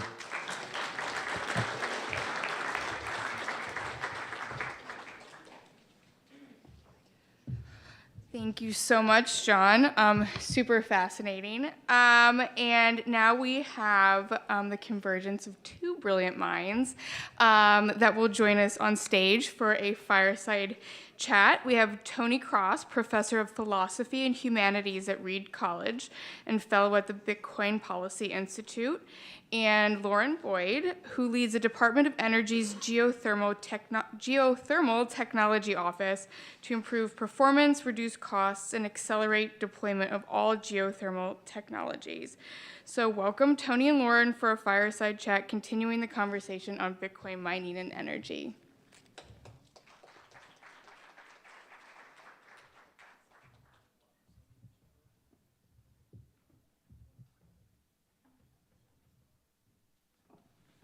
Hi, everybody. Oh, that's bright. That's very bright. I'm not going to be able to see the 5 minutes remaining in the back, I think. I'm Troy Cross. I am a professor of philosophy. Lauren was just asking me beforehand, why so many philosophers? You heard from a panel of them, just all philosophers before. I assume this is unusual for other sorts of policy summits that are stacked with philosophers. And I don't know what the answer to that is, but we are drawn to ideas. And Satoshi had a brilliant idea. You've heard the consequences of it. I encountered this idea in 2011, and it sent me down a rabbit hole of inquiry, especially on the energy side. Even in 2011, I did my own back-of-the-envelope calculations of potential energy use of Bitcoin mining if Bitcoin were to hit the market cap of gold, which in 2011 sounded utterly ridiculous, and today doesn't sound that far off. And it kind of frightened and horrified me, and I stopped Bitcoin mining. I was mining Bitcoin myself in 2011 in my basement. And many years later, I got back into the issue more deeply and came to see Bitcoin as a much more interesting consumer of energy, and the issue is far more nuanced, with upsides as well as downsides. And I came to understand the futility of long-range projections as well, as most of those long-range projections, like my own, were proven to be false. Anyway, that's me. I'm honored to be here today with Lauren Boyd. And Lauren is the director of the geothermal technologies at the Department of Energy, and sits at the intersection of many different fields, academia, industry, the national labs. And thank you so much for bringing your expertise here for us today, and taking some time out of your managing your $115 million budget to talk about Bitcoin. Welcome. Thank you. And I thought for this session, we'd like to do is, first of all, geothermal is one of the most interesting, coolest areas on all of energy. And people know very little about it. Bitcoiners are now all kind of energy nerds. To some degree, we're all students of energy. And so I thought, well, you could help to educate us and about kind of what falls under the umbrella of, first of all, geothermal technologies, because it covers a wide range of things. And then we'll go into more depth about what that could mean for our energy system as a whole, and then potentially synergies with Bitcoin mining and other kinds of data centers. That sounds great. So hello, everyone. I hope you're ready to talk about rocks and other nerdy things, because we'll be doing a lot of that. And thank you for having me. This is an honor to be here. This has been a fascinating morning, and I'm really enamored with the community and the innovation that I've been listening to this morning. So, and I think there's some really exciting opportunities, synergies, as it were, with respect to geothermal and with Bitcoin. And so, to your question, what is geothermal? Appreciate the platform to be able to talk about it. Not many people know about what geothermal is. So basically, the idea is heat from the earth. So we're taking heat that naturally exists inside of the earth, and get ready for the science, but it's a result of radioactive decay of rock and minerals that are inside of the earth from our core. It's basically an inexhaustible supply of heat that's going to be continuing to be produced over time. And geothermal energy is basically any means of using that heat for productive purposes. So we think of it, I think the best way to describe it, as you said, the family of geothermal technologies, because there are many, as on a temperature spectrum. So imagine a thermometer, and at the bottom of the thermometer, with the lowest temperature that you can get from the rock in the subsurface, whatever is beneath your feet, is for heating and cooling. You can use it to heat and cool your home, or you can use it to heat and cool a building. You go a little bit higher on the temperature scale, and you can use it for low-grade industrial processes, or for, as we heard from Margot earlier, the idea of heating greenhouses for agriculture. And then as you move up in the temperature spectrum, there's this opportunity for clean, firm power, which is incredibly valuable and really important. So that full spectrum of geothermal is possible and available today. The United States is actually the world leader in development of geothermal power, amazingly, since I bet many of you have never heard of geothermal in the room. We produce a very small percentage, however, of the US energy use. So about maybe only 2% of renewable generation in the US, yet we're the largest producer of geothermal in the world. So that's sort of the background on geothermal. Yeah, great. For more scale, while that's 2% of renewable, and renewable is what percent of the overall? A third?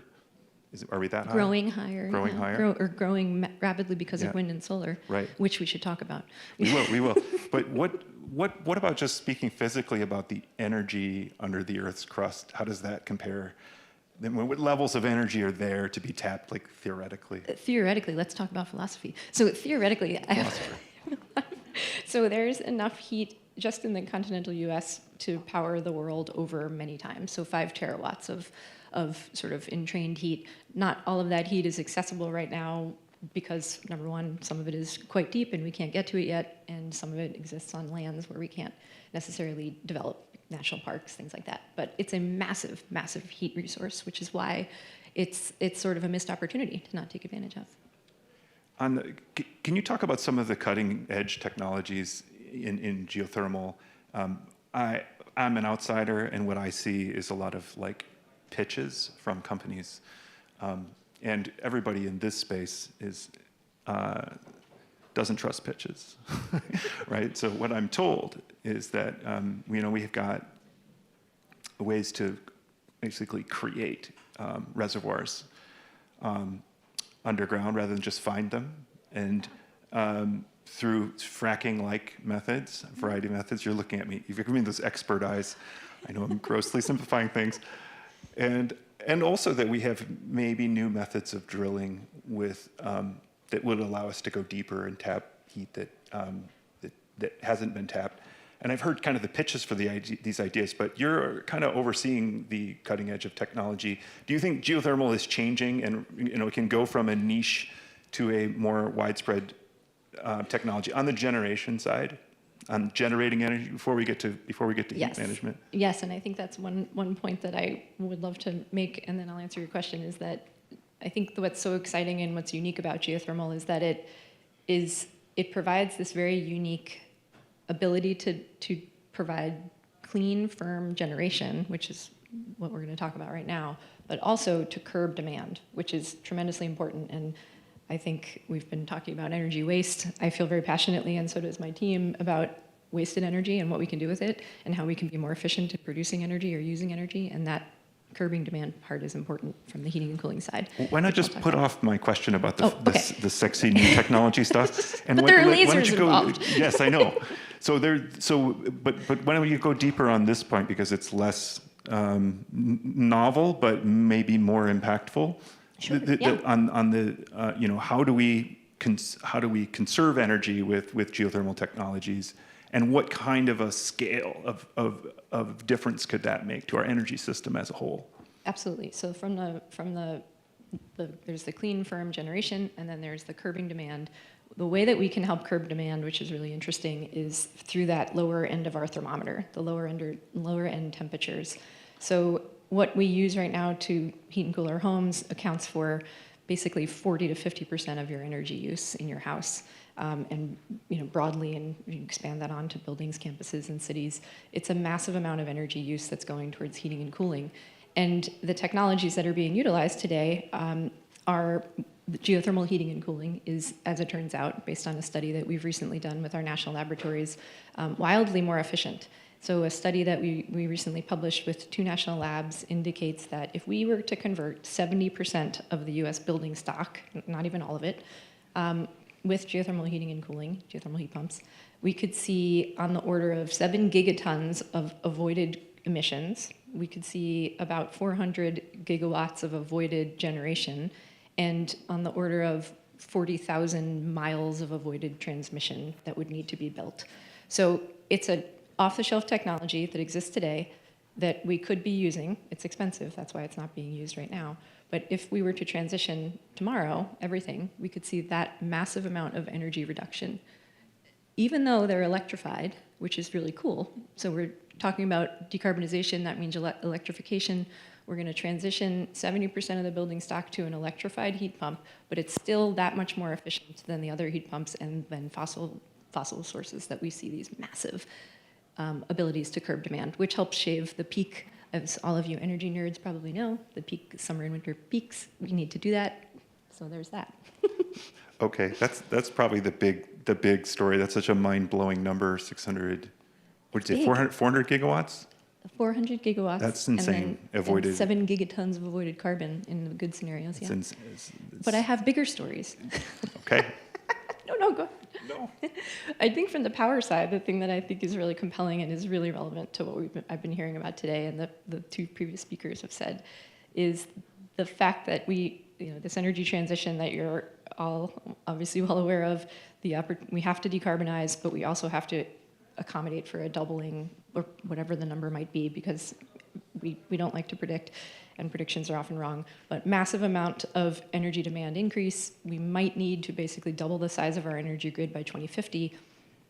You might think solar and wind, let's just do it, but we can't do it with variable renewables. You heard a little bit about that today. And the reason is just because of the way that the grid works, as you just heard from the previous speaker.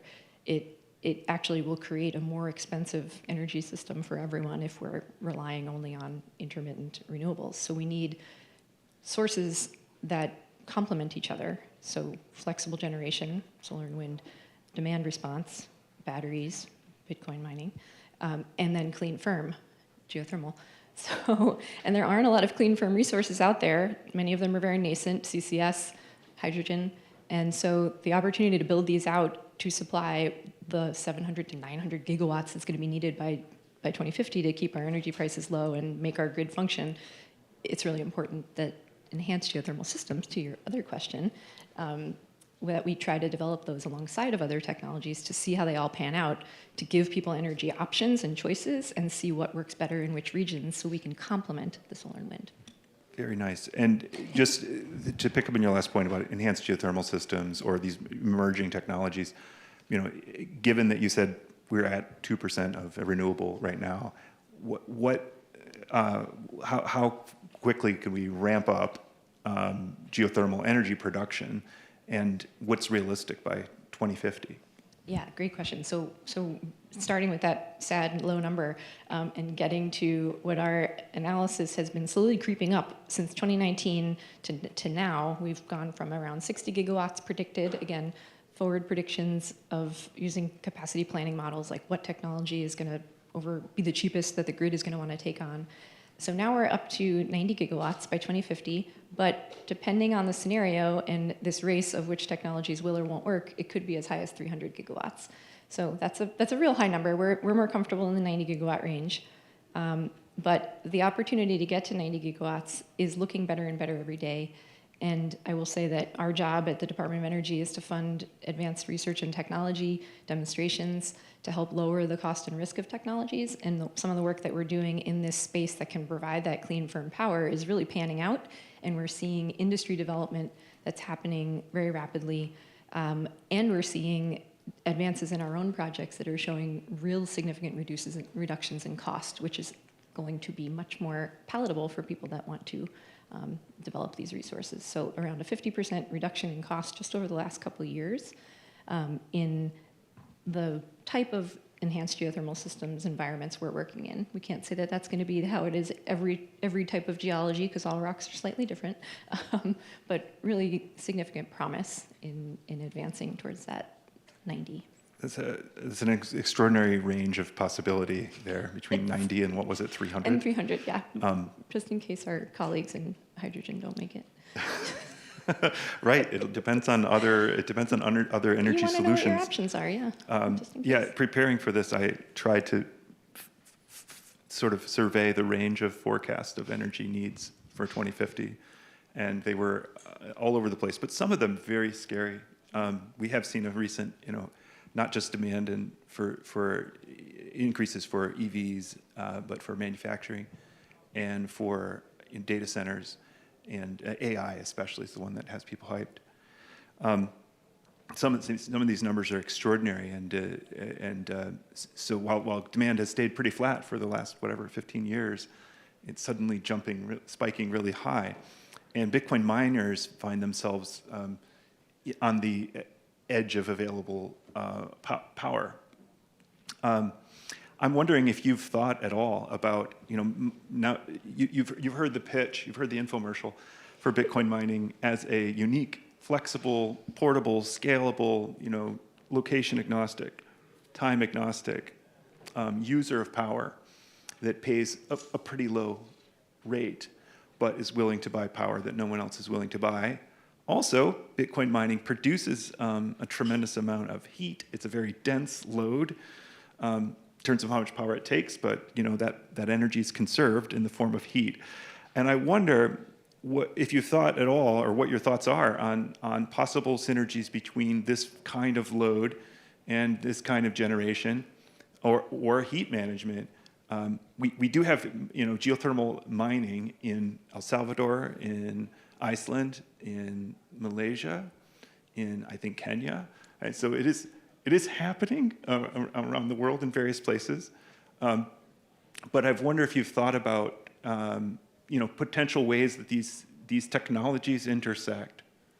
Yes, yeah, and I think I have a lot of thoughts on that. I think that interestingly, from the power side, that clean firm power, what we're targeting is enhanced geothermal systems and next generation geothermal. And just to be clear, there's traditional geothermal that exists in Iceland and places where you can go in hot springs and see fumaroles like at Yellowstone. And then the idea, to your point earlier, behind enhanced geothermal is that you're creating those reservoirs just using that stranded heat that's in the subsurface by adding your own fluid.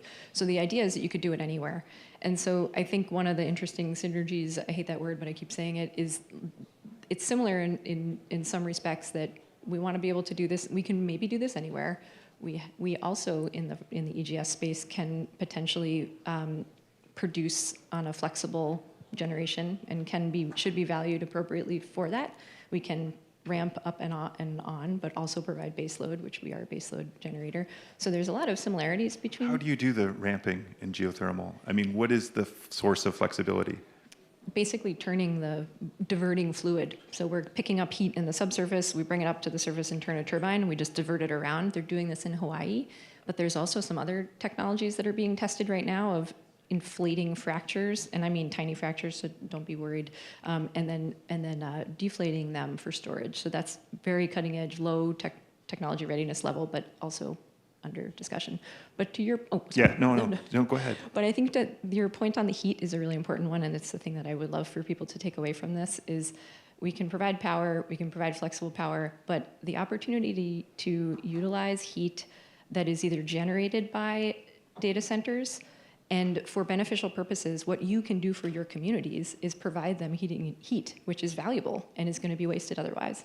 And what geothermal can do for you in the community is potentially reduce your heating and cooling, or your cooling load, because there are opportunities with heat pumps like we talked about, but also opportunities with another cool, sort of a little bit edge technology, but it's working in Europe, called reservoir thermal energy storage. So imagine the Earth is a big battery. It's really good at keeping fluid the same temperature. You could take all of the heat that's coming from your data center, inject it into the subsurface and keep it there, and basically use thermal energy storage for cooling, as opposed to using air source heat pumps that are taking power from the grid. So that's what I wanted to make sure we talked about. No, that's great. We're out of time, but isn't this amazing?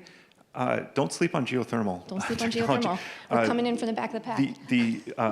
The possibilities for miners are very interesting, because we have a heat management problem, and we've already started selling heat in this industry in various places, but storing it in the ground and bringing it up an entire season later when the heat is needed is not something that I think miners have done yet. But we produce a lot of heat. All the energy that goes into a mine is conserved. It just changes into a less useful form, but not completely useless form. And geothermal allows you to maximize the utility of that nearly useless form of energy in a way that I think hasn't been explored. But also, there's going to be new generation, and that generation is going to need an off-taker early on. And Bitcoin mining's a special off-taker that can scale and locate where those new projects are. Thank you so much for coming, Lauren. Really, thanks for packing in so much information in such a short time. Wonderful. Thank you.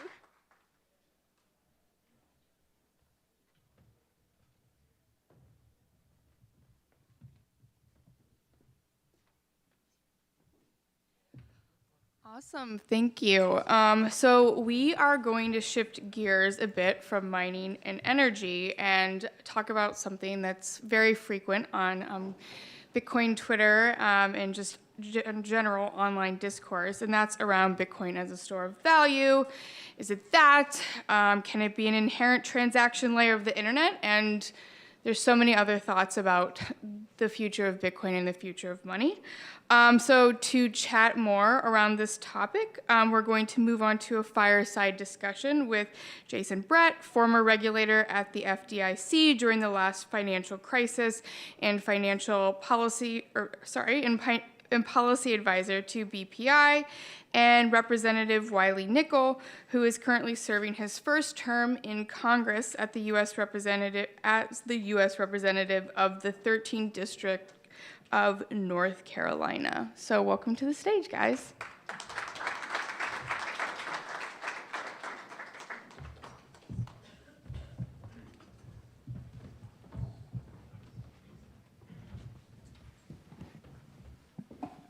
All right.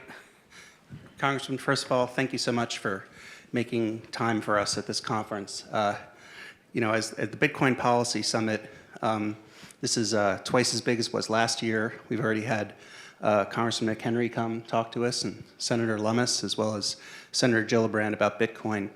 I want to start with you with going right into a very complicated topic, because we don't know how long it will take, but you've done some really interesting work around a staff accounting bulletin that really affects Bitcoin. It's SAB 121. For those not familiar, it impacts how banks and other SEC reporting companies have to hold equal amounts of cash on their balance sheet against any custody amount of Bitcoin. And it was released as guidance, and it was ruled by the GAO later as a rule. And this really affects, now that we have Bitcoin ETFs, which the SEC got something right for us, how the Bitcoin ETFs... They didn't do it, they did it grudgingly. They begrudgingly got one thing right, yes. And so you really took the leadership on this role, and you're helping push something in the House that would change this and dramatically change, I think, the way just Bitcoin overall would be custodied and also Bitcoin ETFs. Could you tell us a little bit about that? Sure, yeah, I mean, we've got tons of well-regulated banks that can't custody digital assets because of SAB 121. We've got everything with one non-bank, which is a real concentration of risk problem. But I'm a Democrat, so for me, I'm leading with Congressman Flood, Senator Lummis on opposing SAB 121. We passed a bill out of the House Financial Services Committee with a slightly bipartisan vote.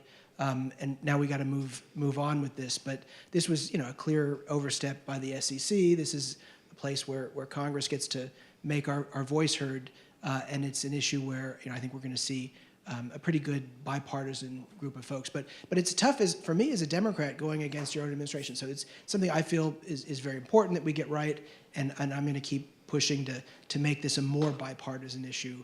And conferences, groups like this, you have a great ability to push on these issues, as you continue to do your meetings and visit with folks here in Congress. So hopefully it's something that is higher on your list. Yeah, one thing I think that's important is there were two major bills in the House: the Fit for the 21st Century Act regarding market rules around Bitcoin and other cryptocurrencies, as well as the Stablecoin Clarity Act. Payment Stablecoin Clarity Act.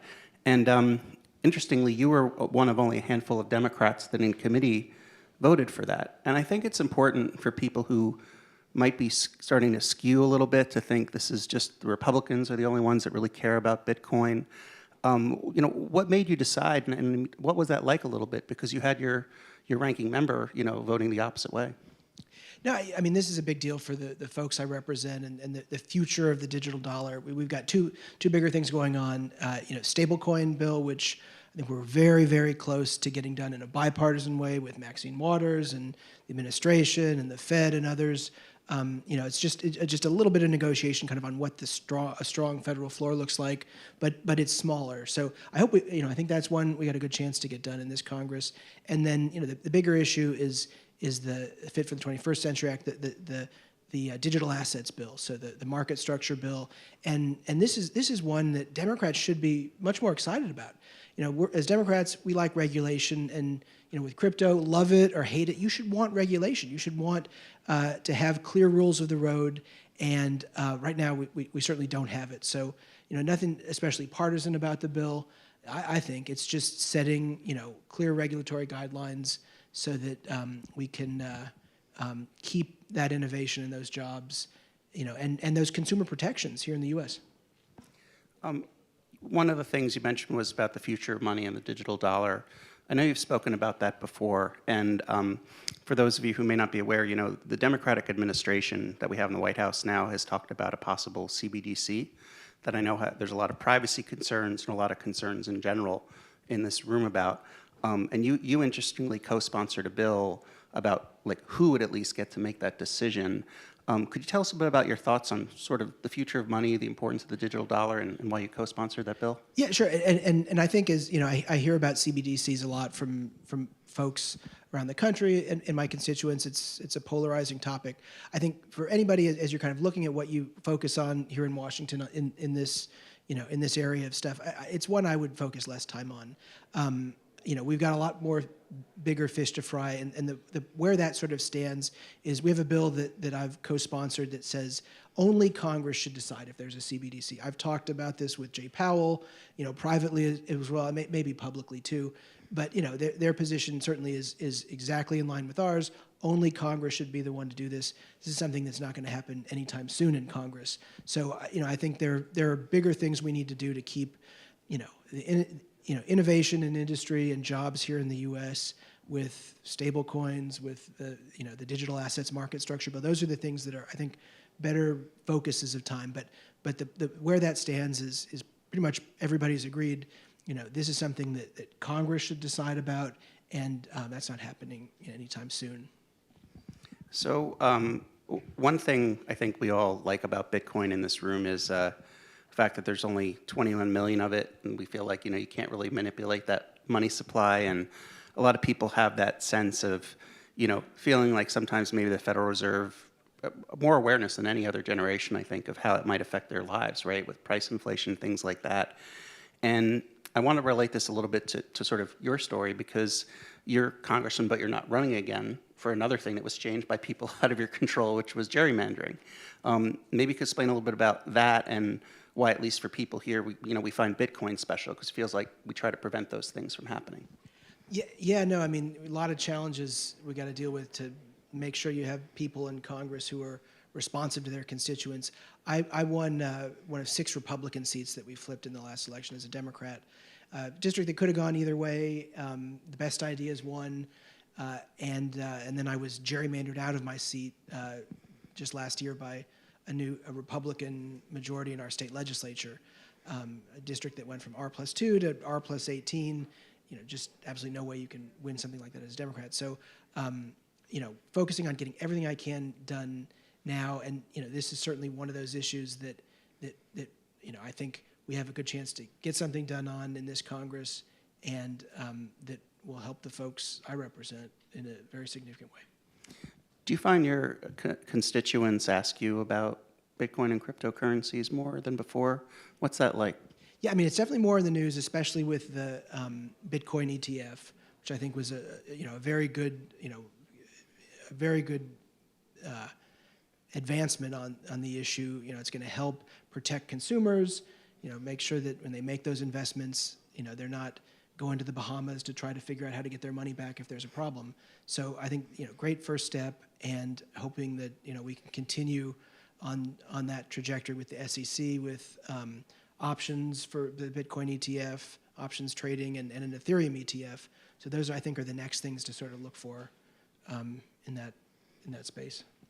So one thing I know people wonder about, and a lot of my friends here are very interested in going to Capitol Hill while they're in town and talking to folks on the Hill. What's it like for when you talk to your other Democratic colleagues about things like Bitcoin and they see it a different way? Is it educational? And please coach us on what the right and wrong way is to approach Democrats in Congress about this issue. Politics is really simple. It's just about educating people on an issue. If you educate people on an issue and explain it, they're going to be with you. So you got to get through that first piece. The more you do that, the better you're going to do on an issue. A lot of it's sort of generational, unfortunately. Some of my much older colleagues in Congress just still using a flip phone. It's a lot for them to understand. Younger members, though, are little more receptive. But what you need to do, is just recognize that change doesn't happen in the halls of Congress. It only happens when people make their voice heard and they educate their members on the issue. So I think really important to talk about why it matters for you. Me as a Democrat, I want regulation. I want to protect consumers. That's what regulation does. And I represent a lot of communities of color, marginalized communities, where they spend a ton of their money moving their money around. And if we get this right, we are going to help make sure that people can transfer their money where they want it to go without paying these huge fees. And that's a great thing for Democrats and the folks I represent. So our time is almost over, which seems incredulous. But just to talk about stablecoins for a minute, we've heard this morning from Senator Gillibrand that we're likely to see a Senate version of a stablecoin bill introduced, and we heard a little bit about McHenry saying that as sort of a foundation. I know there was the market structure bill, but also, what are your thoughts on stablecoin legislation, how you think that could help with the space? Yeah, no, I mean, really close. We are really close again. The negotiations are just sort of what's a strong federal floor look like. Folks like in New York, North Carolina, where I represent, we want to make sure our regulators, still have, are still involved in stablecoin. So, really close. I think we're going to get it done in a bipartisan way. Maxine Waters at one point said, recently, very, very close. That's a great sign. So, I think that's a positive thing. But for me, the thing we really need to be talking about is where the U.S. is going with the digital dollar in the next 10, 20 years.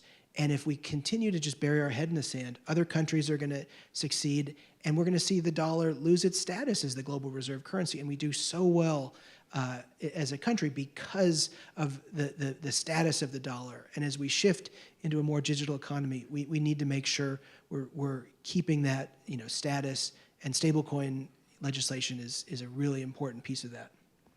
So, you've been just a real ally to the space, and we so appreciate your leadership, particularly on the Democratic side. I know you can't talk about it, but I can say that you're not giving up, and that you're not going to run for Congress again, but you have announced publicly that you're running for Senate in 2026. And I think that this room could really use your leadership on the Democratic side as we move forward toward what's really, it has to be interesting because it's just forming the legislation from scratch about this new product. So, I hope so. I think there's going to be a lot more work to do in the future, but it's something that we need to get right for consumers, to make sure we're protecting consumers. And and they say when you announce you're not running, you're retiring. I'm not retiring. I'm 48. I've got a lot more work to do and a lot more I want to get done. So we're going to stay at it. Great. Lots of luck, everyone. Congressman Wiley Nickel. Thanks so much.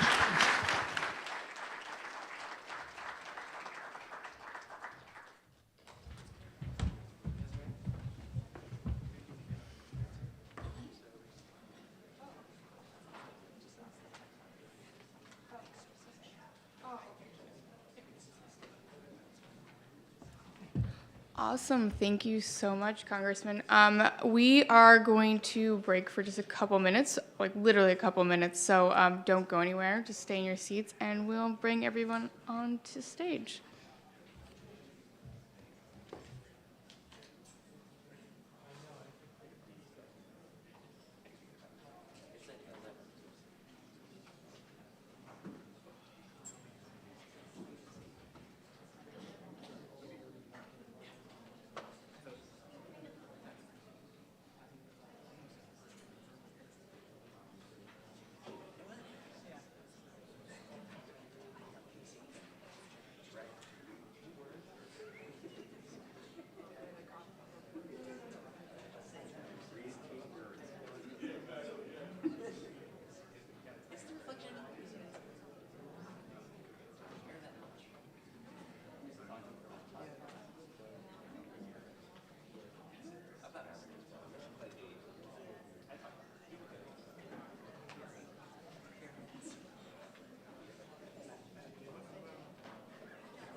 Oh, there we go. All right. Now for a much more drama-filled topic.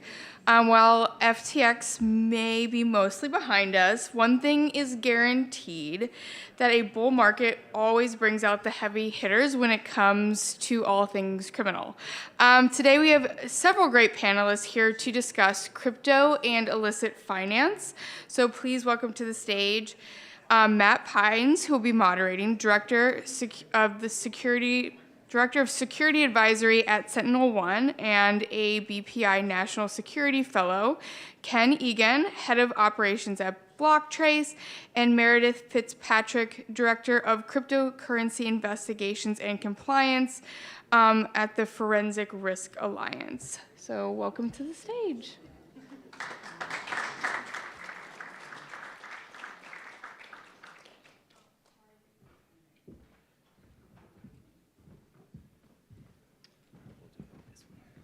Test, test, test.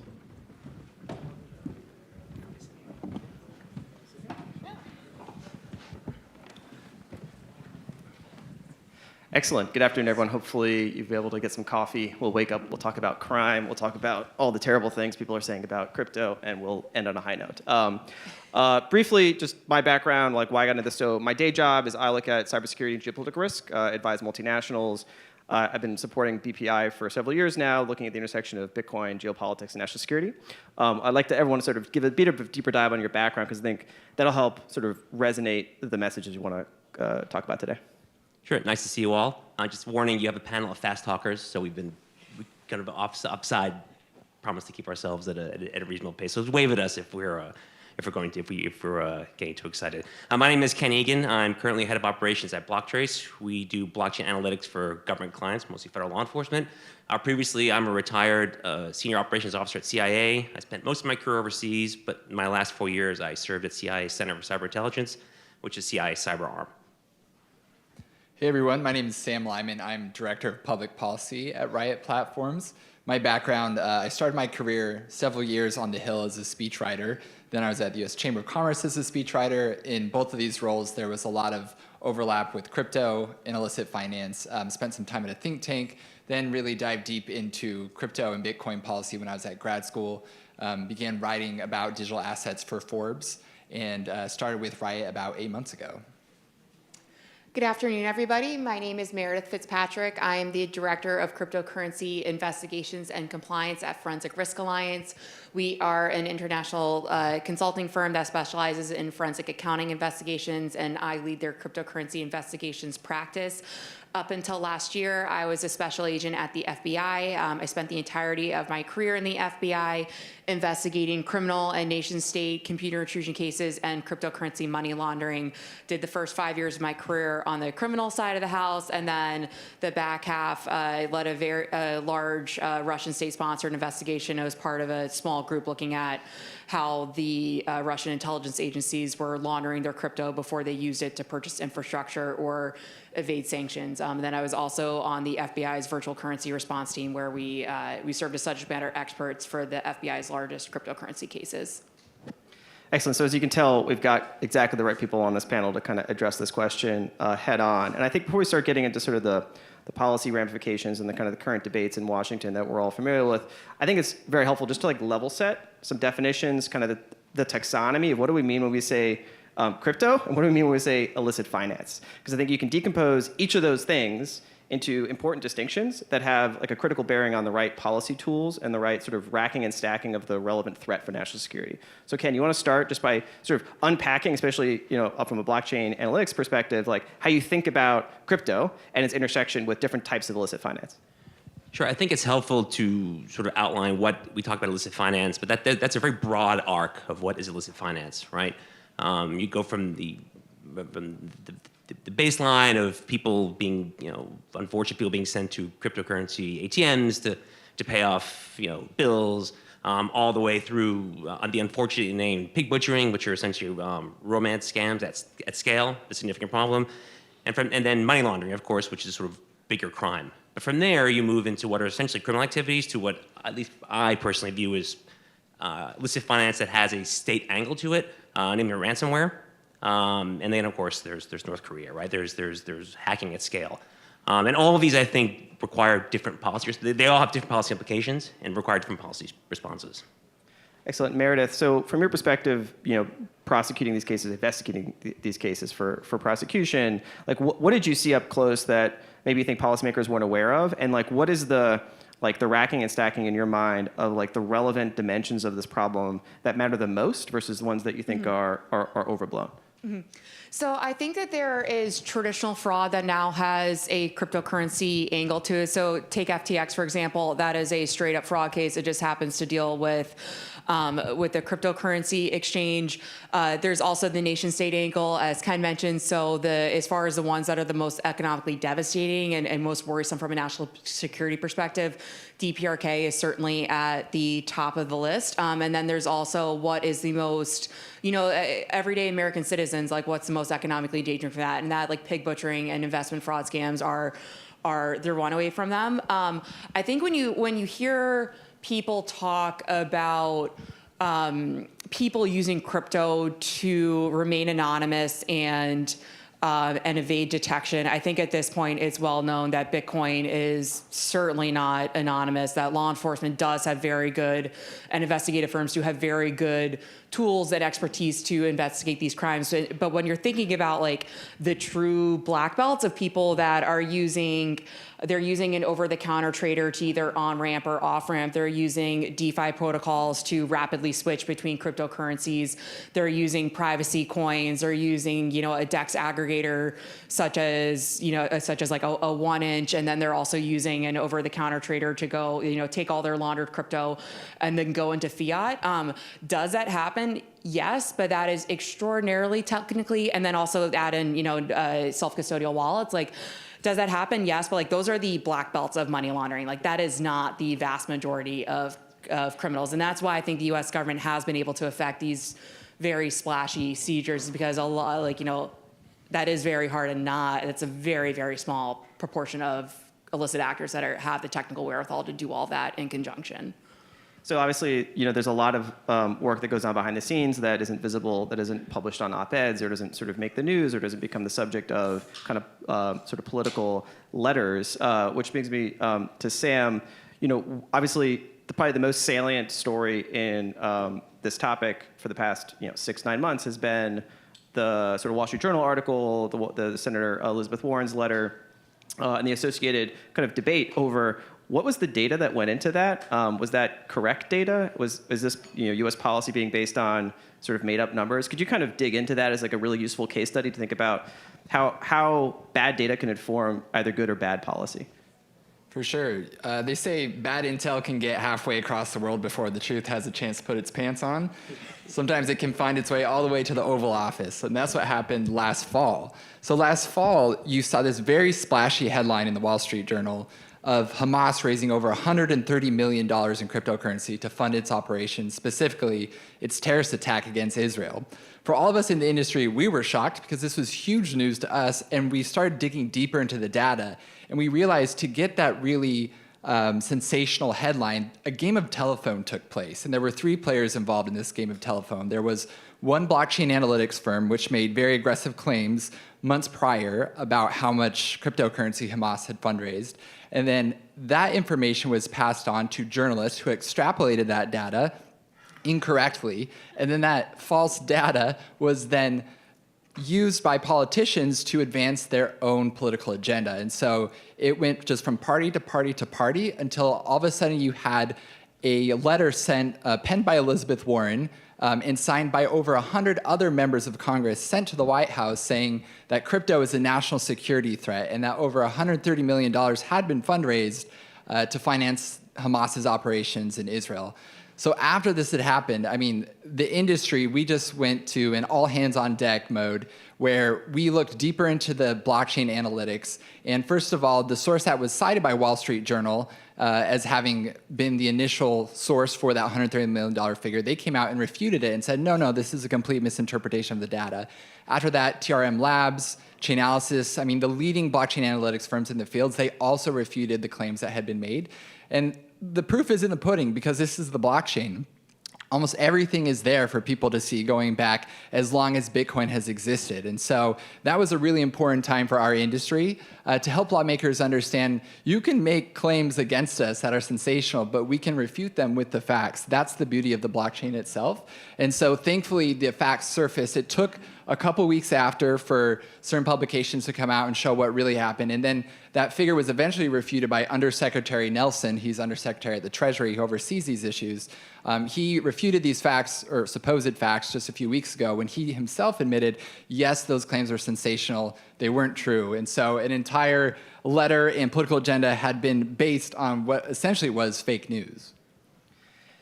And obviously this is a narrative story. It's a debate in sort of the pages of news magazines and kind of the discourse in the halls of Congress. But Meredith, does this have an effect on the actual law enforcement prioritization? Does this have an effect on how we actually go after the things we need to go after? It does. So there's an alternate universe where the intelligence agencies, that is their mission in life, is to understand the data across the globe and turn it into intelligence to inform policymakers. I think that there's also an alternate universe where that data can then inform priorities. I think when you have one of the biggest travesties of a story like that, is looking at Hamas's use of using crypto to fundraise. Is that important to look at? Absolutely. However, when you have numbers that come out that are not correct, that does, and then Senator Warren goes off on a rampage, that can influence priorities that get pushed to other agencies. And so that is where, and then the downside effect of that is that you have, you're all of a sudden told this, all these resources that were being devoted to one priority, we now need to shift them over, when maybe the numbers behind, who are actually the most egregious threat actors out there, that wouldn't necessarily be the case. So I think that's the other that's the other concern when a story like that comes out that's not based in real numbers. Yeah, Ken, from your perspective, obviously on the law enforcement side, this is critical to how we investigate and prosecute cases. Obviously, in the intelligence community, their successes are invisible. Only your failures are known.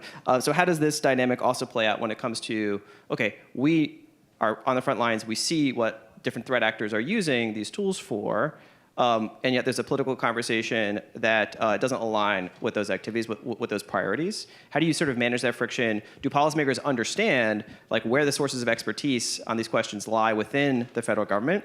And instead of pursuing like a political objective, actually responding to the experts that are working on this day to day? I think so. I think to put it in perspective, it's instructive to sort of go back in time a little bit to the days of Silk Road, the OG of darknet markets, and where, as one prominent banker described it, Bitcoin earned its reputation as an index of criminality. So these are the early days of Bitcoin. If you look at Silk Road on chain, millions of Bitcoin were transacted, enormous amounts of money, godly amounts of money in today's dollars. And all of this happened before federal law enforcement or any law enforcement even the intelligence community had the tools to deal with, to effectively monitor blockchain activity. 10 years later, well, as we walk through the 2010s, the industry pops up as cryptocurrency in general, Bitcoin, gains popularity. Industry pops up, right, blockchain analytics, to provide government law enforcement the tools they need to be able to effectively monitor and prosecute crime where they found it. Some 10 years later, people that transacted on Silk Road are still being prosecuted. I think people at the time didn't really recognize when you press broadcast transaction, it's forever. Like just as one example, a case my company worked on, Jimmy Zong, stole 50,000 Bitcoin from Silk Road. In 2022, he was convicted. The government seized 50,000 Bitcoin, some $3.7 billion. So I think it's important to, because I think the people who describe Bitcoin in particular as sort of optimized for criminal activity, there's recency bias there, right? Yes, Bitcoin was and still is used for criminal activity, but is it optimized for it? And I think that, as someone referred to earlier, the fact that the US government is the largest Bitcoin whale, it's not because the US government is mining Bitcoin, it's not because it's buying Bitcoin, because it's seizing Bitcoin. It's seizing Bitcoin derived from illegal activity. And I think that very fact belies the notion that it is actually optimized or effective tool for criminal activity. So I want to go back to almost to the beginning and pick up on the point that you just brought up, which is the taxonomy and the distribution of use cases that we see emerging also changes rapidly as the cryptocurrency ecosystem changes rapidly. And so what would you say, Meredith and Sam, in terms of your conversations with policymakers in terms of disambiguating, for example, the North Koreans, Lazarus Group, just stealing and then laundering funds, not necessarily, the traditional hacks that we saw before, state actors started to get involved. And you had $600 million essentially being stolen, used to support weapons of mass destruction programs. Like a clear, that's not good from American national security perspective. Bad. Versus, Bad. Okay, some guys selling drugs, right? Or making, small ball transactions. Like there are things that truly matter, and there is a large universe of things that don't matter as much. But from the national security perspective, we need to prioritize and develop the right tools to go after, say, DeFi protocols that are not, using proper security, that don't have essentially basic due diligence on who they're hiring, and turns out maybe they just hired a North Korean to hold all their keys. Probably not good. So it's I think there's things from the national security perspective where you look at an industry, you say, well, these are just own goals. Can you help us? And I think that's a prudent argument, but also sort of casting a broad brush and saying this entire industry is basically just a den of thieves, bad guys doing bad things with this tool, therefore the tool is bad. Does that resonate? Sam, I'll start with you. Kind of your conversations with policymakers. What has been the main stumbling block in terms of just getting out the gate and addressing this issue? Yeah, I think you hit the nail on the head there. The very first thing people jump to if they have preconceived notions about Bitcoin that are negative is, for example, North Korea, right? So what we try to help them recognize is that Bitcoin is a national security asset, not a national security liability. There are so many use cases for Bitcoin, for example, in special operations that probably can't go into detail on that, but there are use cases that our own US military has for Bitcoin in the field. In addition to that, we have to recognize that what's driving this bull cycle right now, it's this narrative of institutional adoption. What will drive the upcoming bull cycle? It's going to be the narrative of nation-state adoption. And as Ken pointed out, the United States, we don't do national Bitcoin mining, but we do Bitcoin seizures better than anybody else in the world, right? And for that reason, Bitcoin The US is one of the biggest Bitcoin whales in the world.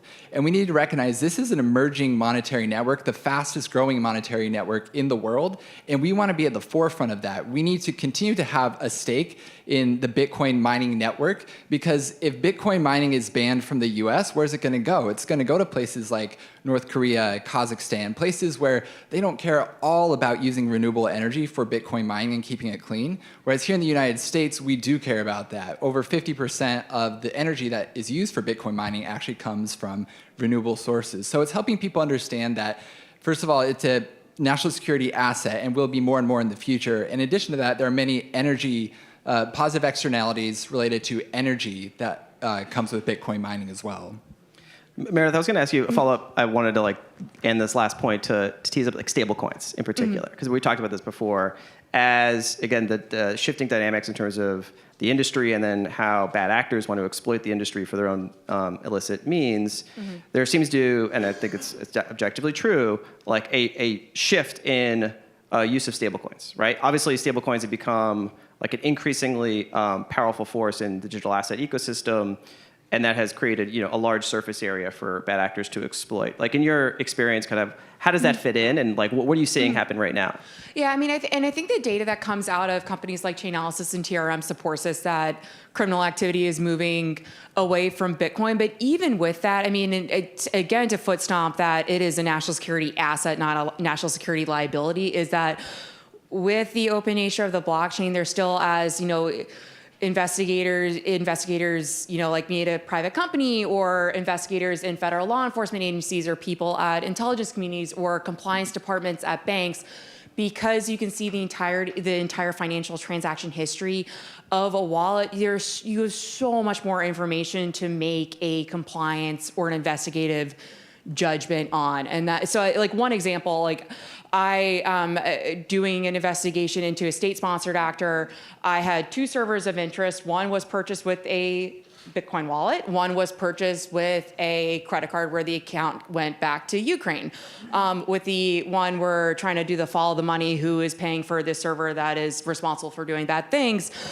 With the credit card that came back to Eastern Europe, you have to work with law enforcement partners or intelligence community partners over there, and then find the next bank account, and then find the next bank account. Versus the server that was purchased with crypto, I had the entire financial history of that wallet. I could go back and see a commingling point with other wallets. I could then see, okay, going back to that commingling point, then what are other outbound payments to infrastructure as a service provider? So I just think that, and then also being able to layer on other factors of like, what are other risky entities that that is transacted with, where, if there's any exchanges that it tied back to, what is the IP address login history for those accounts? Like, you just have such much more of a richer profile for that. And I think that's when you do talk to more senior officials and you explain that, it does really become true of like, this actually allows us to live in a financially a safer and more empowered world than in the traditional fiat system. Ken, I wanted to ask you a question about ransomware, which is, I think, an important example that kind of crosses both like our professional domains, like cybersecurity, another professional domain, cryptocurrency, and a third, I think, somewhat discounted domain, which is just geopolitical relations, right? And ransomware has been probably the top of mind policy issue at the National Security Council for the past few years, especially since Colonial Pipeline, and among boards of directors and C-suites and major companies, it's like one of the major sort of threats to a large company. You can wake up any day and all of a sudden have to pay out $10, $20 million, or just have your stuff stolen and have to eat the cost. It's become like a major concern, to the point where there's debates about whether national policy needs to change, ban ransom payments, or even use other government authorities to try to impose costs on the adversaries. From your time in government, to what extent is this a crypto problem that the crypto industry and crypto regulation needs to solve, versus a national security, geopolitical, White House problem, where we need to have much larger conversations about statecraft and how we manage this problem? No, I think it's a state problem. The cryptocurrency in general, Bitcoin, it's just a tool, right? It's a tool that ransomware actors use to extract payment. I think if, for example, if you were to look at the FBI's most wanted page and look at under cyber criminals, there's a collage of photos of people that tend to come from one geographic area, right? And I have enough professional respect for former adversaries, that they understand who they are and where they are, people that end up on the FBI's most wanted page, right? I think that these actors function with at least not the protection, at least the tacit acknowledgement of the states they live in, which is ultimately why law enforcement approaches as they've been traditionally have not necessarily met such success. However, I think that as policies evolved, and I think a recognition that this is a state problem, right? I view them as cyber attacks. We call them ransomware. I view them as cyber attacks. So recently, the FBI was able to disable Lockbit, right, which is one of the most prolific ransomware crews out there. They did a great job. I think it requires a new approach. When you have ransomware actors who are living in states where we have geopolitical problems, right, it's going to be difficult to send MLATs and ask them to extradite them. It's not going to happen. But there are other ways of increasing costs. I think that the approach the government has taken over the past couple of years has recognized that, right? Again, a lot of kudos to FBI for the Lockbit operation. But again, I think this problem won't be fully solved until the United States government is able to come to some arrangement with the countries in which these actors reside.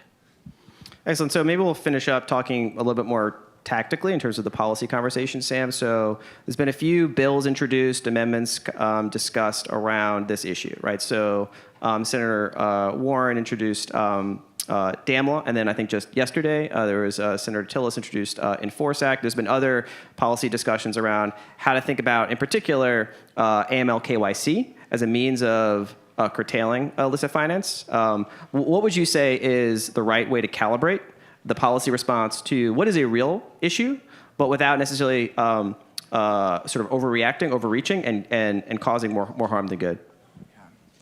So the real issue is the use of Bitcoin and crypto in illicit finance. The fix is not to ban crypto and Bitcoin from the United States of America, which is the overprescription that comes from DAML, which is Senator Warren's bill. So effectively, what this bill would do was it would regulate Bitcoin miners, it would regulate validators, it would regulate people mining Bitcoin in their basement the same way that a big bank is regulated in terms of anti-money laundering and Bank Secrecy Act requirements, what they have to report to the US government. So this would drive Bitcoin mining offshore, and again, would drive it to countries who don't care about Bitcoin's environmental impact whatsoever. So that is not workable for our industry whatsoever. However, we have an alternative now, as you mentioned, Matt. That's the Enforce Act. So a discussion draft of that bill was just released a couple days ago. That's from Senator Tillis and Senator Haggerty. That bill seeks to crack down on crypto's use in illicit finance, but it also includes a carve-out for Bitcoin miners, which is essential to our industry. It would allow us to continue to mine Bitcoin here in America and keep America's stake in this growing monetary network. So I'd say DAML, bad bill, Enforce Act, good bill. Any other thoughts from the panel on the legislative side of things? I know it's not your primary remit, but just from a law enforcement perspective, like when you see the debates happen on the Hill on these things, putting your former law enforcement or IC hat on, do you see that as, connected or peripheral to, those former missions? I just think there's been a gross overgeneralization. Like, I think a thing with this industry is that it is technically complicated, and it's a lot easier for an elected official to tout a, Bitcoin bad 30-minute talking line than actually learn. And I think when you do, peek under the hood, you see all the technological innovations that this industry promises. And I know from an intelligence and law enforcement perspective, and again, like wanting to create a safer financial system with the open nature of the blockchain and all the different elements that you can layer onto it, I just think you have so much more information at your disposal, and you can make much more informed decisions. The other thing that especially the Hamas story, it's like can you buy guns online with Bitcoin? Yes. Can you buy a huge stash to enough to support an army? Probably not. That's not what you're using cryptocurrency for. And so cryptocurrency money laundering doesn't happen in a vacuum. At some point, there is going to be the transfer and the weave in of traditional money laundering topologies. So I think that's a thing that sometimes gets under my skin when they try to vilify Bitcoin. It's like, right, but eventually the good old financial system that we all have gets used. Well, and it's also because it's so visible, it's what gets reported on. So of course, Right. as like there's sort of this strong availability heuristic here or bias that's going on. Whereas it's very difficult to go dig through layers of shell companies in the Cayman Islands or in Dubai, and you can like read different SDN designations from OFAC, and you can see how much investigative work they had to go in to find the two guys in Dubai who were helping the Russians set up this complicated arrangement to import night vision optics or whatever. And then we saw another Wall Street Journal article looking at how they were able to identify the use of Tether to help facilitate similar imports. But in the same way, like there was vastly less investigative effort required to just identify the use of these on-chain assets to procure these parts. So in a sense, from the security perspective, would you prefer if all the bad actors were using crypto versus what they were using before crypto?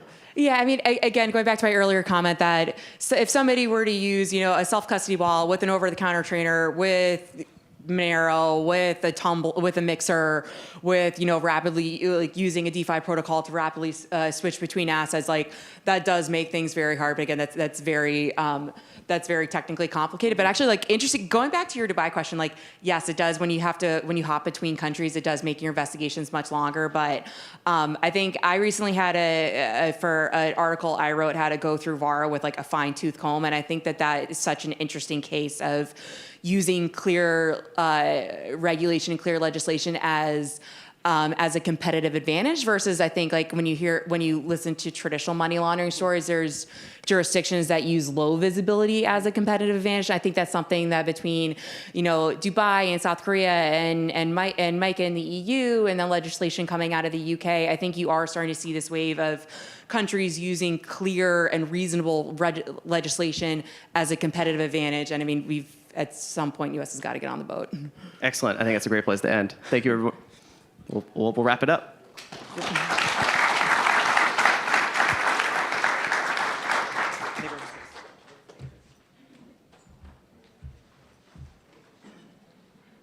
guys can just stay, but.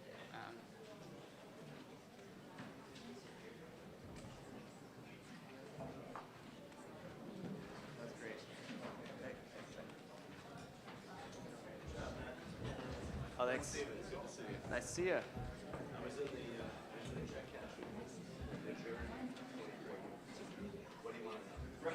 All right. Okay. Thank you. That was a wonderful panel. Now I know exactly what not to do when I'm doing my illicit finance. So we are going to keep Matt and Ken up here on stage, but we are going to be joined by Jacob Langenkamp, former national security practitioner for the U.S. government with experience in the Middle East, Central Asia, Europe, and Africa, and Kyle Schneps, who is vice president of public policy at Foundry, focused on empowering decentralized infrastructure and Bitcoin data centers across the world. And this esteemed panel will be chatting about the geopolitics of Bitcoin. So I will hand it over to you guys. Excellent. So you're stuck with me and Ken again, but the real brains have joined the stage here. I'll let them just give a bit more background because I think just like the last panel, like this is stacked. So, Jake, you want to go? Hey, Jake Langenkamp, spent 20 years in the DoD. I was active duty Marine and then a civilian for the DoD. Went all over the world, Central Asia, Middle East, and then finished up in Africa, which led to my now current vocation of, along with a couple of other former national security practitioners, one from the State Department, one from the DoD, trying to get Bitcoin mining going in the developing world, specifically Africa. Excellent, Kyle. Yeah, hi, my name is Kyle Schneps, VP of Policy at Foundry. My background is most of my career as a U.S. intelligence officer, working both at home and abroad, and also spent a year as a diplomat at the State Department.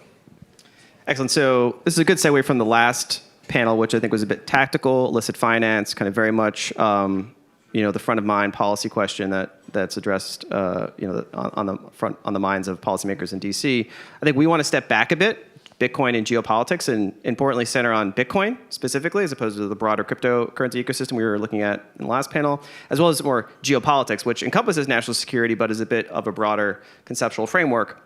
And I want to kind of pose kind of a challenge to policymakers, sort of open the aperture away explicitly from illicit finance as being the sole lens by which we look at national security implications of Bitcoin specifically, and really broaden the view to think about what could be, plausible scenarios the next 4 to 8 years, which, a presidential term coming up could face sort of novel questions that I'm not sure are being addressed. And so I want to sort of put some of those questions on the table. And Bitcoin is potentially poised to span many different policy and kind of technical domains that are currently kind of very siloed in our current approach to statecraft, whether it's international relations, monetary policy, finance, illicit finance, and sort of emerging technology. Sort of is all bundled together in this emerging complicated network and its sort of rapid adoption around the world, sort of stressing and straining different policy domains. So I kind of want to set the table there. But seeing we have a very international perspective from the audience on this group, and geopolitics is about beyond our shores. It's about the relations between states, non-state actors, the unfolding dynamics in the global system, changes of power, and money is very closely tied to power. So changes to the nature of money, I think, inevitably lead to changes to the structures of power. So with that, I want to get at like a status quo assessment. Maybe we'll start with Jake in terms of your travels around the world, going to the Middle East, going to Africa, having conversations with people on the ground. What would you say is like the status quo of how other countries, especially important kind of balancing powers or sort of emerging markets, are positioning to Bitcoin at like a state level?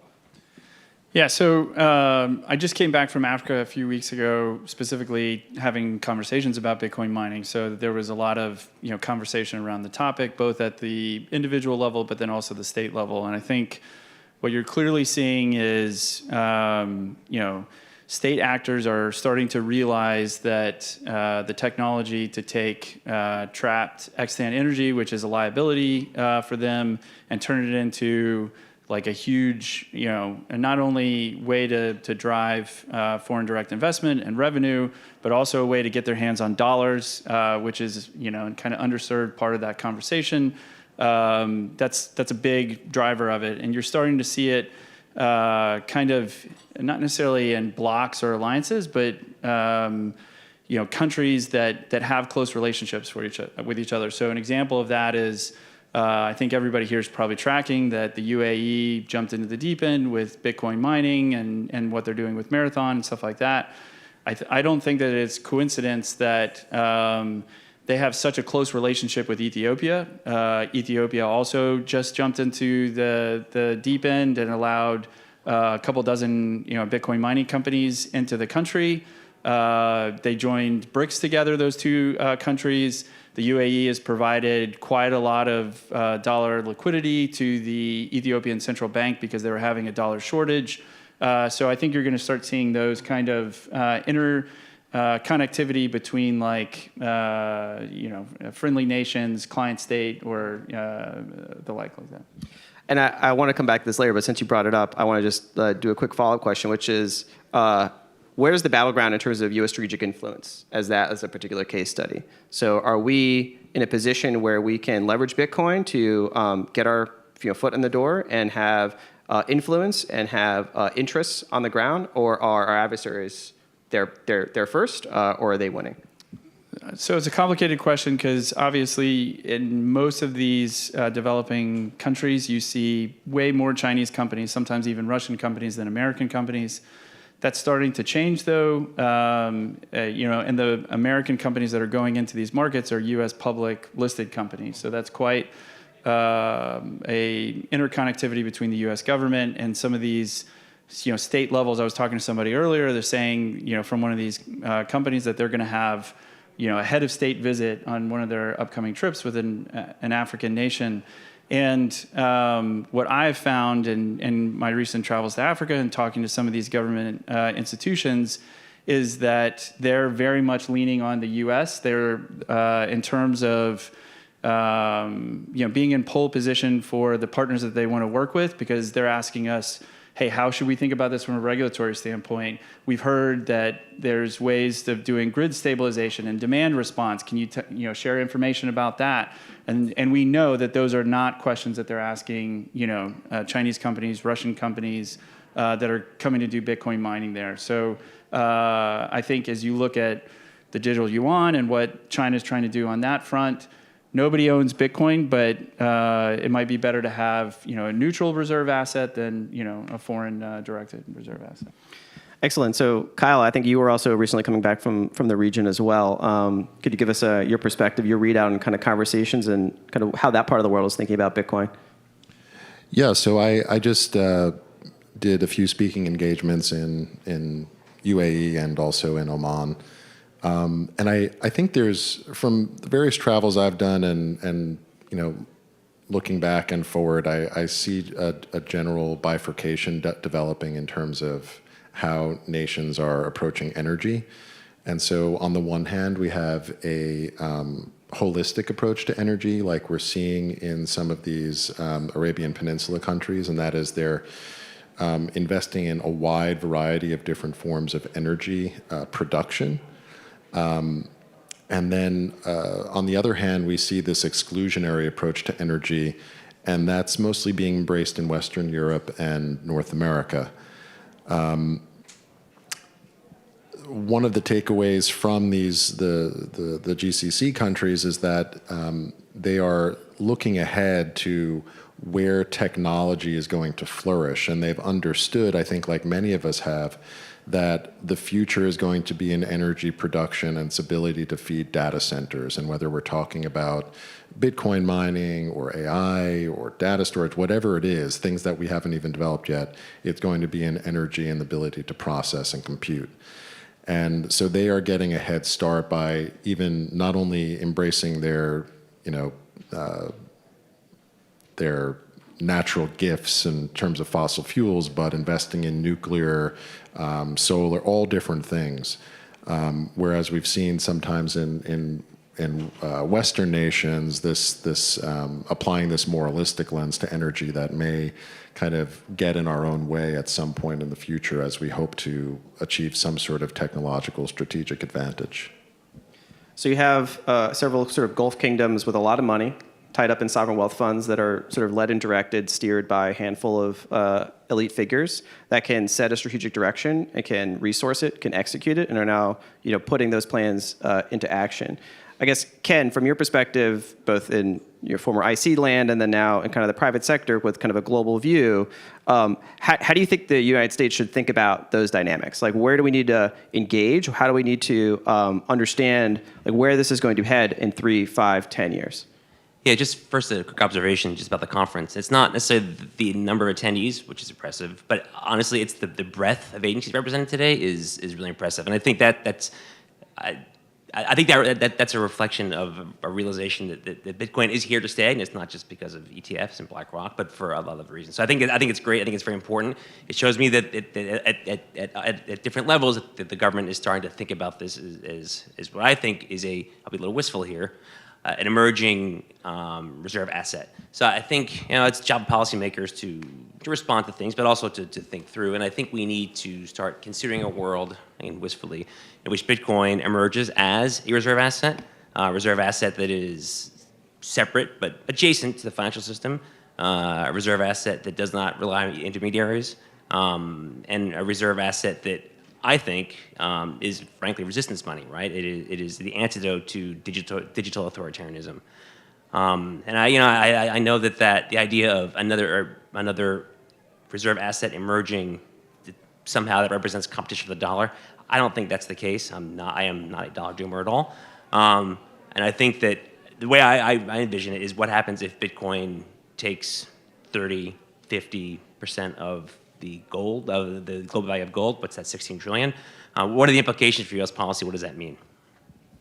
Yeah, I mean, I think about that too. And so I'll take off my moderator hat for 2 seconds and just put on my my soapbox, which is, so this, whoever is the next president for the next 4 years, I would say there's a reasonable probability, wouldn't say it's likely, but there's a decent chance that Bitcoin could monetize to some meaningful fraction of gold during the next president's term.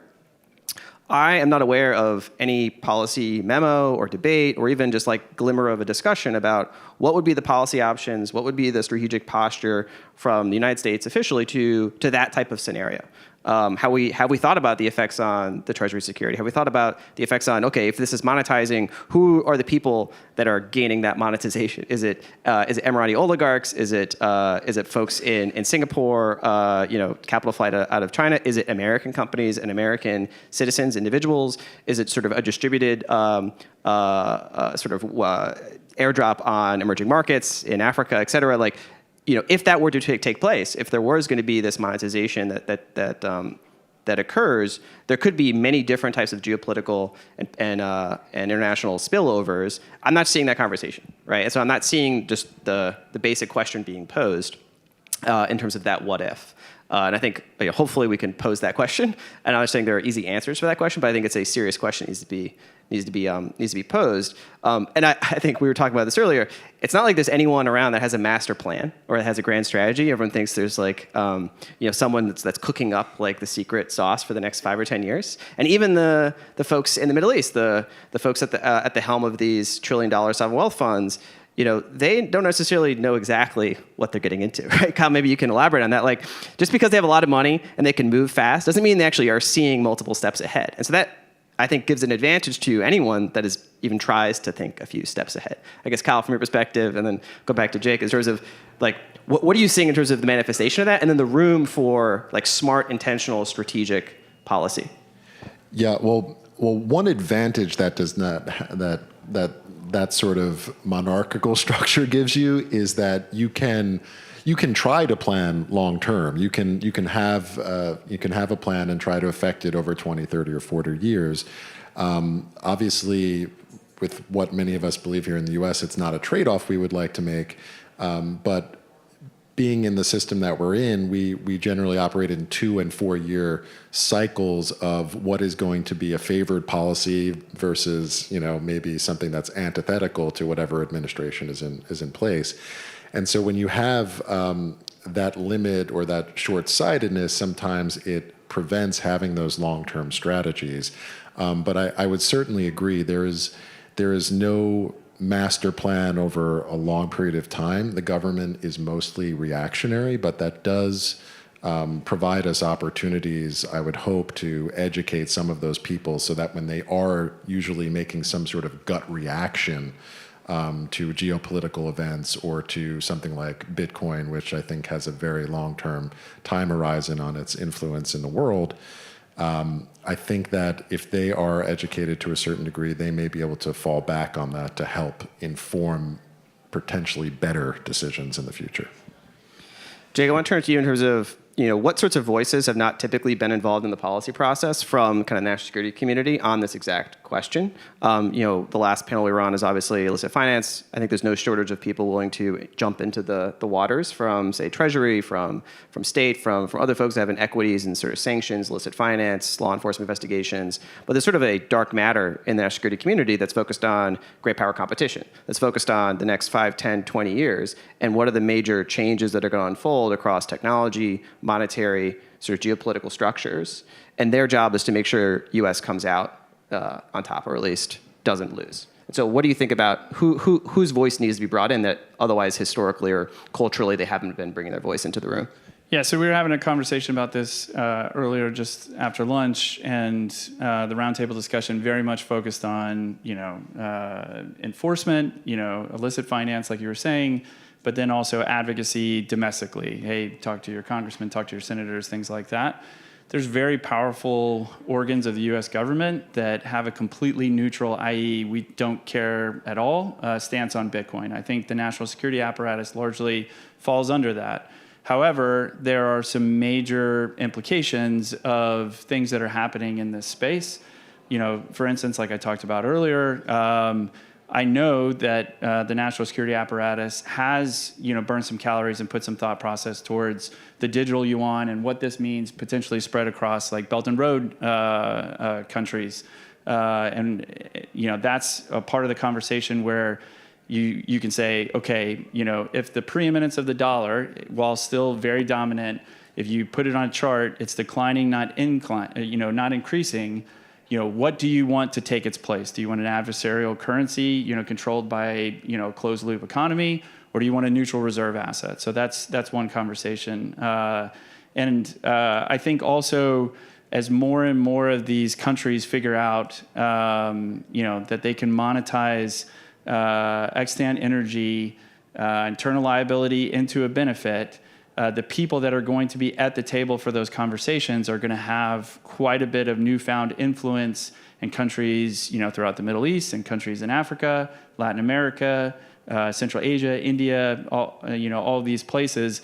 And a lot of those countries are across, BRICS, or, that's the geopolitical gray space that the national security apparatus is mainly focused on. And, obviously, the great power competition gets brought up. Everybody focuses on Russia, everybody focuses on China, but from my experience, and I would love to hear y'all's opinion, usually it's the geopolitical gray space of Latin America, the Middle East, Africa. That's where, that kind of, soft power, Cold War kind of influence gets wielded. And those are the places that are going to be the places where Bitcoin finds true adoption, and where a lot of these countries are starting to look at a nation state level, sovereign wealth fund or things like that starting to mine Bitcoin. Kyle, you want to pick up the thread? Because I think I've heard you speak on very similar issues. Yeah, I certainly, if you pick up any Cold War spy book, all the actions happening in the sandboxes of the places that Jake just mentioned, that's where a lot of the action is actually taking place, and that's where a lot of the governments are investing their resources.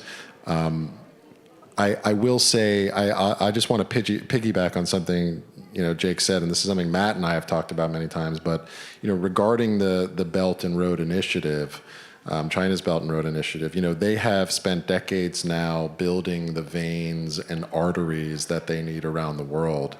And the digital yuan is now the lifeblood that will be injected into that system to provide a lot of the advantages they need geopolitically for various surveillance types of operations.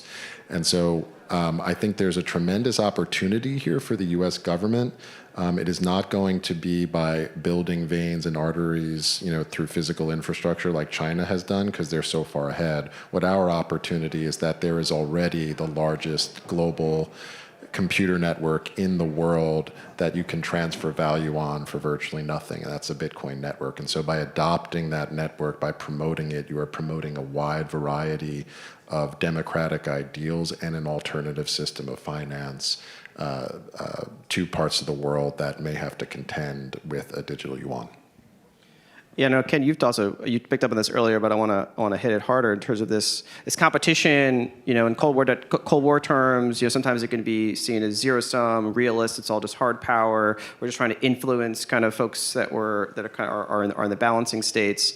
But I think there's also a moral, kind of ethical, political dimension here, which is a competition over systems of governance, right? That China's vision and that they're exporting and having, there's willing buyers is a sort of techno-authoritarianism, digital surveillance, sort of digital authoritarianism as a service kind of stack from sort of the cloud infrastructure, the basic telecommunications, information communications technology, all the way up to the digital currency systems that are empowering autocratically inclined or totalitarian dictators to sort of keep them sort of on the platform that China is trying to get subscribers to, and at the same time, pull billions of people kind of under their yoke. So there's a lot of stakes at sort of who wins this emerging sort of techno-authoritarianism versus what we would call, a sort of liberal digital freedom oriented model.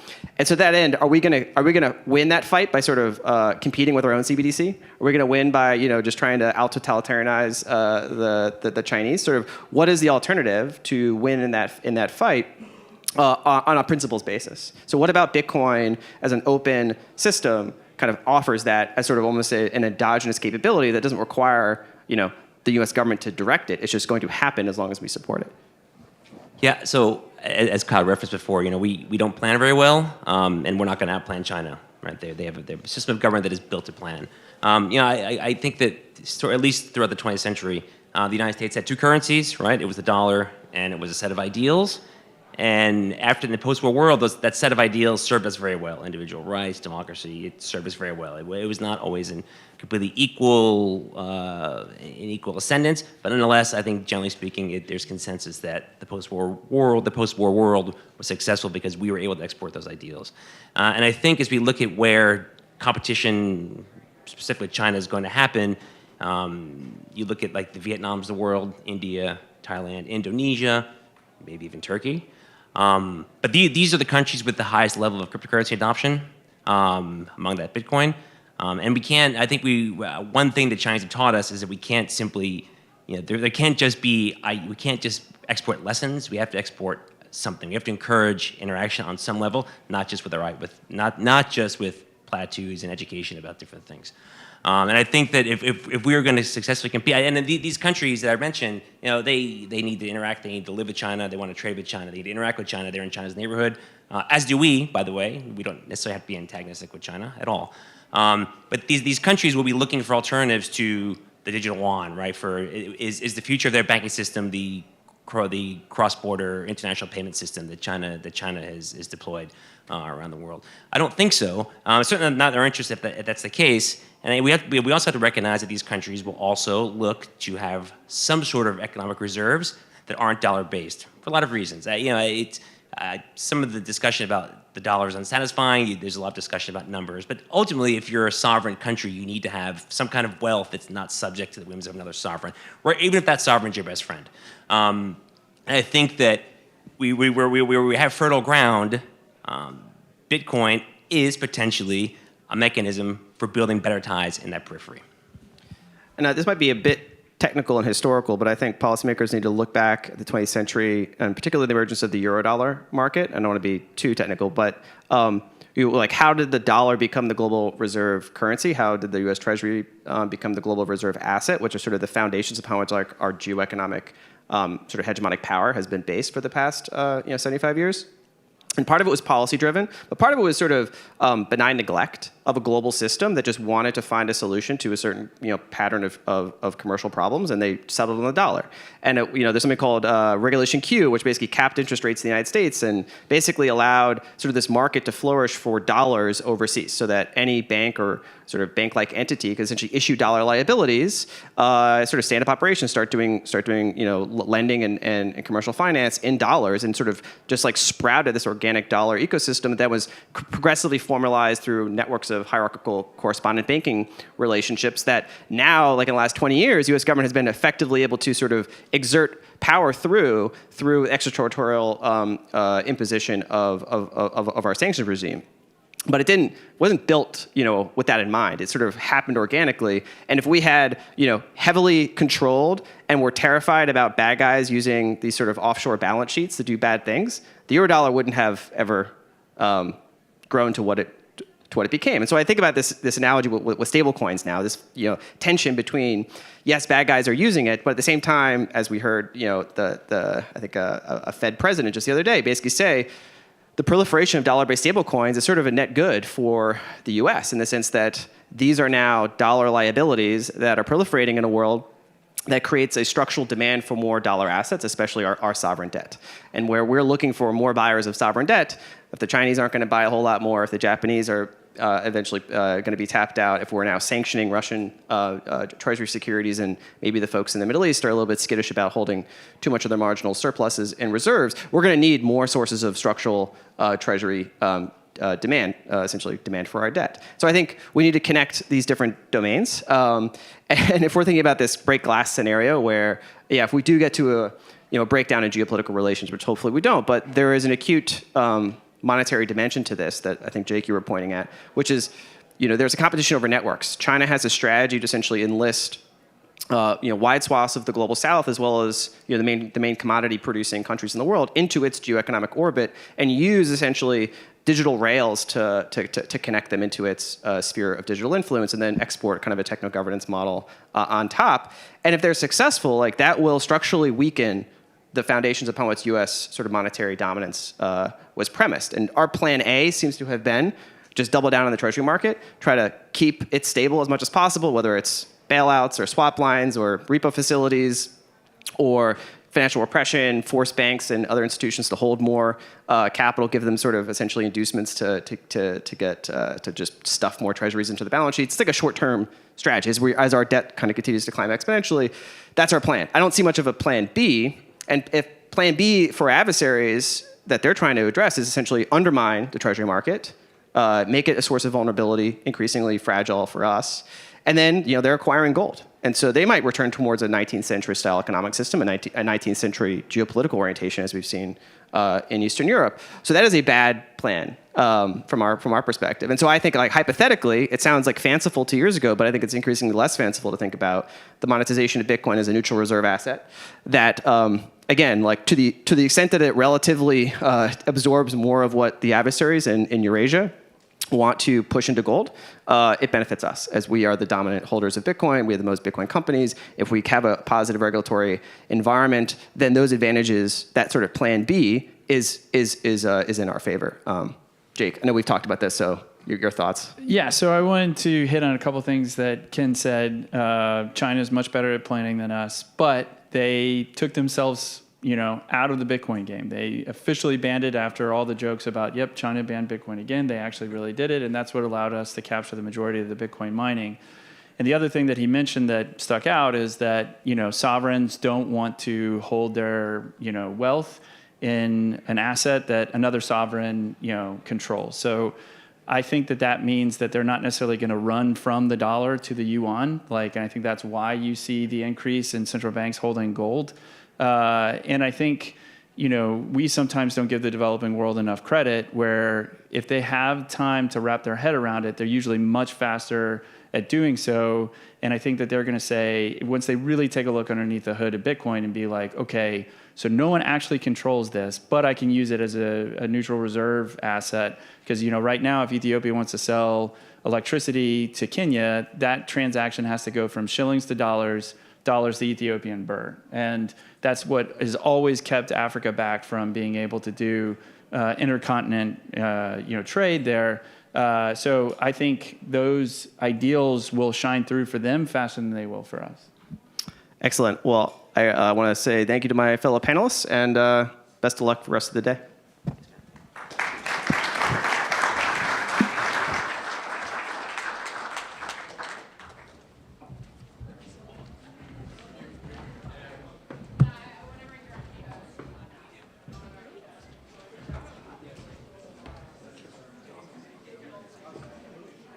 All right, so we are going to take a 5-minute break if anyone needs to head to the bathroom or grab a coffee, water, whatnot, and we will start back up in 5.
All right, we are going to get started. So if people could mosey on back to their seats.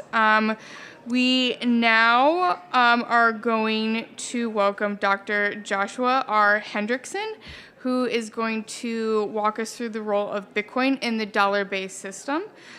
He is an associate professor of economics and chair of the economics department at the University of Mississippi and a senior fellow at BPI. His research focuses on the intersection of monetary theory and the political economy, and he has written extensively on the political economy of Bitcoin. So please help me in welcoming him to the stage.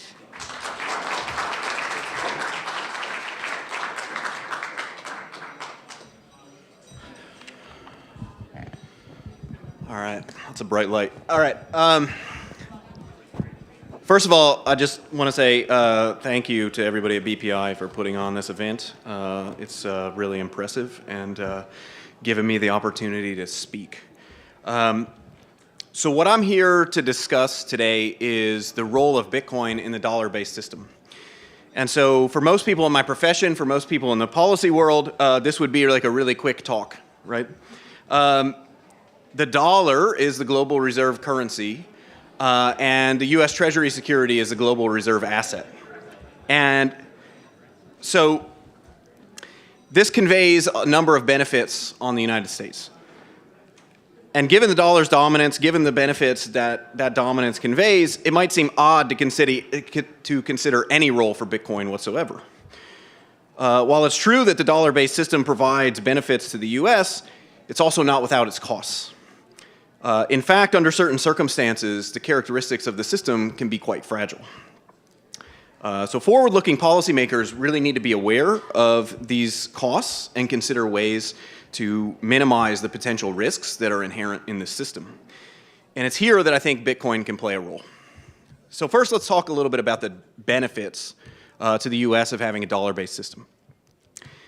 The fact that the U.S. has the global reserve currency means that it doesn't have to worry about the typical concerns about the balance of payments that foreign countries have to be concerned about. The fact that the U.S. Treasury security is the global reserve asset means that the United States can borrow much larger sums of money than foreign governments can borrow. When the United States goes to war, when the United States experiences some kind of national emergency, like the recent pandemic, they can run up very, very large amounts of debt in a very, very short period of time with very little impact on borrowing costs. So these are benefits to U.S. policymakers, and they're unique to this dollar-based system. They're unique to the United States. But this system is not without its costs. So as the global economy grows, so does the demand for reserves. That reserve is a debt instrument. So what this implies is that as the world economy grows, the borrowing costs of the United States government tend to be pushed down by that growth. Why? Because there's this increase in the demand for that global reserve asset. And so that tends to reduce the borrowing costs. It tends to lower yields, all else equal, which gives the government an incentive to accumulate more debt. After all, it's cheap to borrow. Why not borrow more? And so the net effect of this is that what tends to happen is that when the global economy grows, the amount of debt that the U.S. is accumulating tends to grow along with it. And the reason that this is a cost is that if you get to high enough debt levels, people are going to become concerned that the only way that the U.S. government can pay back that debt is through inflation or devaluation. But it's worse than that. Because of the nature of the system, even just the expectations that the United States might resort to inflation or might resort to devaluation can itself be self-fulfilling. So if people just feel like that there's a chance that this debt's not going to be repaid, they can start selling the debt. And if they start selling the debt in large amounts, right, there's lots of treasuries coming onto the market. The prices of those treasuries are going to come down. The yields are going to go up. The Federal Reserve is likely to intervene and say, you know, that there's turmoil in the debt markets and buy that debt to try to stabilize that market. In effect, that's just monetizing the debt. So even if these actions are just based on the expectations of foreigners, we can still end up with that system. I think it goes without saying that that sort of an outcome would be devastating to the United States economy. It would undermine the dollar-based system, and it would erode any of those benefits that the United States currently gets from that system. But even independent of those potential consequences, there are other consequences. So because the U.S. debt instrument is a global reserve asset, there's much weaker fiscal constraints on our government. This discourages fiscal prudence, and also, at the same time, it makes it so that policy errors from our federal government are less costly. They don't face the same consequences that they would outside of that dollar-based system. So the current system sort of disincentivizes politicians, at least at the margins, to think about the opportunity cost of their spending. The dollar-based system has also given rise to significant financial sanctions. This is now a primary tool of foreign policy. Setting aside issues related to the particular path of foreign policy, the reliance on sanctions creates a double-edged sword. Sanctions can potentially generate the outcomes that U.S. policymakers desire without the loss of American lives. However, the overuse or the misuse of these sanctions can significantly undermine the dollar's role in the world economy. Given the benefits and despite its costs, policymakers have been intent on preserving the status quo. One reason for this is that many policymakers seem to imagine a counterfactual world in which the alternative to dollar dominance is the dominance of some alternative sovereign currency. In that counterfactual, the U.S. would not only lose the economic benefits of the dollar-based system, but it would also lose at least one significant factor of its current geopolitical advantage. But this does not need to be the only counterfactual. One way in which the United States could maintain its geopolitical advantage while also limiting the potential costs associated with the current system would be for the U.S. to create the conditions for a modest diversification of reserves towards some neutral reserve asset, an asset that's not issued or controlled by a competing government or geopolitical rival. Currently, and for much of human history, that asset had been gold. But in an increasingly digital world, that asset could be Bitcoin. Like gold, Bitcoin is something that countries can self-custody, thereby protecting those countries from sanctions and counterparty risk.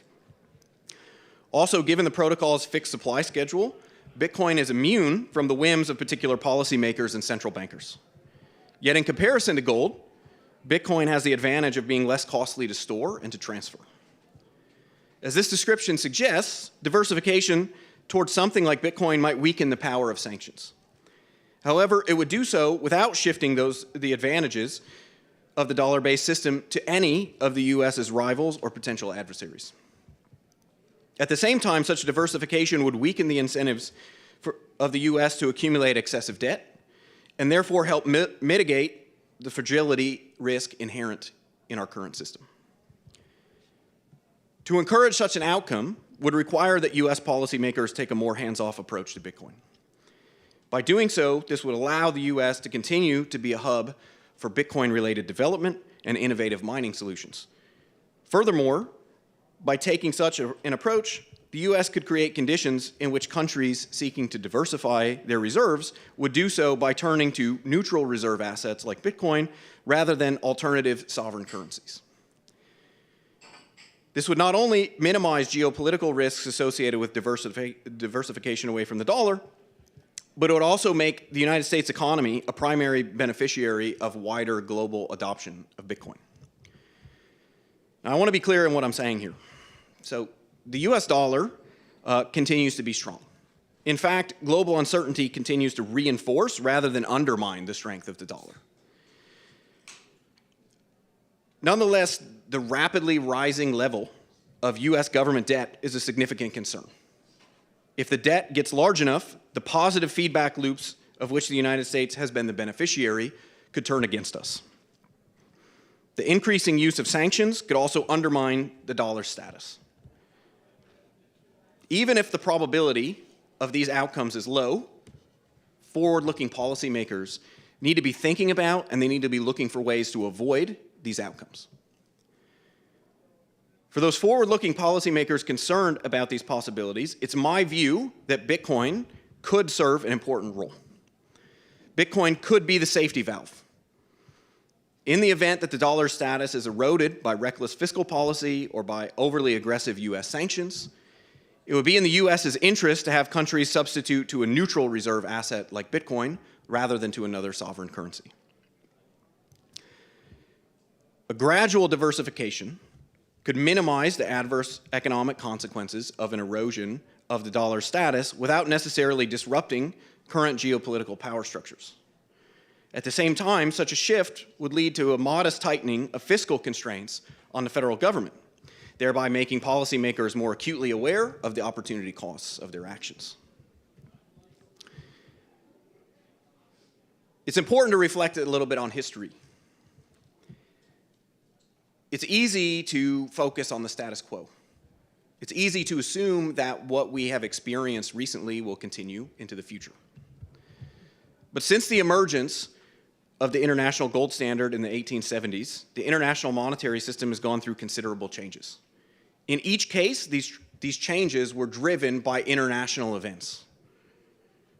The beneficiary of those events has often been the United States. At times, the United States was simply the beneficiary of favorable circumstances. However, more often, the benefits that have accrued to the United States from changes in the international monetary system were actually the direct result of forward-looking policymakers. Depending on how one dates things, the current international monetary arrangements have been in place for 50 years. Longer than that, that's longer than the international gold standard. It's longer than the chaos of the interwar period, and it's longer than the Bretton Woods system. With that history as a backdrop, it's naive to think that the status quo is permanent. It's naive to think that the status quo will continue. US policymakers need to be prepared to shape the outcome of whatever comes next. And as I've outlined here, what comes next is likely to involve a role for Bitcoin because of its neutrality. Thus, policymakers would be wise not to develop an adversarial stance towards their potential lifeline. Thank you.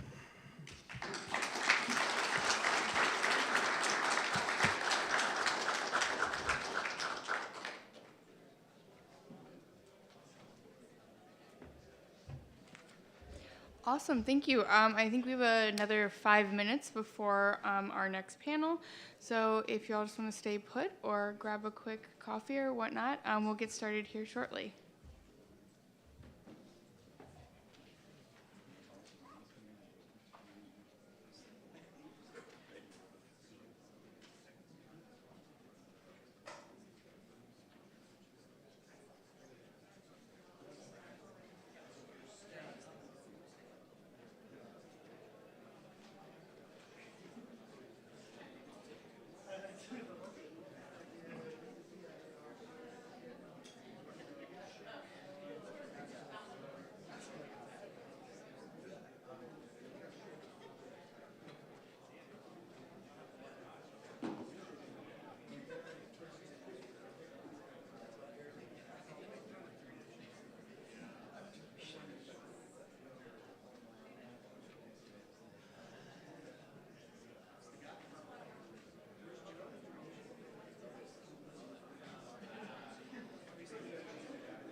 Alrighty, thank you everyone.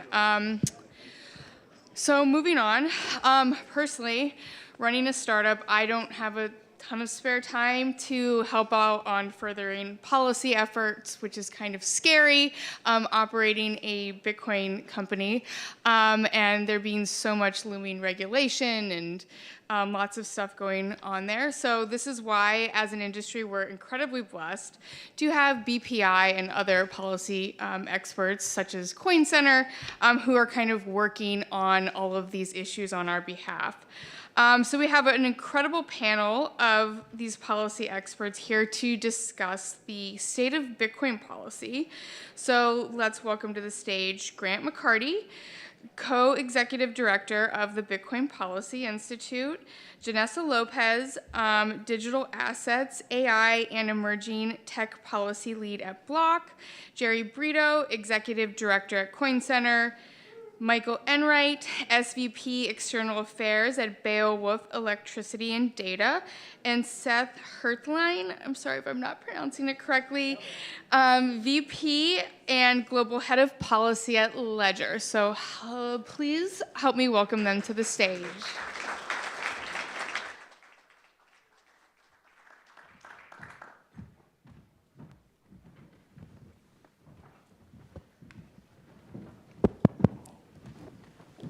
All right, this works.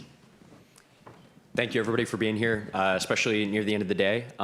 It's been a long day. We recognize that. Thank you for sticking around. This is a pretty good turnout for an end of the day panel. So we got a ton to get through. I'm going to jump into this. Could we start with intros? Seth, why don't you go first? Well, I don't think we need a whole lot. I'm Seth Hertlein. I lead policy at Ledger.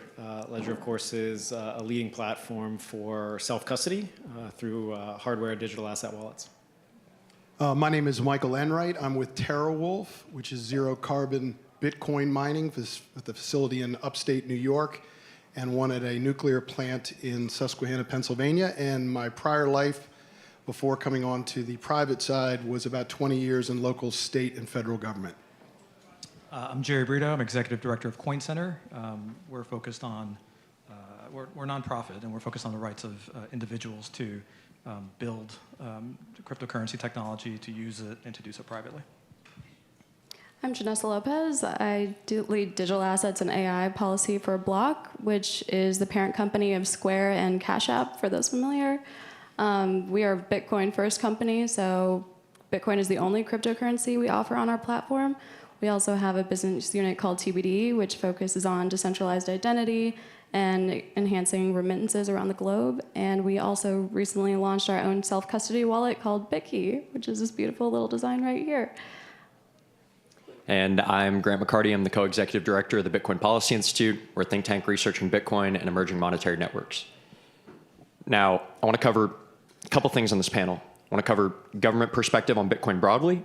I'd like to cover two specific subsections of that: the energy and environmental concerns expressed on a government level, and then the illicit finance concerns, because I would say these are kind of the two big buckets that most concerns around Bitcoin and broader crypto issues, but specific to Bitcoin, particularly on the energy front, tend to be lumped into from a government side. So why don't we start with just broadly, right? Seth, Janessa, how would you characterize the U.S. government's perspective on Bitcoin? And basically, what do you hear in your conversations when you're taking meetings with offices? Well, I mean, I think I'd start by saying that there is no sort of single federal government view of Bitcoin or probably much else. Right. The federal government is large, and more importantly, it's made up of people. And just as in larger society, there are people that understand and support Bitcoin, and there are people that don't understand and don't support it.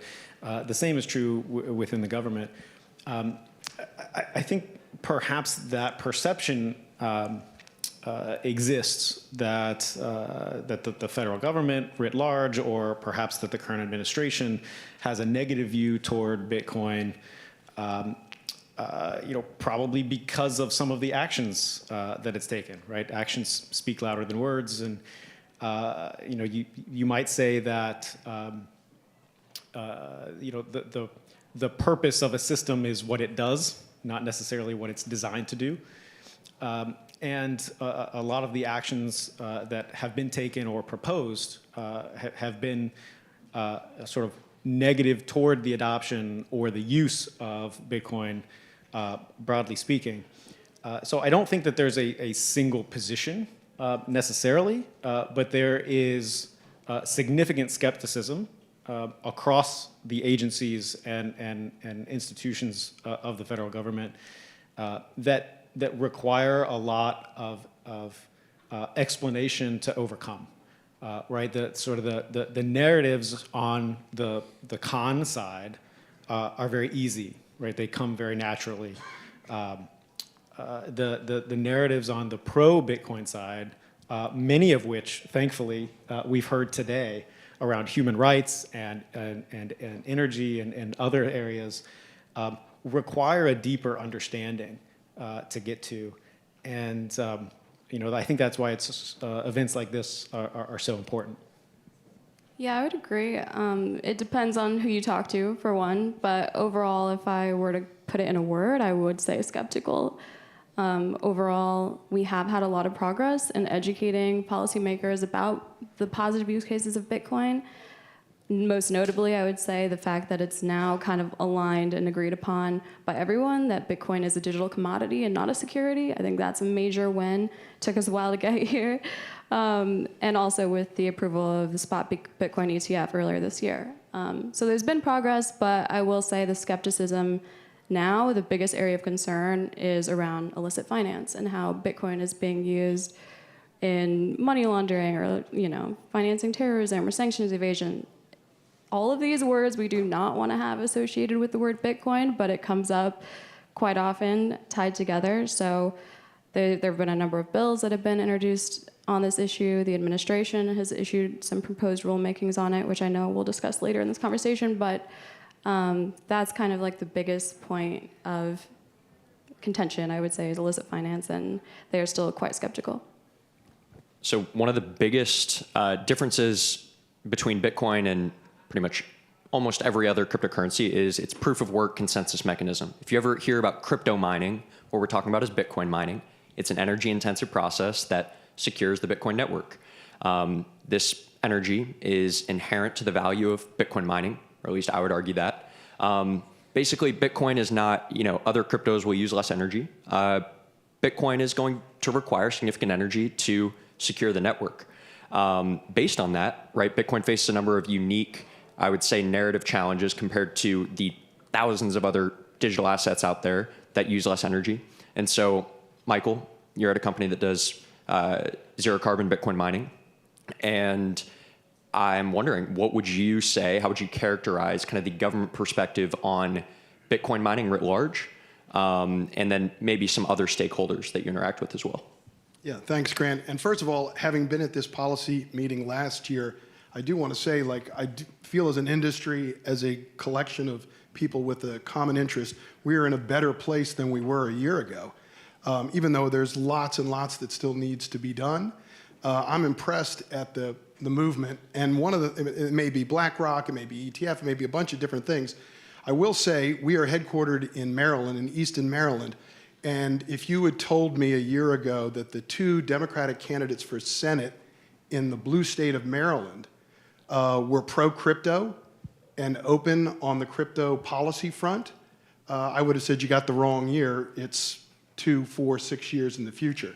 So to me, that is one of those kind of canary in the coal mine indications that we are making progress and that people are open to the conversation and to the complexities of this industry, which cannot be summarized very quickly. So in terms of mining and the government, I would probably, sum it up like this. It used to be 4 or 5 years ago, the general feeling from people that weren't in our world is, when is this going away? Then it shifted to, why hasn't this gone away yet? And now I find it's, can you make this go away till after the election?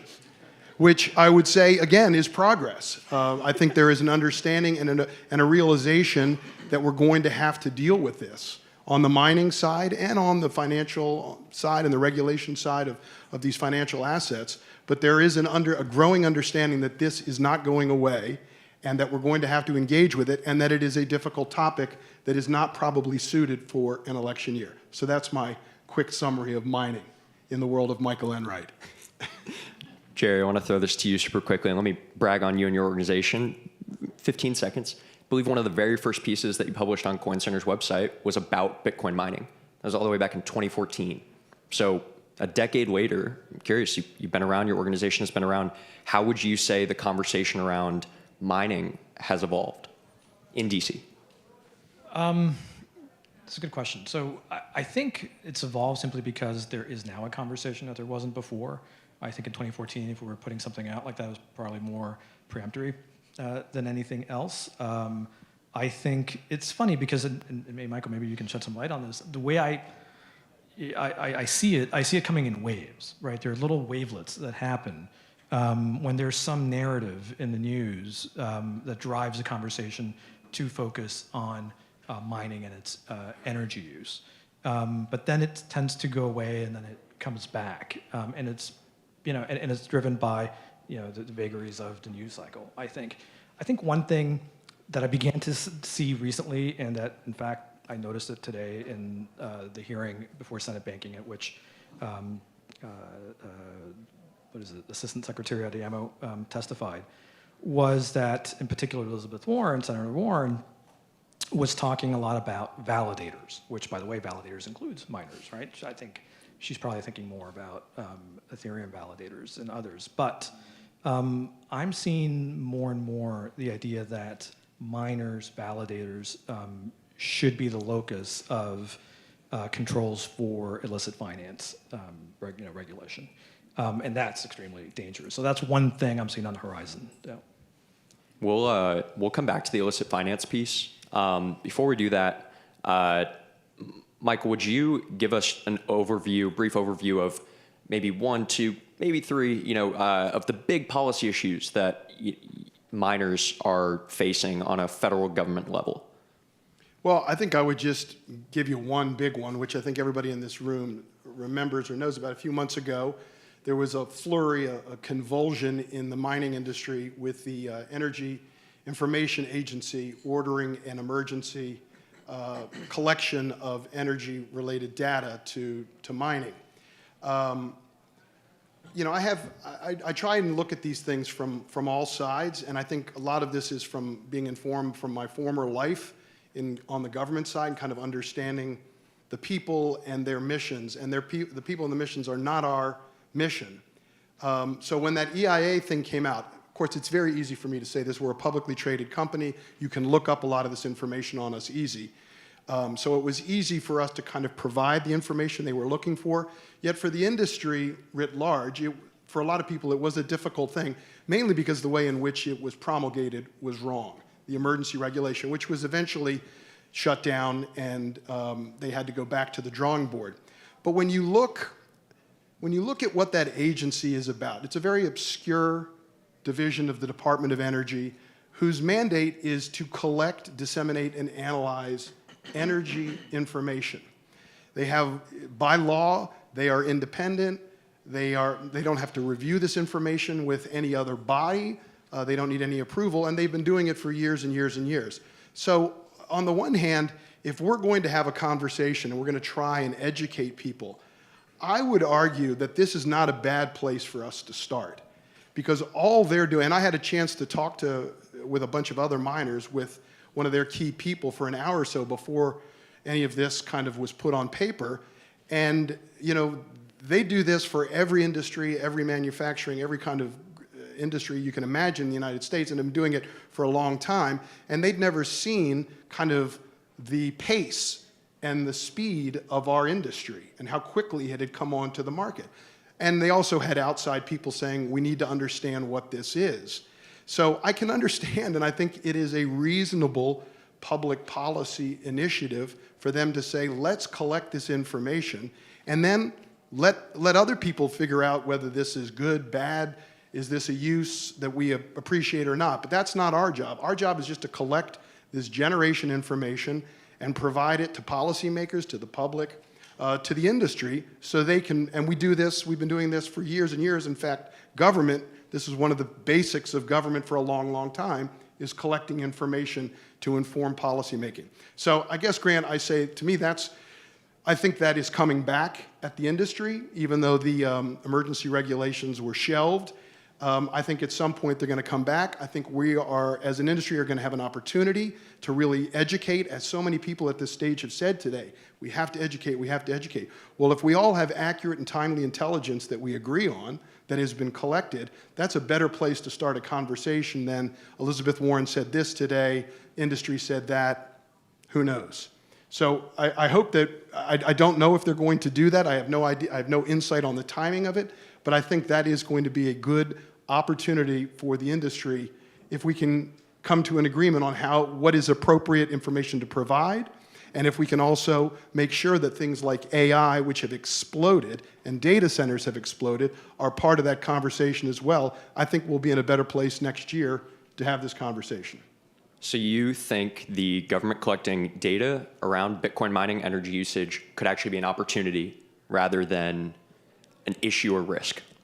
I do, and I can understand that other people would say that there are risks associated with that, but I think if we are in the business of educating policymakers to understand our industry, one of the basics is going to have to be energy.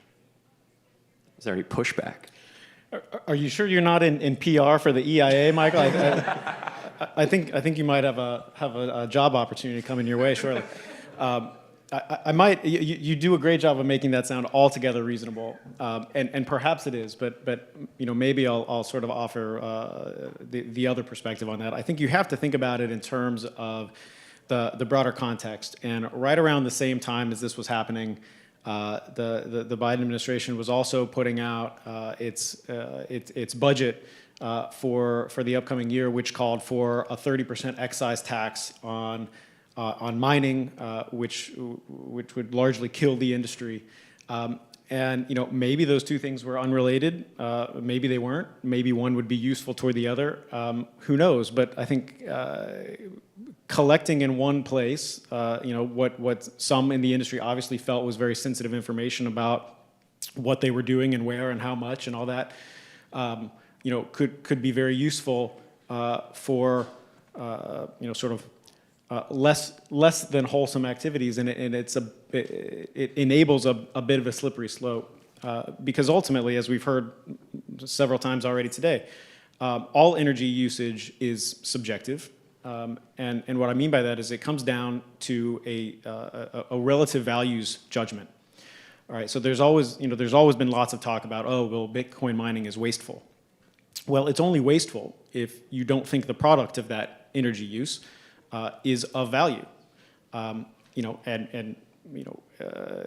think we've heard from a lot of people today that that have escaped or helped other people survive within repressive regimes that would say that the product of Bitcoin mining is of vital importance, and so when I think what collectively as a free society we don't want to see happen is the government start to make these value judgments for us about what energy usage is acceptable or valuable or wasteful or not, right? Ultimately, it comes down to sort of personal value judgments and what you think is worthwhile. And the same is true in that respect for, literally any imaginable energy use, be it Christmas lights or hair dryers or Bitcoin mining. Now, I don't disagree about the subjective nature of what it's used for, but I'm saying the foundation of it, of how much are we using, is the government collects that on every other industry in the country. And I think that's a sign of the progress of our industry, that they're now saying we need to understand yours because you're part of the energy profile of our country. I agree that the information will be taken by those that don't like this industry and tried to use against us. But if we can't counter that with the reality of our importance to the grid, of the sources of these energies, the renewable side of all of this stuff, then we can't exist in a public policy argument. And I think this industry can. Now, I want to switch gears here to illicit finance, unless you guys want to keep going. We joked before this, we joked that we would do a pay-per-view boxing match on stage, if we really got into some disagreements. Sorry y'all missed that. Maybe next year? We just want to cut. Yeah. We just want to cut. Amazing. No, it's great. Super quick sidebar. It's nice to have disagreements on panels. It's not all, not everything is happy-go-lucky, right? Like, this is really good. Thank you. Switching gears to illicit finance, right? One of the common threads that I see between the energy issues and illicit finance issues, a lot of it really comes down to information. And I would say the government looking at this technology, they go, all right, what the heck is this thing, right? It's 15 years old. It's $1 trillion asset, right? The price went up and then we thought it died and then I guess it's here again, right? And that's happened, for however many times at this point. And they're trying to figure out who's using this technology, how are they using it, right? And that is true from an energy perspective, right? How are we using all this massive amount of energy from data centers, right? Why is it going toward Bitcoin mining? And I think it's also true from an illicit finance perspective, right? Who is using this technology? Are they using it in ways that we, and when I say we, the government, like, or ways that we don't like and violate our laws? And so, Jerry, I want to throw this to you. Could you kind of give us an overview of how you view the essentially illicit finance landscape when it comes to Bitcoin? Like, what are some of the big issues that the government is focused on when it comes to Bitcoin transactions, both in the US and I would say globally?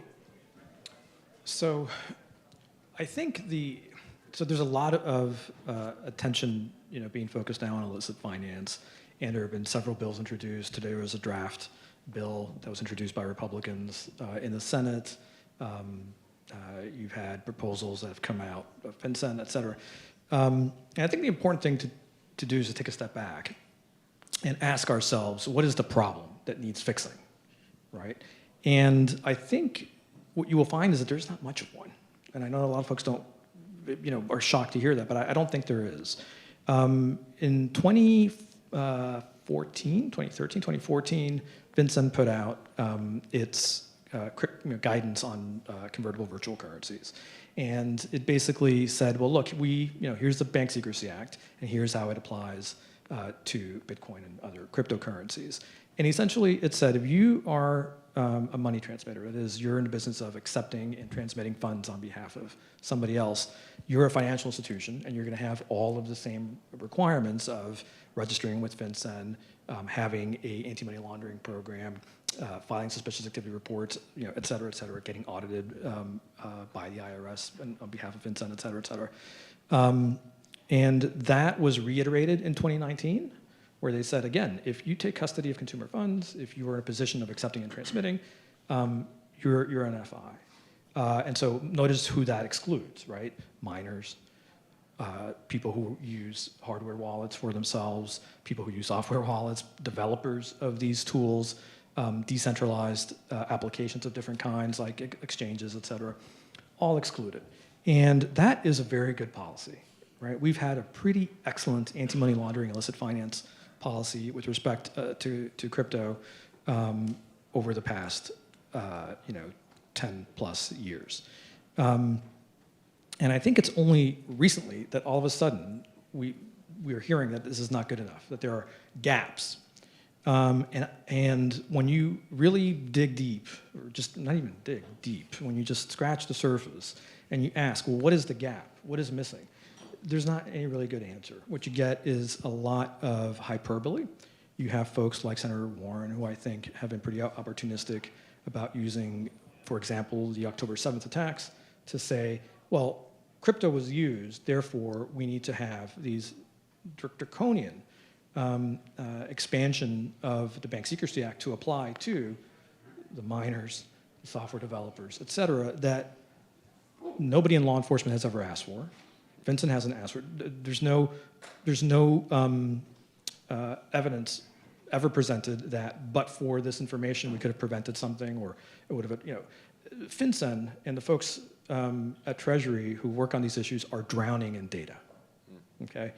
They don't need more data. And the data that they do get from crypto, they love it because it's transparent and they don't have to go get warrants. They can just use chain analytics software to do their investigations. So I think what the result might be is that, and I don't want to try to guess what's in people's minds, but I think what you could end up seeing is that this is not really about collecting more information or filling any gaps. It's that if you basically say, a lot like a 30% excise tax on mining, if you say that miners and software developers, et cetera, people using their own self-custody, that they're all subject to the BSA, that basically kills crypto, right? Or at least fences it off to basically, it's just a thing you can buy through an ETF, right? And so I worry about that. And I worry also about, and this is kind of related to illicit finance, is sanctions, right? So Coin Center is litigating the Tornado Cash case. I think something that folks in Bitcoin need to understand is that this really should matter to them, because what Treasury did here was say, we're putting this protocol, Tornado Cash protocol, on the sanctions list, so nobody can use it. Now, the statute that gives them the authority to sanction says that you can put basically people, persons, or the property of persons on the sanctions list. They're not doing either of that here. They're putting a protocol, Tornado Cash. It's a robot. What does Tornado Cash do for the audience?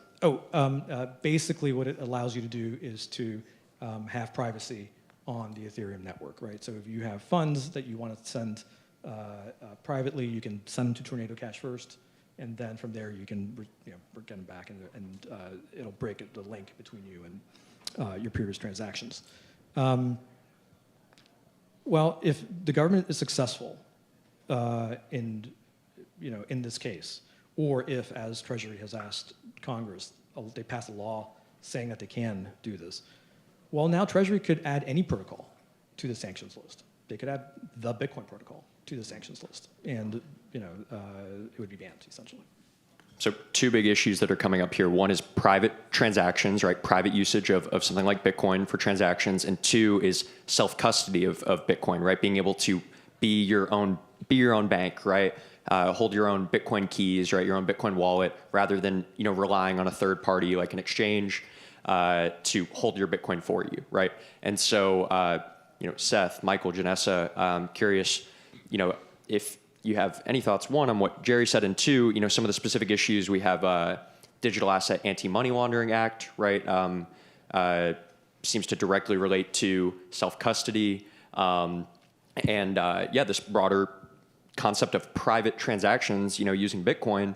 Obviously, Tornado Cash is based on Ethereum, right? But privacy and self-custody seem to be two big topics that are under scrutiny when it comes to illicit finance.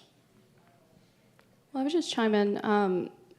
Also, kind of responding to what you were saying, Jerry, is the question you were asking is like, where are the gaps? Like, what problem are policymakers trying to solve? For them, I see it as they're really just trying to get visibility into an area of crypto where they cannot see where transactions are going. And we, as people who work in the industry, know that putting BSA requirements on miners, validators, wallet providers is not possible. I think it's not the point. For them, it's more like sending the message that we want to see where money is going, even if the threat isn't as great as they try to, as Warren is trying to portray it as. It's more like the lack of visibility that they're trying to combat. And with the Tillis bill that was just introduced for discussion draft, I think yesterday, I feel like his approach is more, okay, that BSA requirement should fall on the consumer-facing, centralized platforms that are actually custodians and like the on and off ramps. And that makes more sense to me and to us at Block, where we're like, yeah, Cash App is a platform that should be regulated, and we do KYC, but BitKey should not. As a self-custody wallet, it's completely different. It's not a custodian. We don't collect customer information in the same way. So that distinction is important. And the last thing I'll say is the administration, I feel, is thinking of it a little bit differently than Congress, where they're combating illicit activity from the perspective of mixers mostly. With the sorry, I don't know if you want to chime in there. I want to respond, but go ahead. Yeah. Oh, okay. With the mixer rule that came out last October, FinCEN basically utilized Section 311 of the Patriot Act to determine that mixing activity transactions are primary money laundering concern and should be reported to FinCEN. That kind of sounds good initially. You're like, yeah, we don't want money laundering. We should report that. They're bad guys. But then, like, when you look at the definition, mixing activity was defined so broadly that essentially every transaction that would happen on Cash App, for example, would have had to be reported to FinCEN because it would be considered money laundering risk. And so we wrote a letter. We responded through CCI, or trade association, and a main takeaway that I wrote and I would leave for this group is that there is a difference between privacy enhancement and illicit activity. And that's something that I really try to hone in on for us to educate regulators and policymakers about. Because just because something's enhancing privacy does not make it inherently illicit or a risk of money laundering. And there's distinction. And we've heard so much today from other panelists. They're incredible, talking about how Bitcoin can be used to enhance privacy and protect their financial data in countries like Russia and Nicaragua. And I think that's a message that they need to hear, because that would be a complete game changer in how they regulate the space. Yeah, I mean, I completely agree with you that there is a distinction between when you have a firm that is custodying funds for consumers and they have to comply with KYC and all the rest. And the Tillis bill is interesting because I guess it rationalizes that and makes it explicit. But to be honest, that is the law already. Exactly. It's the law today, and it is filling no gap because there is no gap. And mixers, you're right. The administration is concerned about mixers, but if a mixer is custodial in nature, well, they should be complying with. I mean, look, Coinbase is a mixer, right? Square is a mixer and so what do? They register with FinCEN and they comply. To the extent you have an exchange or a mixer that doesn't do that, well, we see legal actions against those. And to the extent that a mixer is a smart contract, there's nobody there to register. So I don't see the gap. We got a few more minutes here. Seth, Michael, could you both talk about the importance of definitions here? It's been mentioned a couple times, right? Defining what is a financial institution, defining what is, one of these bills attempts to define what is a money service business, right? And it was mentioned self-hosted wallets can't comply with the Bank Secrecy Act. Miners could not comply with the Bank Secrecy Act. Could you both just explain, starting with you, Seth, like why that is the case? I think a lot of people hear that and they go, that's a cop-out. Of course you can. You can figure out a way. So why? Why can't you? I mean, I think of course, the definitions are vitally important. I think, working in policy, so the thing that we sort of argue and fight about the most are the definitions. And I think that's where a lot of the inadvertent harm comes from a lot of the time. In the breadth of definitions, we just heard from Janessa how broad the definition of mixer was, and it ended up sort of capturing any business in the Bitcoin or crypto space suddenly became a mixer. Very similarly with the IRS broker rule proposal, pretty much any business in the digital asset space became a broker because the definition was written so broadly. And that one is actually a cascade of extraordinarily broad definitions that ends up sort of capturing the whole marketplace and sweeps in things that can't possibly comply. So I'll go back to one more example, which is the DAMLA, or the Digital Asset Anti-Money Laundering Act. It's the Elizabeth Warren bill that we keep sort of coming back to. One of the problems there is also definitional, in that it would define as a financial institution hardware, like actual servers, like computer equipment, would be defined as a financial institution and therefore a money services business, right? And because of that, it would be required to register with FinCEN. I'm still talking about the hardware. So register with FinCEN as a money services business and report. Now, of course, it can't do that, right? That's absurd, right? A server on a rack somewhere is not a business, cannot register, and cannot report.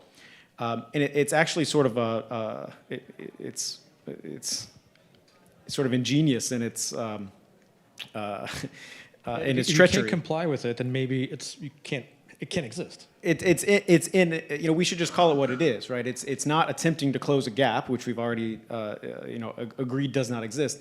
It is a ban in all but name, and it actually achieves that. It's a double ban in that this hardware cannot register, and even if it could register, it does not have access to the types of information that it would have to report if it did register. Right. So Warren craftily found a way to sort of ban it twice, right? And that's what it is, and that's why the definitions are really the whole ballgame. I guess I would only add that Janessa had mentioned opportunistic. There's going to be these moments where political leaders are going to take the opportunity to use a moment, an event, to try and get their colleagues to sign on to letters, bills, and things like that. That's happened in these incidents we've mentioned up here. And maybe it's the eternal optimist in me, but I do know that in the aftermath of at least some of those, some of the people that signed that, or at least their staff, were not aware of all of these things. And they had to sign it because the moment was upon them, the pressure was on them, there had been a horrible tragedy of some sort, and they felt that they had to do it. But upon reflection and upon interface with our industry and others, they realized, wait a minute, this isn't as simple as I thought it was. That helps the next time around when people are said, you got to sign this, we're sending it out Monday morning in the wake of this terrible tragedy. So again, I think there are times where even though it's a bad development for the industry, if we move collectively and with thought, we can educate people so the next time around they're like, well, hold on a second, I need to call some other people to figure this out before I can sign on. Hey, they're going to yell at me if we take any more time. Thank you so much. Seriously, thank you.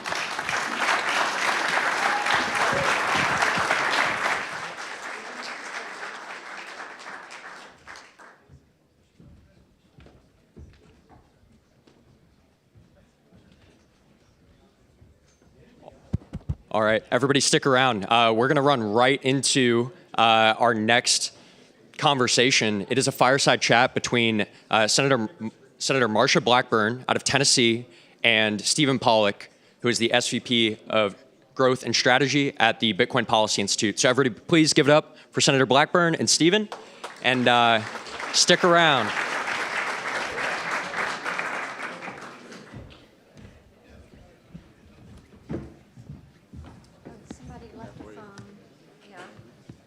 We do have a spare iPhone.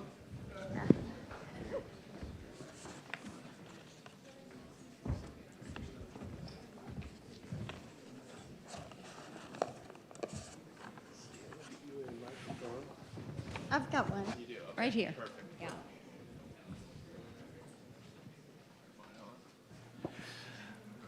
Well, Senator Blackburn, thank you for joining us today. It's been a great day, and we're ending it on a high note toward the end of the Bitcoin Policy Summit here. It means so much that you're here, and we really appreciate your leadership in Washington on a number of issues. Today, we're excited to discuss some of what you've worked on and the implications for that with the technology we're here discussing today. So thank you again for coming. Let's just kick off. I'm curious to hear, given your background and history of fighting for consumer rights and privacy, what is it about Bitcoin that appeals to you? There is so much that appeals to me about Bitcoin, and I have to tell you, I am absolutely thrilled to see such a full room. This is exciting to me to see you all here. First of all, when you talk about freedom and you talk about privacy, Bitcoin allows that for individuals. Also, the decentralized nature of it, no government interference. And that is important to people, especially, and I think you're going to have a session on Afghanistan and some of the work that took there, is people are less trusting of government structures, as they're less trusting of fiat currencies, and they want something that is going to be a good solid store of value. This is a great option for them. And I think as you hear about how some women in Afghanistan through micro businesses were able to facilitate money and get their families out of their, that's a good story.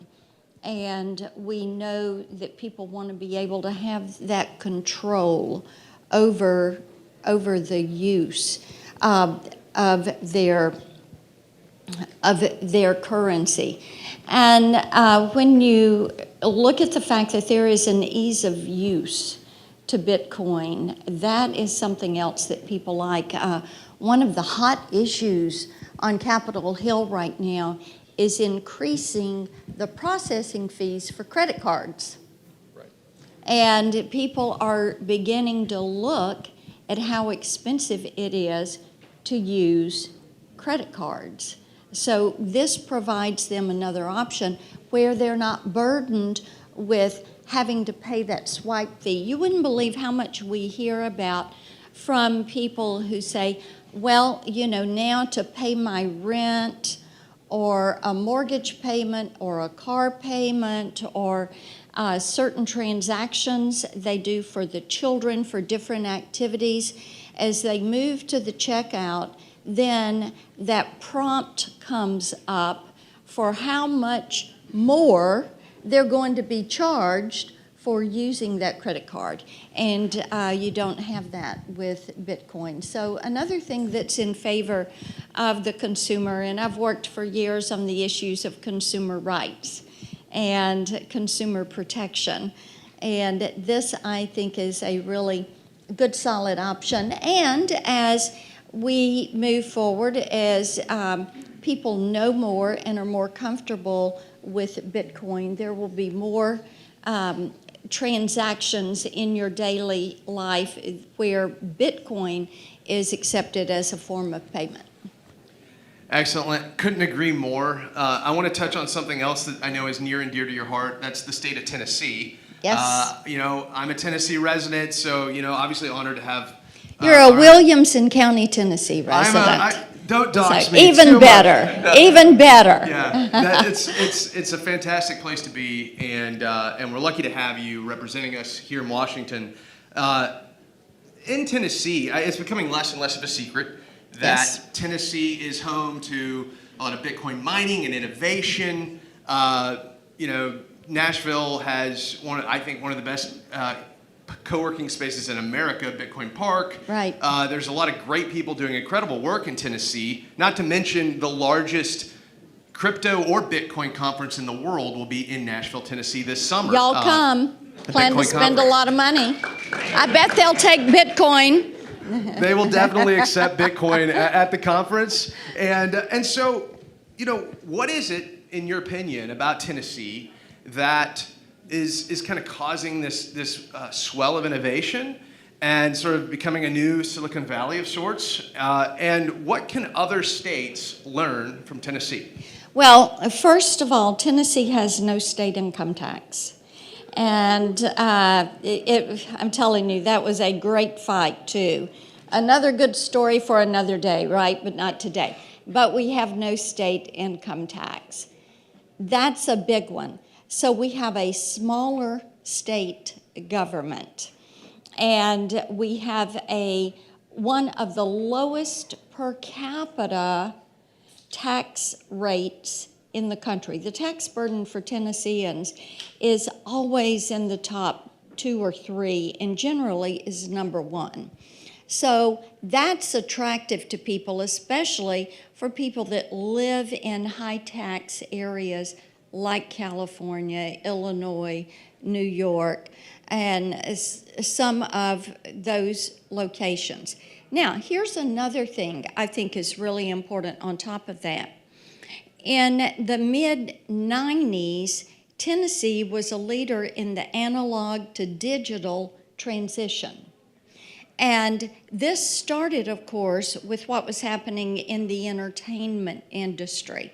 And I led that effort in our state to go from analog to digital. And then we saw that this morphed over and kind of crept into other industries in a very positive way.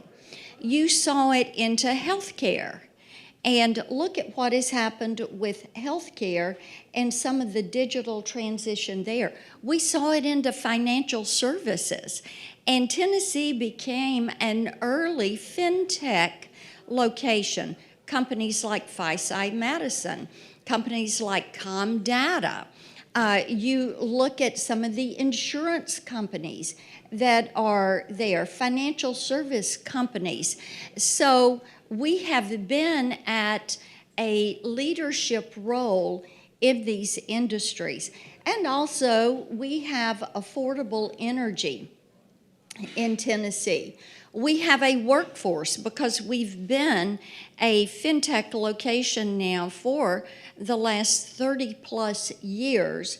We have people that are accustomed to working in this industry and are very excited by what they see happening around Bitcoin. And they're excited about what they see happening in that digital space. And as we were talking earlier, as we make that next leap and see broader utilizations of blockchain, and as quantum becomes commercialized, and as we see advancements in AI, all of these are areas where Tennessee has leadership from one side of the state to the other. And you know, as we were talking earlier, in West Tennessee, Madison County, Tennessee, Jackson, Tennessee, the city mayor and the county mayor, I was over there last week working with them. They've been trying to recruit Bitcoin miners, and they've just recruited one, and they're going to be a 69 megawatt use facility. It is going to be a big facility. But we have people that have rolled out the welcome mat, and they see great promise in what is happening here, and they want to be on the front side of that growth. Well, it's incredible. In some of these counties, I believe you can actually pay your taxes in Bitcoin now in Tennessee, and I know there's been a ton of leading the charge from your office and others across the state on a number of those fronts, so thank you again for that. It's interesting, I may be mistaken, but I believe this is maybe the first time you've really spoken publicly about Bitcoin. I know from speaking with you and the team, it's not the first time you've thought about Bitcoin at all, and so I admire the sort of, a lot of times in Washington, people are enacting bills and doing things far before they ever, know anything about the topic, unfortunately. And you guys are the exact opposite. So kudos on that. Yes. What is it that sort of inspired you to be here today and to talk about this topic? And what are you hearing from other lawmakers and colleagues about Bitcoin on the Hill? Yeah, well, first of all, y'all invited me. And I accepted the invitation. So there you go. And yes, we've had quite a bit to say about this. And this summer, we did a FinTech roundtable in Nashville. We did a quantum roundtable over in Chattanooga. When you look at Chattanooga and Oak Ridge, there is so much work that's being done in quantum there. We've done a good bit of work on AI. We have looked at the structure around Bitcoin, and that was a big part of our FinTech roundtable that we did this summer. But yes, we're pleased to be invited and have the opportunity to talk about it a little bit. What I'm hearing from other legislators, there's a couple of things that I think have been very instructive. As you look at, there are a lot of smart people on the Hill that are asking really good questions. They're asking the right kind of question. And I think they're realizing, too, that while you're not going to be regulating as an asset, there are things you can do to make certain that you don't have illegal use and things of that nature. But when you look at the acceptance level, look at what ETFs did and the awareness that that brought to Bitcoin as that asset. And when you had so many individuals that manage money and the funds that were set up and the exposure that people got and the awareness from individuals that were looking for places, how am I going to build my nest egg? How am I going to plan for retirement? And they've got someone advising them that says, well, here's this option. And that is a great educational tool. So the awareness that people have is growing. And when that happens, then you do have policymakers begin to look at it. And as other things, you know, you want to make certain that this is going to be a safe sector for people. And I think the ETFs have been great and a wonderful tool in that. And also that encourages a broader acceptance and utilization of Bitcoin. And that is something that is going to serve you well, too. I appreciate that people are beginning to do that deeper dive. Absolutely, and so do we. I mean, it's, you know, you mentioned earlier just the turnout today, and we had over 35,000 people, you know, recently. I haven't checked while we've been up here. I'm sure it's doubled at this point since you've been on stage, but 35,000 watching the live stream today, so. Maybe we have more of our neighbors in Tennessee watching. What do you think? I guarantee you we do. So pivoting to a topic that, you know, I'm not going to put words in your mouth. So I'll just ask the question. What are your thoughts on central bank digital currencies, CBDCs? Would you mind to share your thoughts on those? I am not a fan. We do not need them. I would imagine that it's pretty apparent to people that have watched some of my work. I led the push against the digital yuan when American athletes were in China for the Olympics. And I thought the fact that they were pushing these into people's wallets, their online wallets, this is a spy tool. And when you get to the digital currencies, the central bank digital currencies, that is where you start entering into social credit scores. And the central bank can then dictate, they've got access and control over that wallet. And they don't have, what is it on my Blue Wallet? 13-step encryption, 12-step encryption, you know, and you've got to remember all of that. So the bank has access to that. They then can control what you buy, who you're buying from. And I see this as very invasive and very destructive. And it is the exact opposite of what Bitcoin is. Exact opposite. Couldn't agree more. Appreciate your perspective on that. I guess we're going to wrap up here soon. I do have a final question, just kind of in closing. Is there anything else, and we've covered a lot today, but is there anything else that lawmakers and our audience here today, policymakers and leaders on Capitol Hill, need to consider as they continue evaluating the regulatory environment around this young but blossoming industry? What they need to realize is that there is a freedom angle and a privacy angle to Bitcoin. And they're not going to be able to regulate this as an asset. And I think that is an important part. The other thing I think is important is to look at energy use. And in Tennessee, we're very fortunate. TVA is our generator.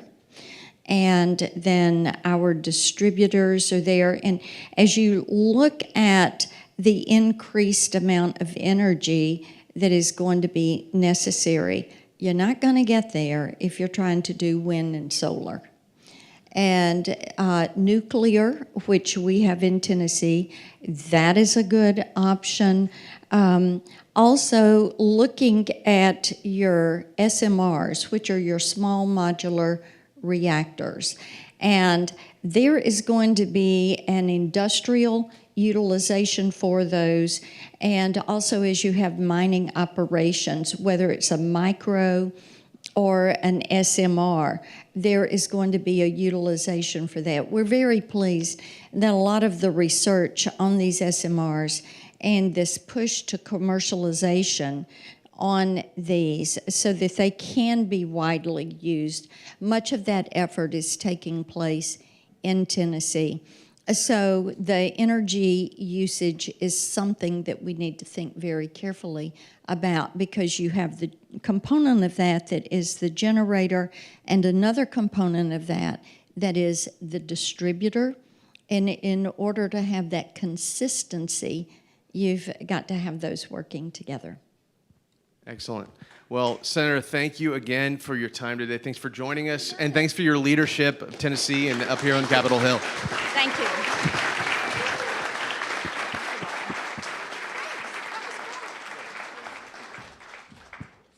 I'll put that right there.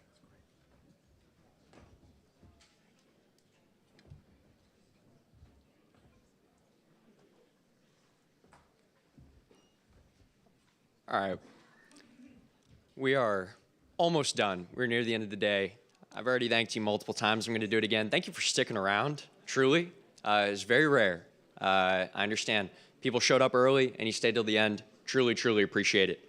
One thing I want to highlight super quickly is just how far across the political spectrum Bitcoin and the conversations that we've had today have spread, right? Bitcoin is not a partisan issue. We have seen Democratic lawmakers, we have seen Republican lawmakers, we have seen members of the current Biden administration all speak today about Bitcoin and Bitcoin being a strategic asset for the United States.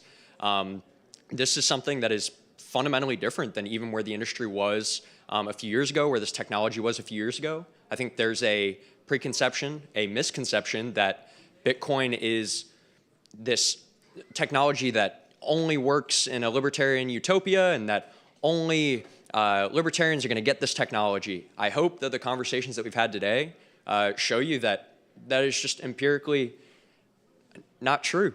And I hope that you've been able to speak with a lot of the people who are on stage and continue these conversations with them. So again, thank you for being here. Thank you to Senator Blackburn and every other senator and congressman who spoke today.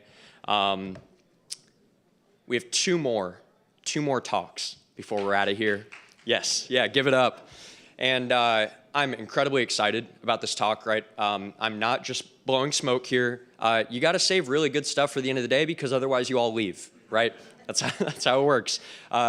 This fireside is called Using Bitcoin to Power Underground Education in Afghanistan. This is a fireside with Roya Mabu. It is moderated by Arsh Maloo. Arsh promotes financial freedom at the Human Rights Foundation.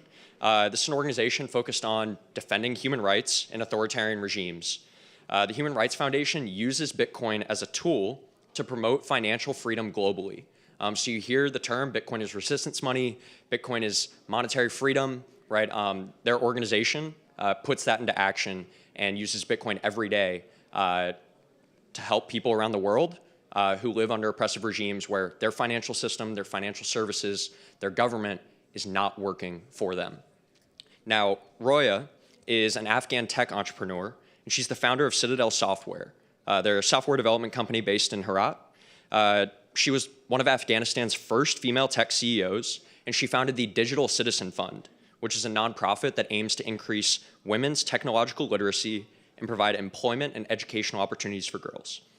Roya was named one of Time's 100 most influential people in the world in 2013 for her innovative initiatives to expand computer education.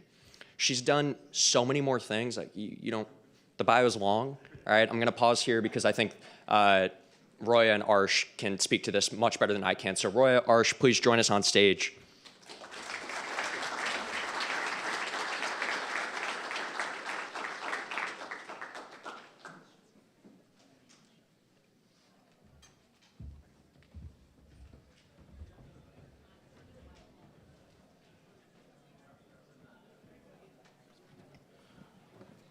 Awesome. Good afternoon, everyone. Thanks for being here with us. My name is Arsh Molu. I work at the Human Rights Foundation.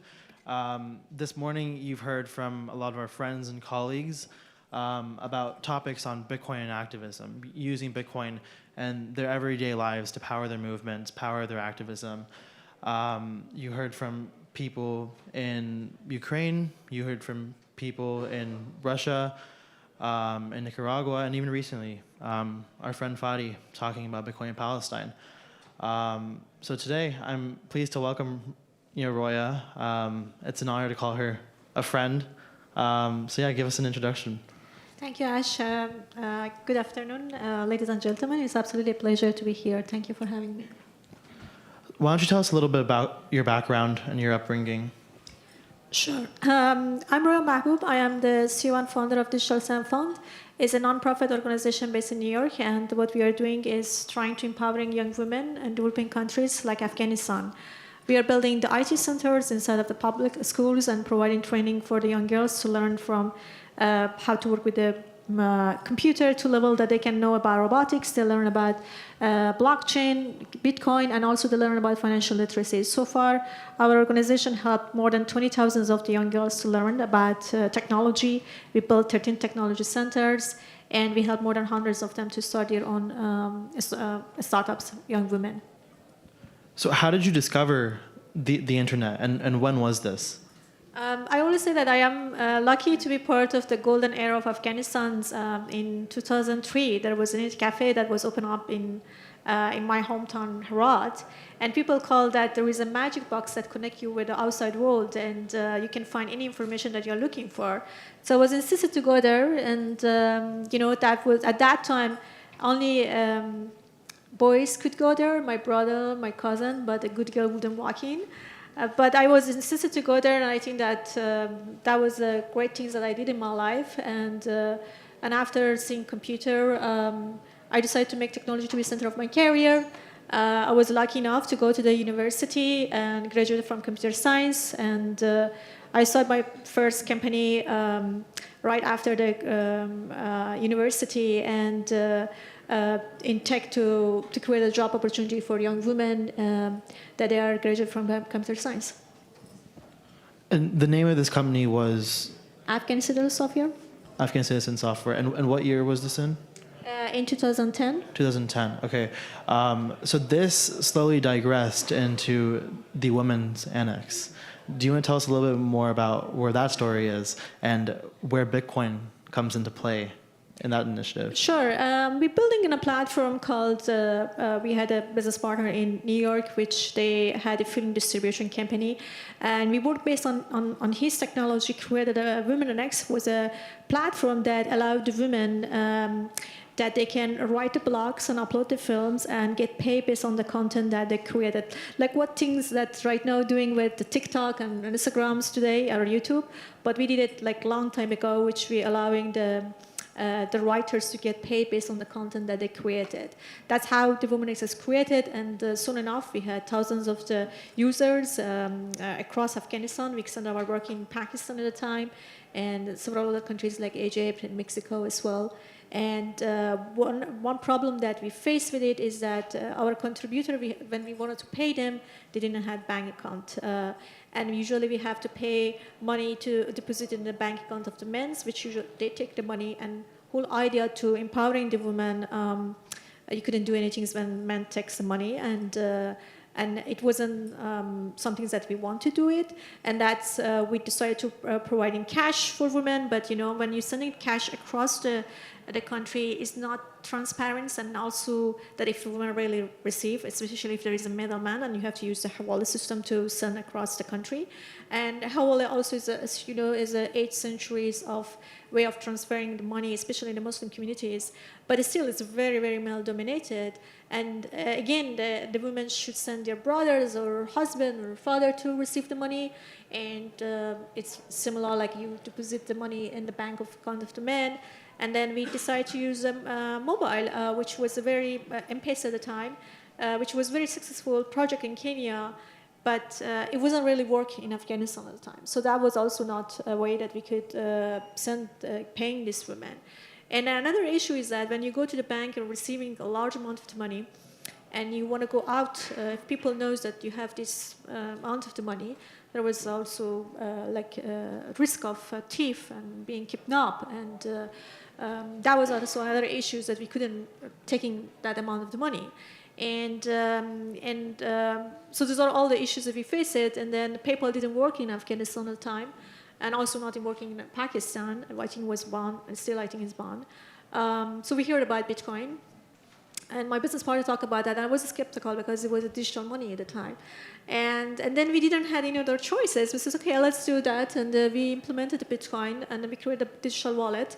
And with push of a button, you could send the money, and it was appear on the digital wallet of these women, and they're receiving the money that they earn, and they work for that. And that was the beautiful things about Bitcoin. And that's how Bitcoin helped us to bypass the physical and social barriers to paying the women, and that's how we get involved with Bitcoin. Yeah, so this was in 2013, right? So you couldn't just use PayPal, right? Like you couldn't reap the benefits of the fintech apps that many people in this room enjoy today, right? Even setting up a bank account, you had to have the permission of your father or your brother to have a bank account. Cash was dangerous to have on you, right? And oftentimes when you got back, your relatives will try to take it away from you. Again, this was 2013. You were using Bitcoin, so the price of Bitcoin was like $100, and then that same year it shot to like $1,200, right? So you probably thought like, oh my God, I'm a genius, right? But Bitcoin came crashing all the way back down to $200. I lost my business. Yeah, you lost your business, but it was definitely interesting, right? Because the moral of the story here is you used Bitcoin because you had to. There was no other option, right? Like it's not like you can speculate on which color fintech app you're going to use. Like, am I feeling Venmo today? Am I going to use Cash App? Like, what's happening here? So your business partner sent you like an article about Bitcoin. You were like, okay, I guess. Like you knew the technology, the power that technology had, right? Now, fast forward, since the collapse of Kabul, right? The title of this talk is empowering underground education, right? So today marks day 970 of girls not being able to go to school since the collapse of Kabul in August 2021. So how are you using Bitcoin in your work today? Fast forward, 9 years since then. Before to respond to that question, I have to say that even the time of the during Republic government of Afghanistan, the banking system, it was one of the sufficient progress as one of the sector that it did work very well at the time. But still, 85% of the people didn't trust the banking system. So most of them are relying on Hawala system. When Taliban took over the power, obviously bank system also collapsed at the time, and many people overnight get unbanked. The people and the organization, whoever worked with directly with previous government, and then or as a contractor with U.S. government, they overnight get unbanked because most of their banks get freezed. And during that time, especially August and September of 2021, was so difficult to send money to Afghanistan because the banking system collapsed. The wire transfer like Western Union and MoneyGram were out of the cash. They didn't have the cash to paying people. And many people rushing to the airport. Obviously, many of you probably saw those pictures. But they just left everything that they had, including my parents, including of my team members that we had to evacuate at the time. And the aid organization and the families who are outside of Afghanistan, they're struggling sending money to Afghanistan for the people who had shortage of the foods and they didn't have enough money to pay for the houses. And for organization like us or the other organization who trying to help us paying for the saving houses at the time. It was a very struggling, and still it's very difficult to send to Afghanistan's money because the current regime is checking and controlling the banking system. So I have a lot of friends that they overnight get poor. Everything that they saved, they lost, and they had to leave the country only with a few clothes, or some of them didn't even have the clothes. They just had lucky to be in the airport and get out of that situation. So, but during that time, the only things that was remained safe, it was cryptocurrency like Bitcoin and a stable coin that remained safe. And you could, those who, especially the Hawala system, Hawala, which we call it Sarrafin in Farsi, they use a Bitcoin and a stable coin to receive money. And they're giving the cash to the people that, especially the young generation, that they used at the time. And that was the only ways you could send the money safely and for the foods or for the saving houses, even for some evacuation part, some organization use that. So Bitcoin is like, for us,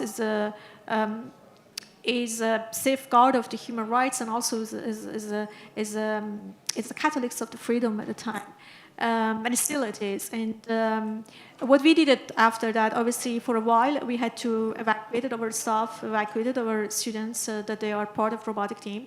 But then later on, we felt that, okay, there are millions of the girls who are still in Afghanistan. We cannot evacuate everybody out. We cannot provide like a waste migration, because it's not going to work. But as you know, since Taliban took over, as a gender apartheid is going on in Afghanistan, because women don't have access to schools. As you mentioned, more than 965 days that the girls cannot go to the school, no university. They are not allowed to have access to any justice, no health, no work. Basically, what current regime does is to make, they want to make sure that the women have any participation in a public space. And it's quite sad after 20 years of the big achievement. And we decided to not, we are not living in 1996, so we decided to continue our work. So we had, like other organizations, we had spent supporting the underground education centers to help the girls can continue to study in homeschooling, and also coming to this underground education center. But also we had centers open that Taliban allow under 15 that they can come, they can get training. Some of these women get paid in cryptocurrencies, and some of them no, which also was a result of arresting of 5 of our people, because one of these underground schools, one of the women, they did protested, and the Taliban arrested them and arrested students, some of our students, and then they find out that the links of the cash distribution by our teams in Kabul, and that's how they arrest our directors and other members of our office. And and another issues of centralizing the document, and is that once they get access to your central office, they access to all of your information, they access to all of the other underground education center, which was a mistake from us. When I worked with cryptocurrency, I wasn't, I had to implement that before put people in danger. Thanks God, today, one of our staff members, after 6 months torturing, he got released thanks to the Amnesty International and also the Richard That was Bennett. today. That's just today. One of them get after 6 months release, so we are happy, but still we have to fight for. Thank you. We have to fight for other one to our directors to get released, and thanks to everybody who talk about that, especially Richard Bennett office, that they're working on that case for a long time. But we continue that through the cryptocurrencies at the moment. Another things that we decided to do after arresting our teams is to building an online, digital, online high school platform with Islam education. So that's where we're teaching our trainers across Afghanistan, so that women can get connected and provide the training online, but they get paid Bitcoin, and they cannot be connected with others. If someone's, like, God forbid, doing something else, get arrested, they wouldn't cause to get access to information of the other people. So that's a school will be launched in the next 3 months, and hopefully the girls can continue their training after 7th grade. So that's one of the plan in to using cryptocurrency for this platform. Yeah, I mean, the amount of courage it takes, right? Like after being discriminated against for teaching girls and giving them resources and equipping them with what they need to keep learning, right? How many girls have you mentored or taught over the past decade? It's almost 20,000 of the girls come. 20,000 yes, girls. coming direct beneficiary of our training. And we had, before Taliban arresting our team, we had almost 20 underground education centers, and we had more than 2,000 students who study there. But right now, we decreased it to 1,200 students. And hopefully with this platform, our aim is by end of this year to provide a training for 5,000 girls. Got it. Okay. Just a closing thought here. I think we only have another minute or two. Something that you mentioned to me when we were talking earlier this morning was Bitcoin is something that helps you personally bypass your physical and social barriers. Can you just one more time expand on what that really means to you? I mean, for us as an activist, when especially you're working under countries in conflict or authoritarian regime, Bitcoin is a symbol of the financial freedom for us. It's not controlling by any governments or any institution, and you will not going to be unbanked overnight. And as you know that around 1.7 billion of the people, they are unbanked, and 56% of this population are women, which located mostly in South Asia. And they don't have a bank, not because they are only poor, but there is no ID documentations, and many other reasons, including of the cultural barriers, which the men usually trying to controlling the finance of the women. So I think that this is Bitcoin, as I mentioned, as for us is a catalyst of the freedom, and it's beacon of the hope. Yeah, and of those same very people, right? I mean, the people who are unbanked for, social, cultural reasons, they don't have documents. A lot of those people have smartphones. There's more smartphones than bank accounts today, right? And just thinking about that, when the people left the country, if they had, they are forced to leave, being in exile. They lost, if they had a house, they had a farm, factories, or if they had a car, they have to leave everything because the regime don't like them. And one thing that the authoritarian regime does is to making sure that you become poor. And they freeze your account or they restricted your account. You're not going to have access to your finance. Once you don't have access to your finance, especially if it's happening to activists, you just struggle how to have food for your children and your family. And they make sure that you will be poor enough to not thinking about freedom or democracy. And unfortunately, terrorism and extremism is the disease which is called, like I call it cancer, but which caused because of the poor education, not having the access to opportunities, and no educations and poverty.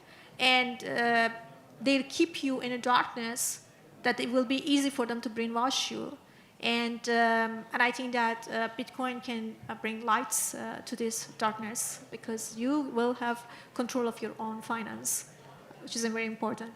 Yeah, I mean, and just to end on that, right? I mean, today you've heard from Roya, you've heard from our friends earlier this morning, spreading advocacy and doing a lot of activism work in multiple different countries, right? Like you're more known for Afghanistan, but you've done different projects in Pakistan and all around, and the impact of your work goes so much more further. So I wanted to leave on that note that Bitcoin means a lot more for a lot of activists worldwide, more than it means, if it's not obvious at this point, for a lot of the people in DC even, right? Like, talking about all these points of, Bitcoin has no merit, Bitcoin has no use case. So I hope it was obvious to you today, and I hope you've learned a lot more about what Bitcoin has done in the global south and globally. But thank you, Roya, for joining me today. Thank you for having me here.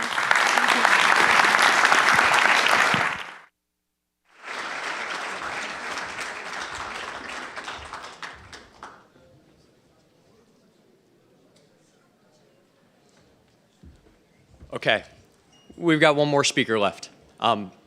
Two things. One, please stick around. This is it, right? 10 more minutes, and then we're heading my right, your all's left. First Amendment Lounge, Bloomberg Room. We got an open bar reception, so stick it out for 10 more minutes, and then I don't know, time to party, I guess. You know, take the ties off. One quick note, right, on Roy's talk and so many of the talks that we've heard today. No shame if you enjoy collecting things, if you enjoy collecting art, right? But I want to make this very explicit. People are not escaping authoritarian regimes and oppression using NFTs, for example, right? Like, we are very explicit that Bitcoin is the answer for so many people. And a lot of times, look, the word crypto gets thrown around, digital assets gets thrown around. There are 20,000 of these things. A new token gets created or printed every day. We just want to make it very clear. The people who are using Bitcoin globally and are finding real use cases of this technology, they're using Bitcoin specifically, and they're not using, again, you know, a digital collectible. Bitcoin is a tool. Tools are used for specific things, and thank you, Roya, for illuminating one of them. Now, our final talk is from Jeff Booth. I'm going to read Jeff's bio here. But before that, I'm going to read the title, because I think the title of this talk, I think it rocks, right? The future is watching. The discovery of an honest and open protocol changes everything, right? Get excited, get excited. All right, Jeff is a visionary leader who has lived at the forefront of the technology change for 20 years. He led Build Direct, a technology company that aimed to simplify the building industry for nearly 2 decades through the dot-com meltdown, the 2008 financial crisis, and many waves of technological disruption. Jeff's been featured in Forbes, TechCrunch, Inc.com, The Globe, and Mail, BNN, Fast Company, Entrepreneur, Bloomberg, Time, The Wall Street Journal. There are probably more that aren't on this page. In 2015, he was named BC Technology Industry Association's Person of the Year. In 2016, Goldman Sachs named him on its 100 Most Intriguing Entrepreneurs. He's founding partner of OTO Labs, co-founder of Addy Invest, and Knock Knock, serves on the boards of a number of things that you can read on the agenda that you all have.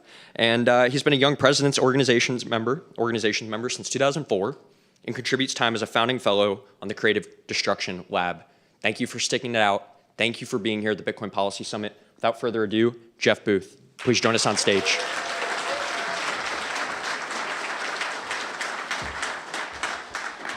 Okay, standing between you and the reception, I better make this good, hey?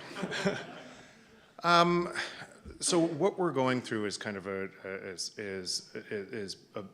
big monumental shift, and it's so hard to see. So on this slide, you can see a picture of Galileo.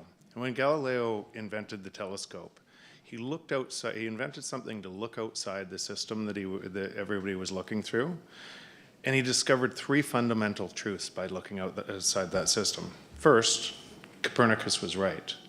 The Earth traveled around the sun. Second, a system problem cannot be seen from within the system. And it certainly can't be fixed from within the system. And third, we hold on to beliefs, even when they're wrong. I'm going to talk about what we're going to talk about here in Bitcoin, and what's happening here is going to shatter some of the beliefs that we're going to hold, and why that's so hard to be able to understand what's going on. We've never seen something like it before. So what Bitcoin is an open, decentralized, and secure protocol. And it's bounded by energy, and it creates energy abundance by its very nature. Now, that's a lot of words. Protocols look very different than assets. Protocols look very different than most things we're used to. We're used to seeing more companies than we are technologies, broad-based technologies. And then protocols come around very, very rarely. And they come around in a certain fashion, and they ossify at each different level, and they layer, and it comes in layers, and they change everything. So if we've never seen something like Bitcoin before that was truly decentralized and secure, no history book has ever seen it. We have no priors for what this looks like.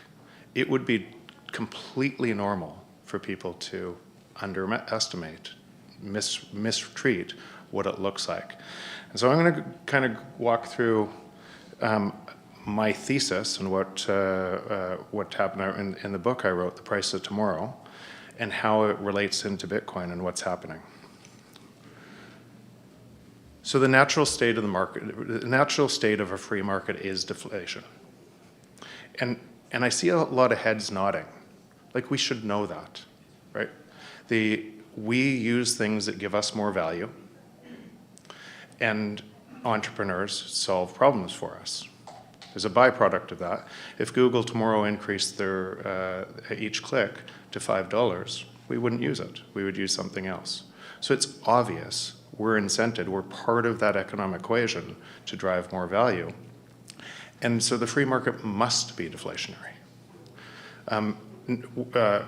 Moreover, as we invent things with technology, and technology is moving exponentially, then that means the free market should be exponential deflation, meaning every soul on this planet should get richer every year, even if they're not doing anything, as prices fall to the marginal cost of production through our work in solving problems.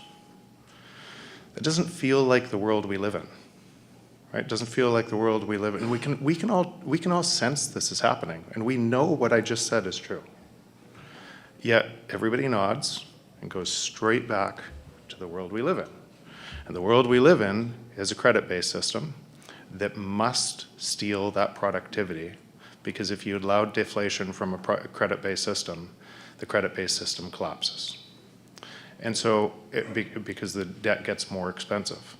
So the offset, and this is what I explored in my book, if this statement is true, as technology was moving faster, you should see something on the other side of the ledger also moving faster. What I've discovered is in the preceding 20 years, up to 2019, total debt in the world was 250 trillion, but 185 trillion of the total debt came in the preceding 20 years. As technology moved faster, it would make sense, because you had to stop that from flowing to people.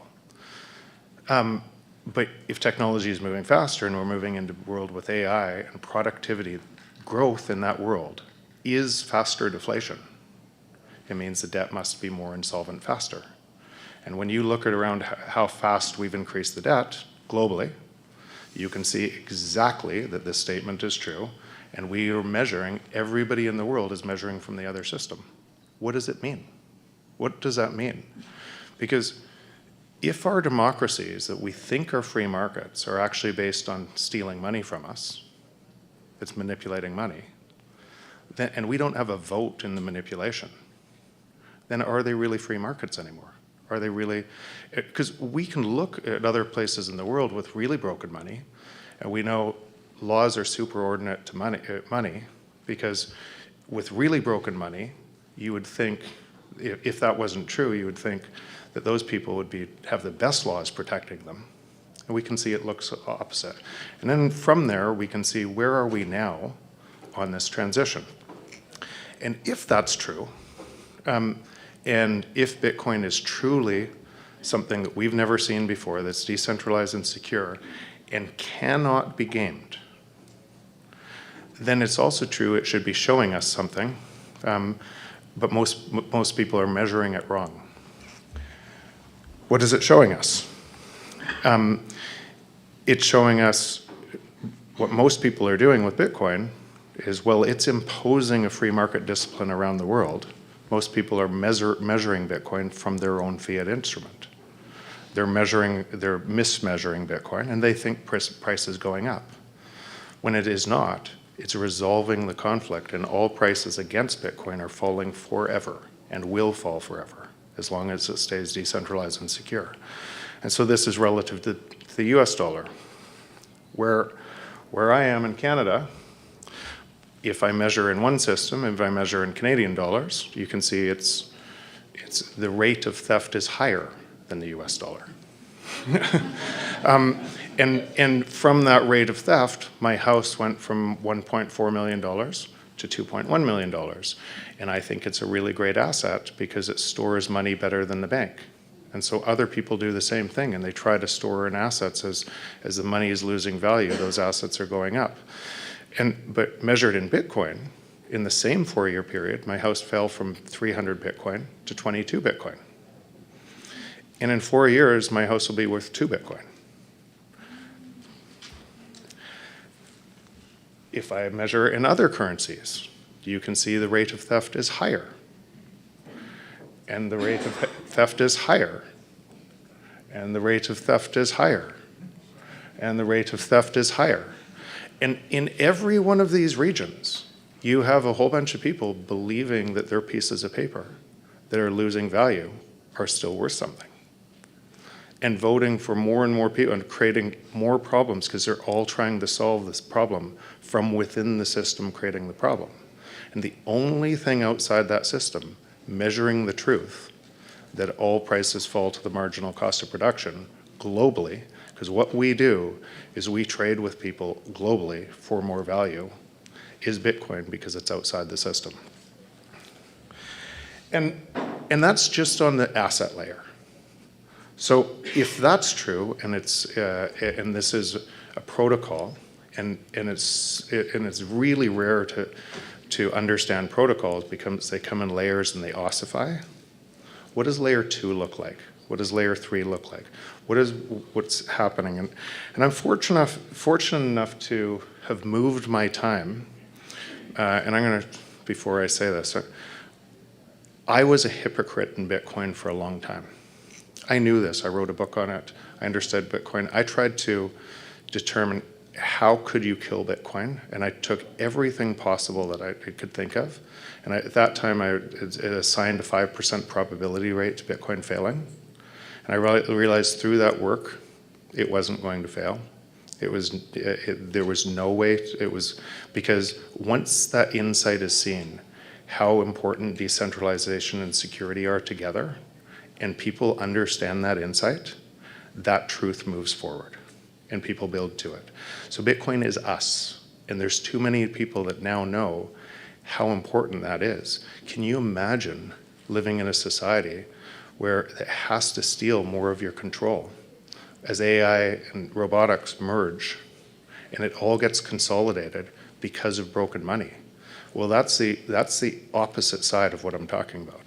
And there's too many people that know this now. There's too many people fighting for freedom all over the world. You saw a bunch of them today.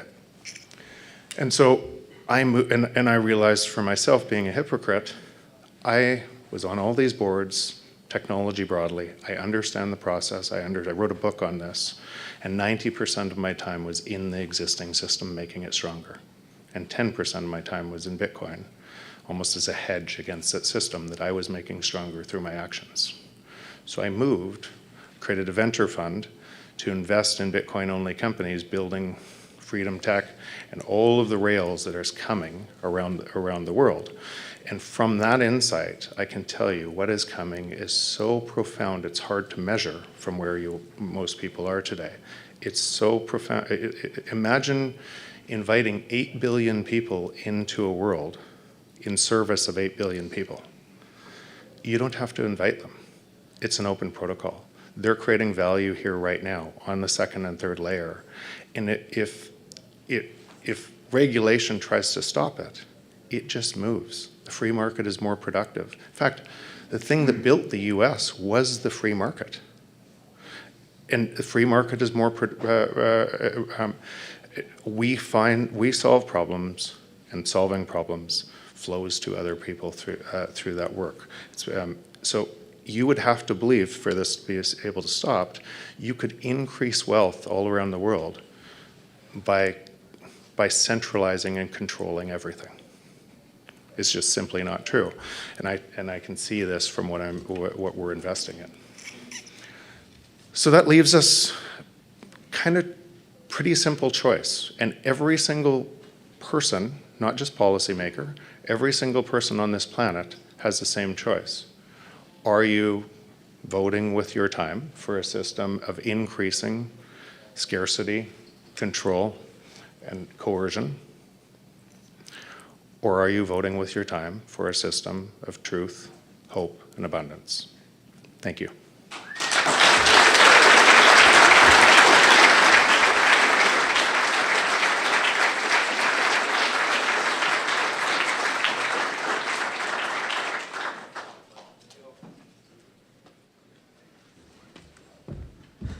All right. There are too many of you without whom this event would not have been possible for me to thank. And I also recognize that my remarks are the last remaining barrier to you and free booze, so I will keep these closing remarks brief. If you take nothing else away from today's event, I hope it is the following two truths. First, that Bitcoin, as a truly decentralized digital commodity, is fundamentally distinct from crypto broadly.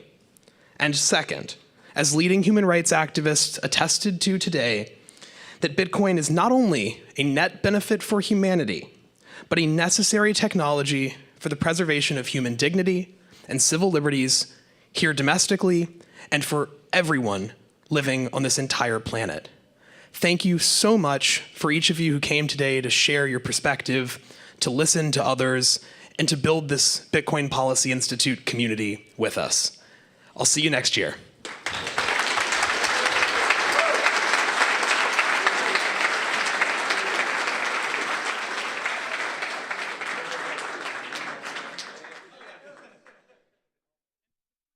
Alluded to is in the First Amendment Lounge down the hall.